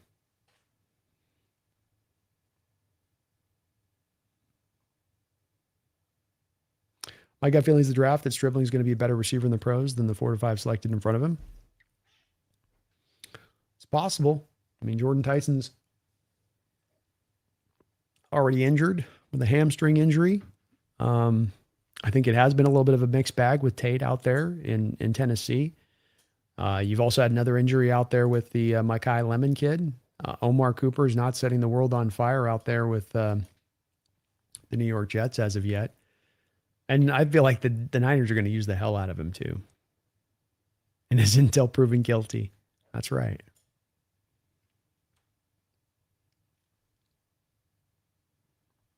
Yeah, Cam Ward's, he's got some mobility to him. Really great pocket mobility and improvisation. He's not a pure scrambler, but he does a great job. He doesn't lead with that part of his game. He does a good job to extend a throw. I had questions about him too, Lord Titan. I wasn't the biggest Tate guy. Not sure if I liked him as a pairing either with Cam Ward.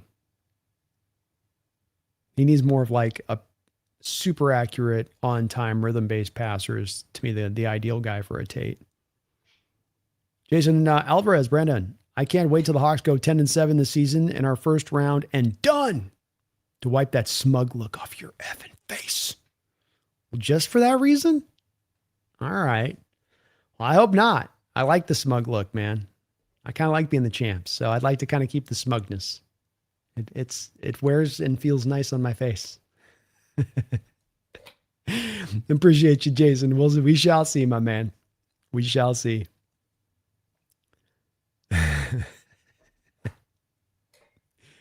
Bayadish injured. Trade Olu for Alec Ingold. That could make some sense.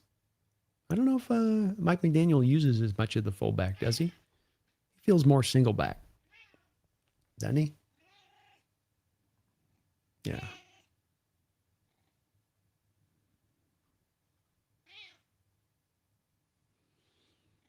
Jason feels confident the Seahawks offense will take a step back this season with Fleury calling plays. Sam Darnold crumbles with pressure in his face. It irks me that people brush over his turnover issues.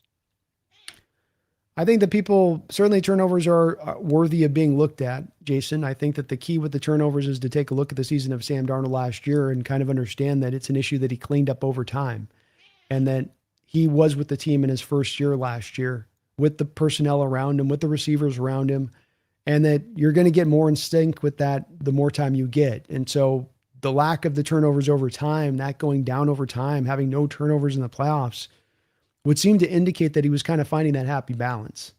And that it's one you can understand why I would be struck that he hadn't been here for 3 or 4 years.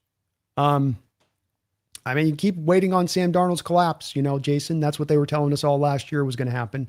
It's going to happen now. It didn't happen. Then it's going to happen now. No, it's going to definitely happen in the playoffs. Well, it's definitely going to happen in the conference championship game. Well, now it's going to absolutely happen in the Super Bowl, and it never happened. So keep waiting, keep wishing. Hasn't proven to be true so far on this. And as far as Fleury calling plays, we'll see. It's a question, but you did return almost your entire offensive staff. So this isn't a new OC coming in with a whole new staff. This is you simply changing out a play caller who's running the exact same offensive system that you ran last year. So is it a possibility that it upends and isn't the same and he isn't a good play caller? Maybe. But have you set a lot up for him to be successful? You better believe you have. Yeah, Daboll. I don't know if Daboll and Cam are going to be great. Daboll does a lot of that screen stuff and a lot of that. Everything's out of shotgun stuff. I don't know. Maybe. You know what I mean, Euler? I'm in a maybe place with that one right now.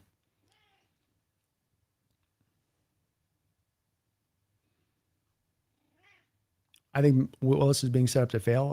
Other than A-Chain, the weapons are awful. Can't see him succeeding out there. I thought it was a weird contract by the Dolphins. Willis certainly was in alignment to be given that contract, and it's cool to see him do what he's done with his career. But to your point on this, it's like he is really behind the eight ball out there in Miami. And that whole offense is a work in progress. You mentioned the skill position players. I could point to the offensive line, the tight ends. It's all the way around. Say nothing of a defense that's going to make that offense constantly have to throw the ball over the football field. And I don't really like it for Willis. But we'll see, man.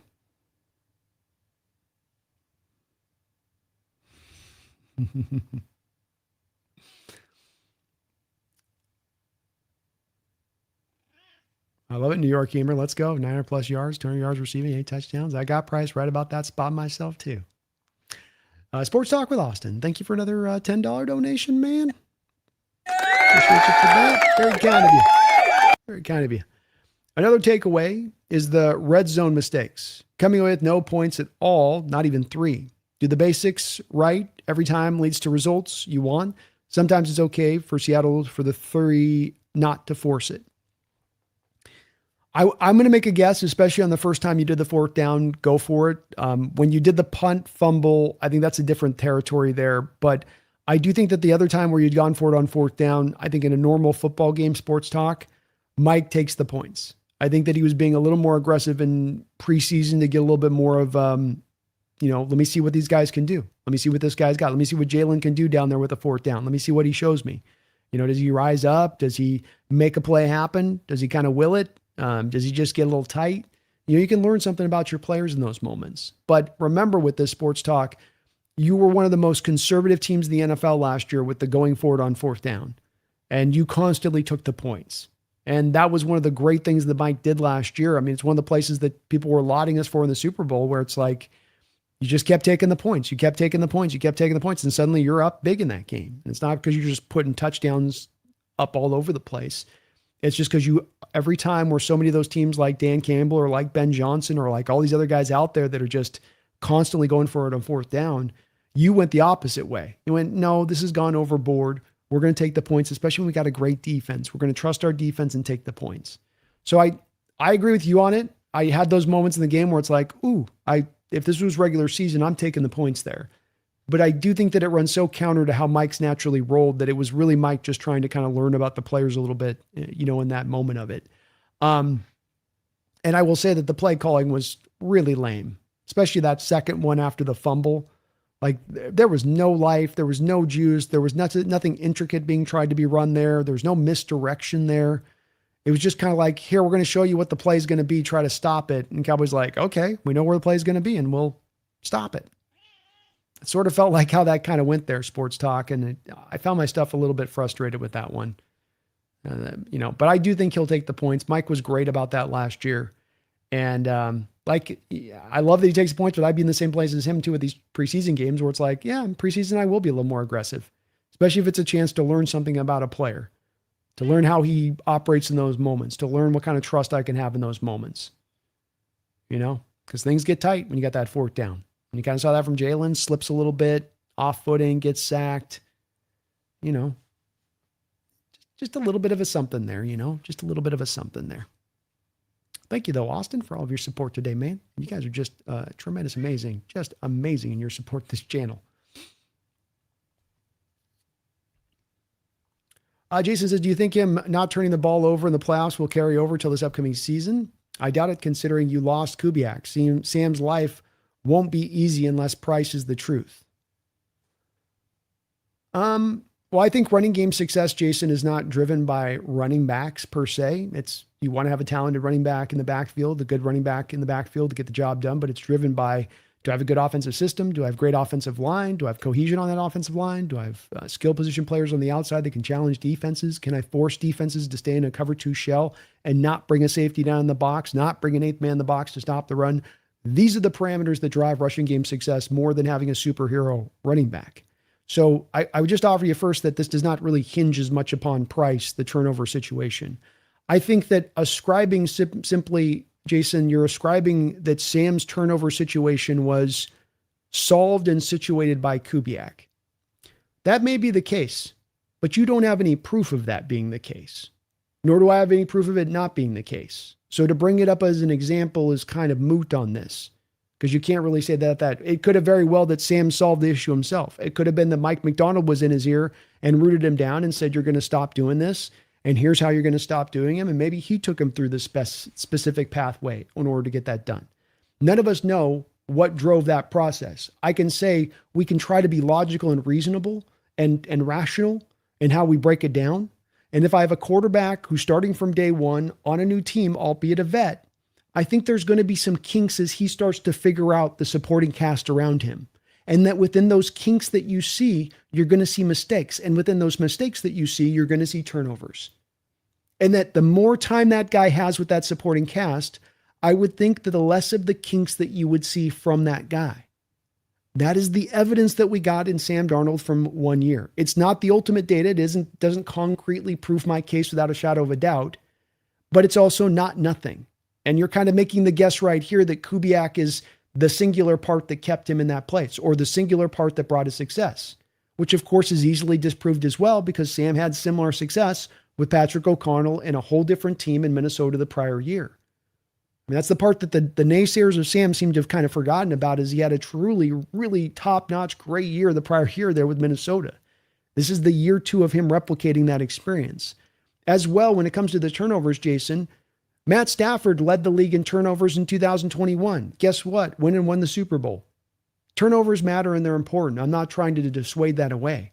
But they do tend to be looked at with this quarterback position of if you have turnovers and too many, then you're a bad quarterback.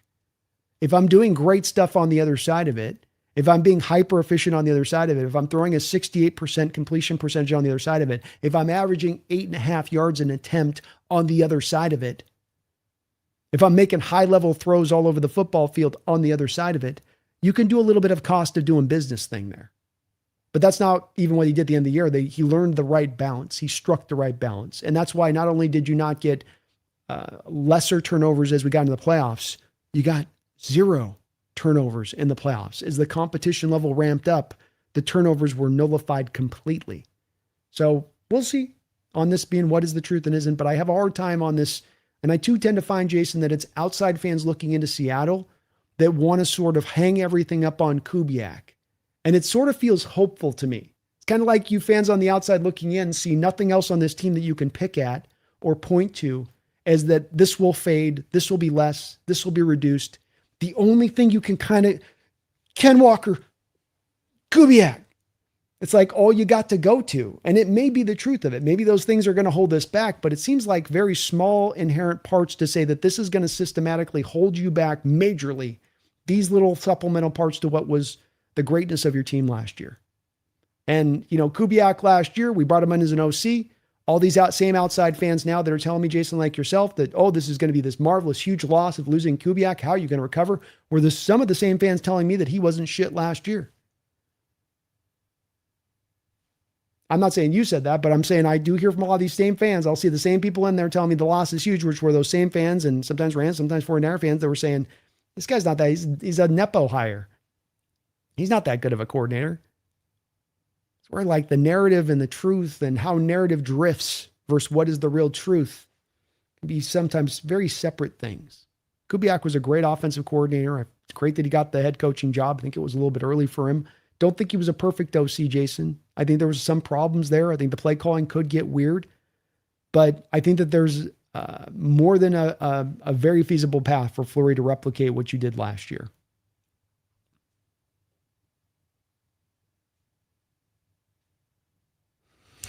Brad talked about never ignoring his kitty. She's hard to ignore, man. She's tough to ignore.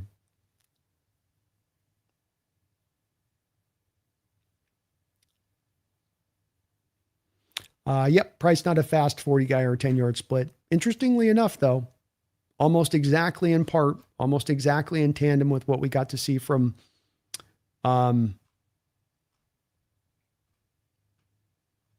Terrell Davis. I mean, he's almost a physical exact match to Terrell Davis, and Davis did pretty good with his 10-yard splits and 40s in this scheme. But yeah, they weren't eye-opening, to your point.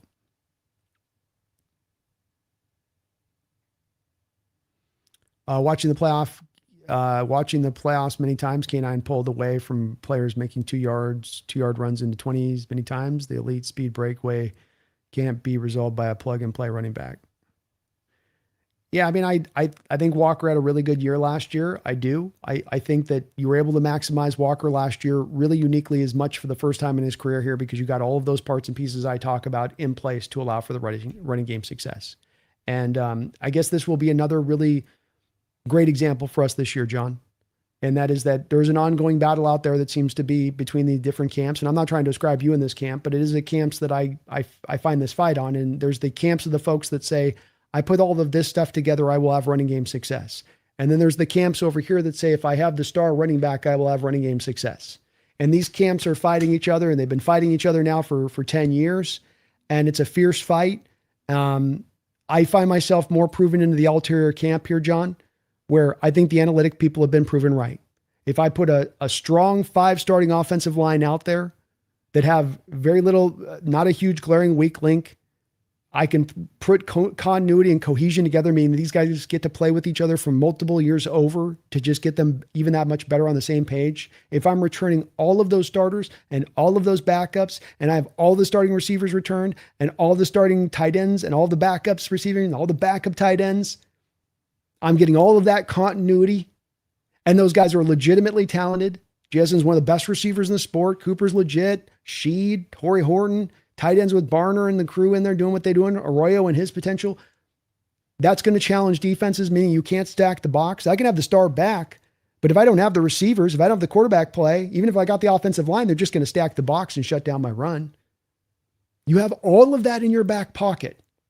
You have the stellar quarterback play who's going to challenge defenses and force them to be in that cover 2 shell. They're going to have to stay in that cover 2 shell to be able to always roll that coverage over to JSN's side.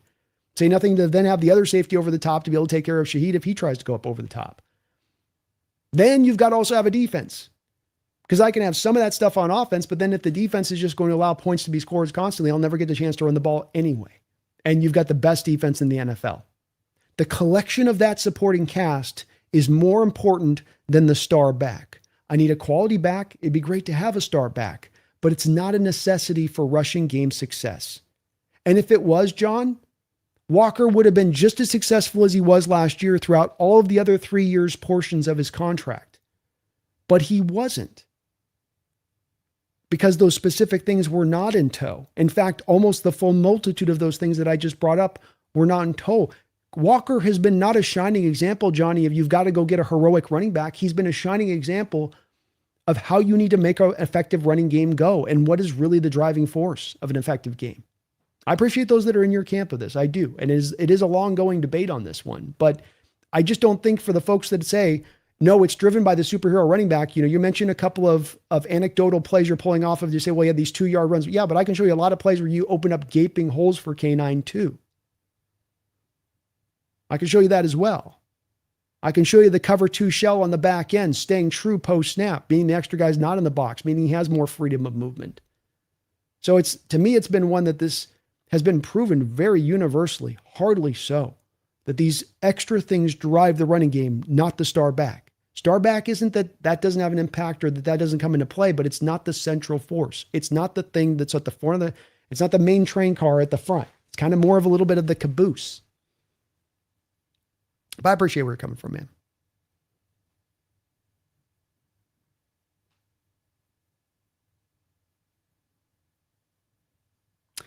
Four downs will be much more of a threat to the Seahawks this season. You guys got off the hook. We had receivers as slow as molasses on the outside. With dribbling, you won't be able to load the box. Well, again, Jason, you gotta show off a little bit of your understanding of your opposition, right? So if you're going to say, I've got an opinion about why you guys are going to suck, you got to be right in your outlook and understanding of the team that you're going after. Does the Seattle Seahawks stack the box, Jason? Or are they one of the least frequently teams to stack the box in the entire National Football League? It's like right out the gate, man, you're kind of lost in the sauce on this one. Do your research on your opponent to understand where they're going to be then vulnerable for you to attack them. I think Stribling is going to be really solid for you, but there is no Pearsall. Mike Evans is slow as molasses at this point, even if he can stay healthy. And then are we going to say Debo's right now anything short of a 4.7 guy at this point himself? So like it's Stribling and that's it. That's the only speed that you've added to the team this year. So we'll see, man, but we don't stack the box. That's not how we play defense. King Betta, Brandon, are you focused on the corner room because we want a really good corner 3? Or is it more depth concerns to deal with injuries? I think it's more just trying to get the depth as strong as absolutely possible. You live in nickel as a defense more than any team in the National Football League. So we're more cornerback centric than any team in the National Football League, meaning we need more hardy bodies ready at any given time because those guys are going to be on the field more than other teams will have guys on the field, and more chances for injury and more chances to test that depth. So all the much more reason you want it strong. I just think it's a function of this type of team that you have built.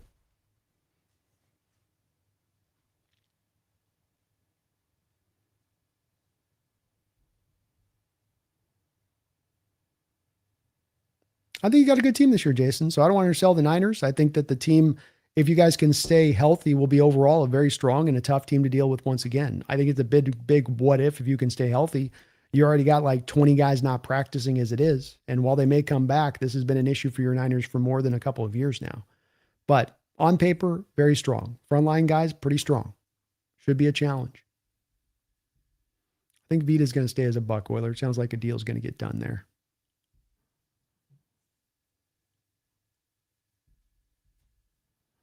Jason Brando, why does Jake always act like the Rams backups are budding stars? I remember when he said Achillea Witherspoon was a top corner with straight face. He loves the team, man, and he's a big believer in what the team's doing. And I'm in disagreement. It's one of the places me and him have gone back and forth as far as the debate goes. I think this Rams team is very much made front line, and that you get to the backups outside of, let's say, running back and tight end, and it gets a little bit lean all over the place. So, I think it's the inherent places on this Rams team that they have left an open hole on. And I don't think he agrees with me on that. I think he would say, no, this guy's actually really good. No, he'll say something like Sean Doliak is our best linebacker. Like, well, why isn't he starting? He's such a talent. It's like, well, why isn't he starting? Because Omar Spates is lighting the world on fire. I think if he was that good, you could upend him. Yeah. I press back on that a little bit with Jake. I think it's the place where if the Rams fall short this year, it's going to come about probably because of the fact that depth is not reinforced enough. And they're going to come back in the next offseason, man. We should have addressed more on that. I don't think there's a lot of paths for failure for the Rams this year, but it is one of the real clear, obvious paths that could come to be in this realm, Jason. Oh, Austin, thank you for another $10 donation, man. You are just tremendous, brother. Appreciate you for that. Salute you, sir. Very kind of you. I get it's preseason, but you want to get the young to get into the good habits of playing the right way and learning what wins and losses, ball games when it counts. Maybe I'm old school on that, taking 3. No, I think you're right about that. I think that's where we talk about the hard knocks mentioning last night. You could see Mike saying we don't got any juice. And that's the part that you have a problem with in preseason is that you can take maybe the play calling gets rudimentary and dial back. You can take a loss, you can take guys getting outbeat. You can take the one-handed touchdown in the back of the end zone where the guy just beats your corner. And the corner doesn't play it bad necessarily. It's just a great throw and a great play by the receiver. You can take those type of things. But the lack of energy at times on the defensive line, the lack of physicality, as this is supposed to be a central point of this team, it's not just something you like to be. It's not just like, well, we're a finesse team that wants to be physical every once in a while. You want the spearhead to be physicality on both sides of the ball. And that gets hard to be done when both sides of the ball look like they're not interested in being ferocious. And that's kind of what I felt like in that game a little bit there at Austin. And That had to be probably the most disconcerting part to Mike as well. And probably why he instantly this week flipped up their one practice that was supposed to be in shells. And he's like, nope, we're going full pads. After watching that, we're going full pads. So, I think that is a fair criticism of that game, I think, Austin. I think it's also, though, to take it with a grain of salt and saying, yeah, and it was also mainly those fourth stringers that was missing that energy. And how much stock do I put into that? Because now we're not talking about depth for the regular season. Now we may not even be talking about guys that are practice squad guys, but we're talking about guys that won't even be in this league. And how mad do I want to be about that when that guy doesn't bring the juice? So it's, it is something you want to pay attention to, and preseason is preseason, and it's not nothing. And I think you're right. You do want to set that standard, and you want your standard to be ever present in every game, preseason or not, inter squad practice, whatever it may be. So it was a little disconcerting, that part of it. I can take the rest of it, but the energy, the intensity stuff, especially for somebody that should be fighting for their football livelihood, as is a back end roster guy like this is, it was not the best of efforts in that way, Austin. Could have been much, much better.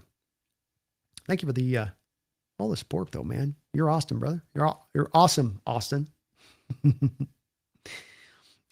Jason Kyle, yeah, Ricky's out, but dribbling looks amazing and has the speed to stretch your defense, and that we have Evans, CMC, Kalen Black. Yeah, if the guys are healthy, it should be a tougher, fight, certainly if they're healthy. I think it is a little bit tough, Jason, on leaning on rookie wide receivers to be your number one. And I'll tell you right now, it's kind of looking like this is going to be to where, you're working him like a number one, and you're learning the ropes as a rookie. You're trying to find your way through. That's sometimes a lot to put on that young man's shoulders, and probably not what ideally they wanted it to be the case of when they did draft him, having Parasol and shining Mike Evans and hoping that could be a little bit of like mixing him in there a bit. But he's playing really well in the preseason, man. And he seems like a legitimately really strong talent. I liked him coming out too. I know a lot of people beat up on the pick. I thought it was a little overdraft, but I didn't think it was like a blatant one. Because you could see how he would work in that offense. John says, I'm on the side. We should have paid K9 $15 million to keep that explosive player. I hope I'm proven wrong. We shall see with time, my man.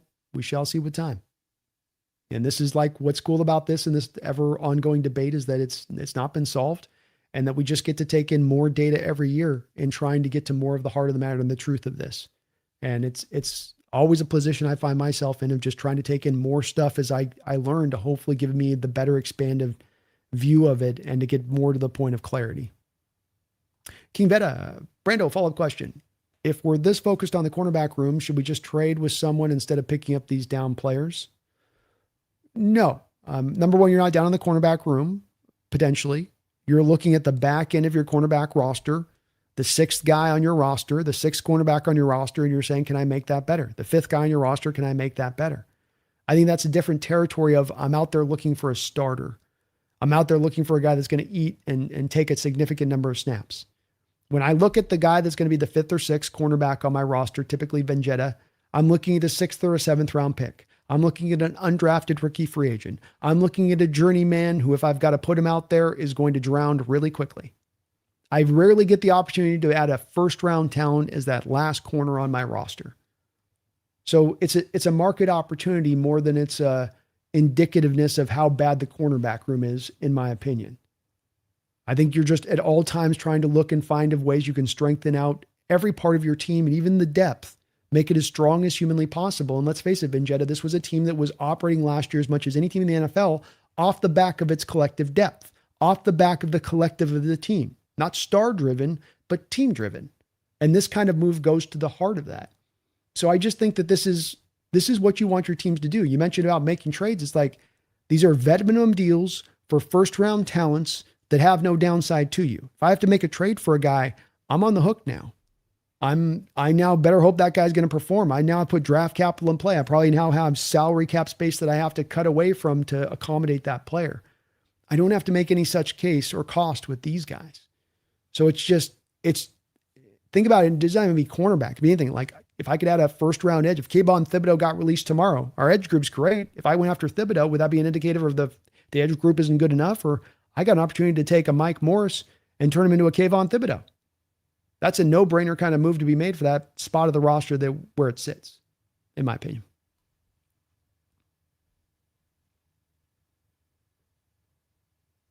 CMC's out injured currently. Is he out injured or is he holding in? Kalen Black looks good too, though. I know you guys are always in nickel chat. Well, I mean, you said stack the box, bro. We don't stack the box.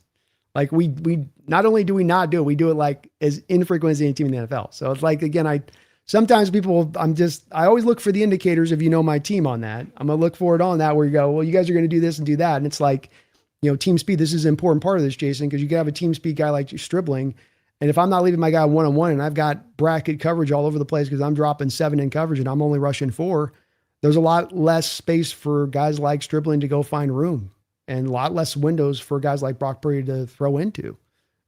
I would agree with you. You get a team to stack the box and blitzes the hell out of you, and you get the one-on-one opportunities for him out there, and like that trust ball down the sideline they threw in the game in the preseason, like boom, you got it at that point. But like that's not how our defense is going to operate. We're going to bracket you. We're going to squeeze down your windows. We're going to make you feel like you got 14 men on the field. That'll be the inherent draw. I mean, Jason, Nicky Minwari last year was locking down Justin Jefferson. So would you make the case at this point that that's going to be Stribling is going to be a tougher cover for Nicky Minwari than Justin Jefferson? And remember with Nicky Minwari, that's a 4-3-7 guy too. So it's not like he's just outrunning him. Nick can run with him step for step.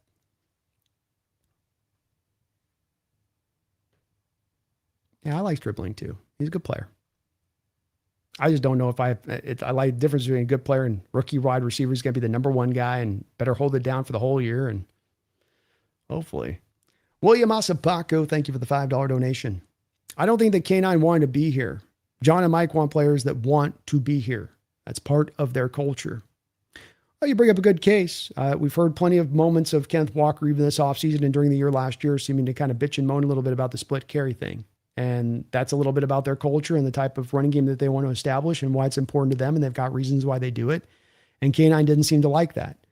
And, I think it's kind of interesting on K9's part where, again, you talk about wanting a team culture to your point and building a team and having team be the central focus of things. And if like you're worried about getting yours, am I getting my touchdowns? Am I getting my carries? It's like, well, look, Kenneth, without those things, without you being the bell cow back, you signed the richest free agent contract for a running back in NFL history.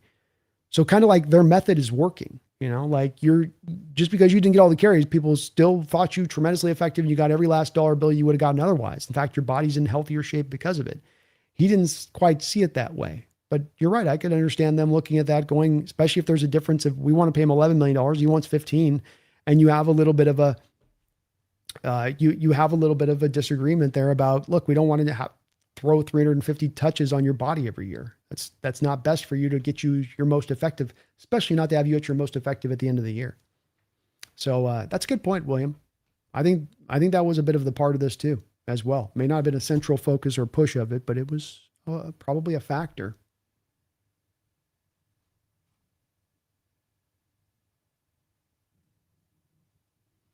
I have 0% hopes for Diggs, but Marlon Humphrey looked washed after McDonald left and after All-Pro with McDonald. You never know. 0 expectations. Yeah, I'm in the same place. He's a high upside guy with no risk. Not a high chance it works out, but you never know. And Mike's done some good work with cornerbacks, to your point.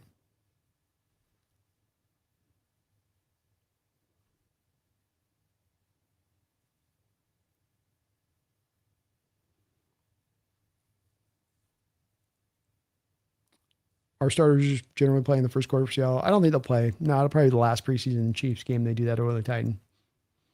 I don't think we see anybody out there.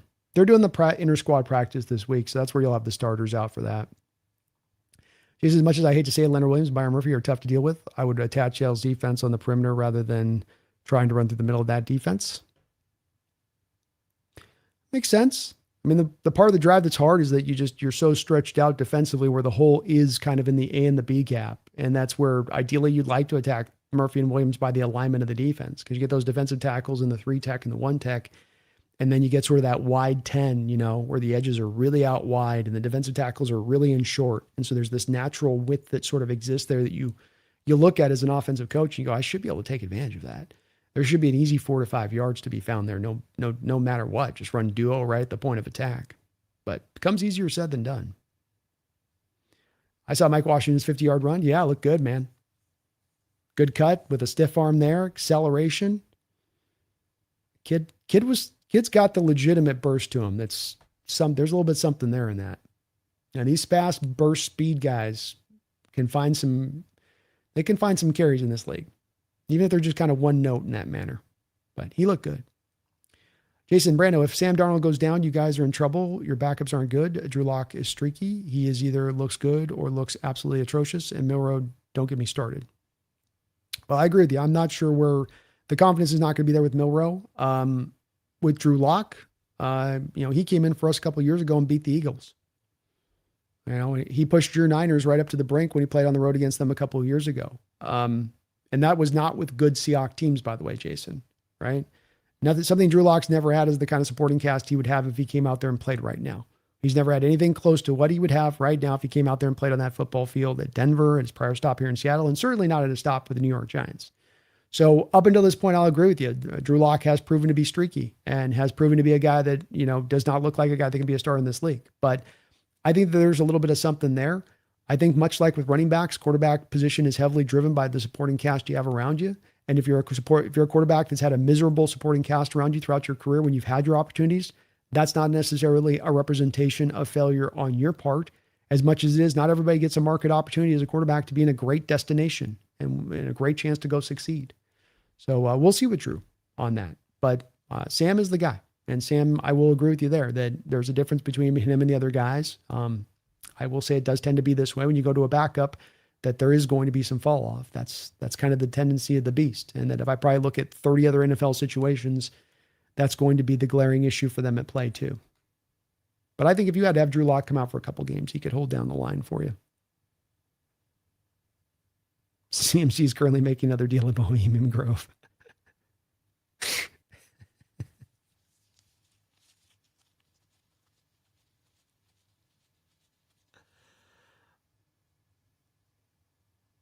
That was a good run due to the major gaff in the first rounder. Darius Williams cut and fell, got steamrolled, opened up massive lanes. I've been saying the Cardinals also need bigger run stuffing linebackers. Cardinals need a lot on defense.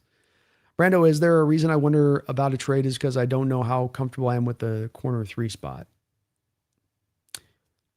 It's fair. Hard to say on where the team might sit with it. I'm happy with what we got in Job and Witherspoon out there. And, as far as where's Nehemiah Pritchett, Igbenogany, you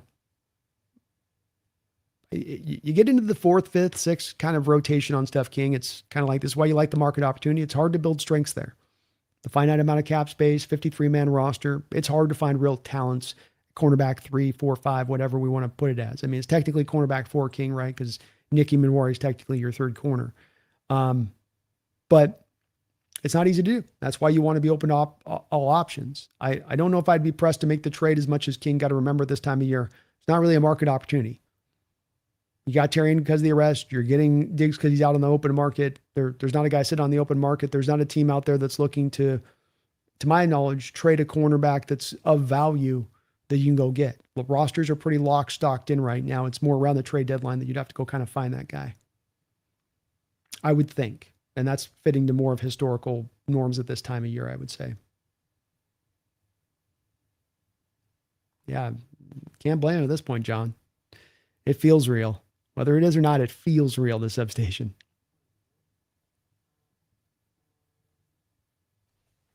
One second, folks. Be right back.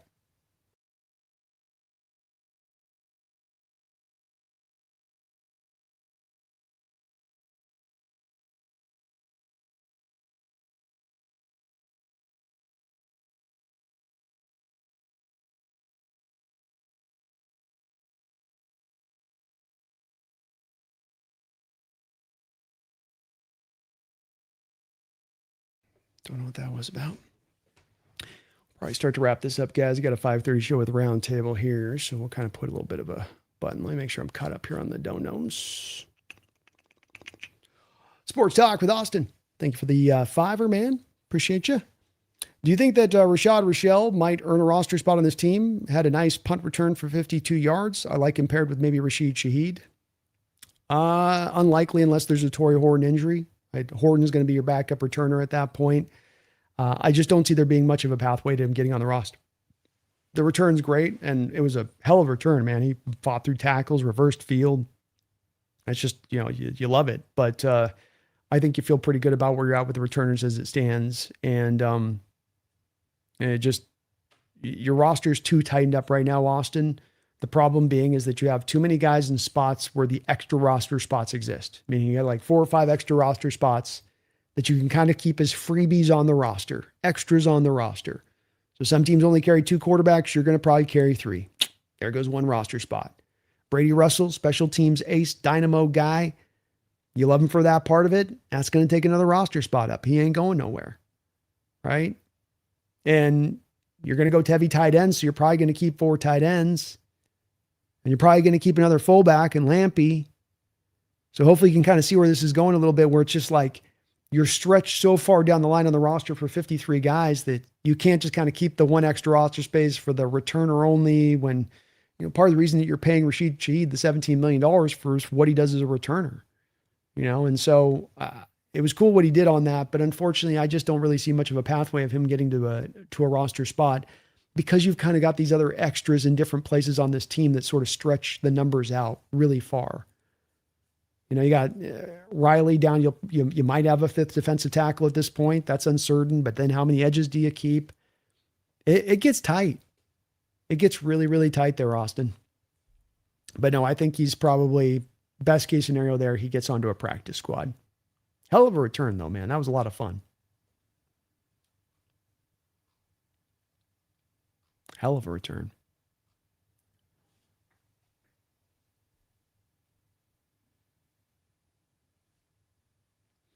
Brandon, do you have any interest in seeing Locke or Milroe getting some snaps with the starting line if they play in season 2? No, I don't need to see that. I just want to see Jalen Milroe for the next 2 games.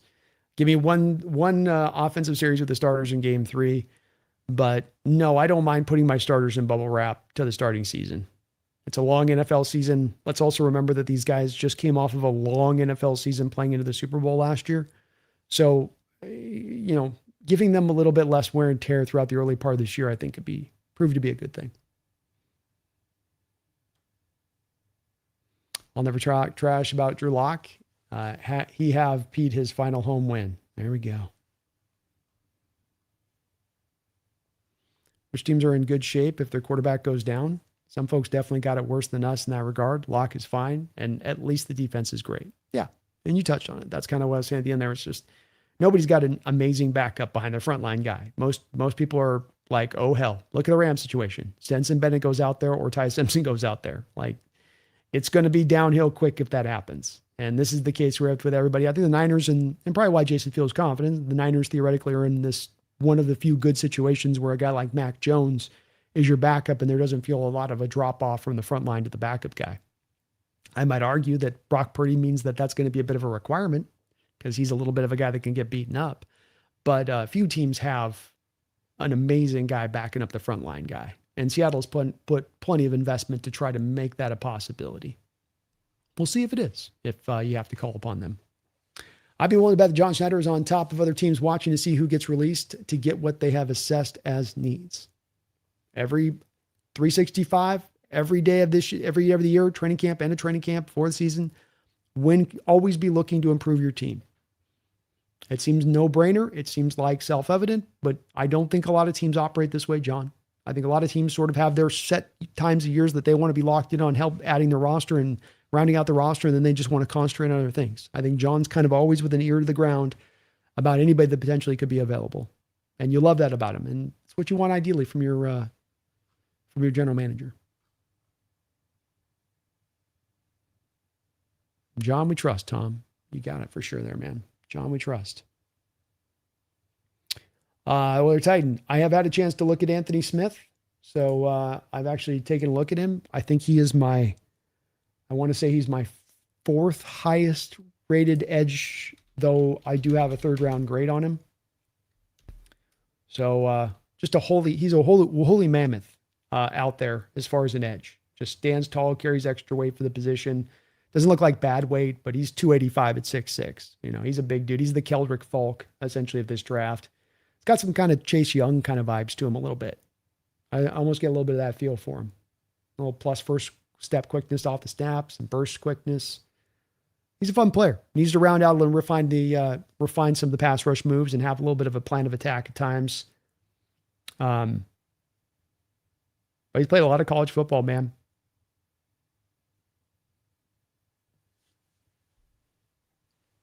I'd like to see him get a little more efficient as a pass rusher. That wouldn't be bad either.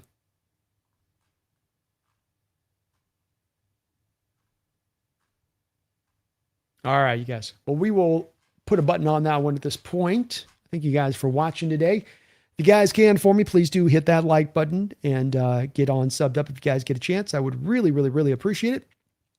Just to give you guys a little bit of an indicator here, this will be our yearly schedule this season.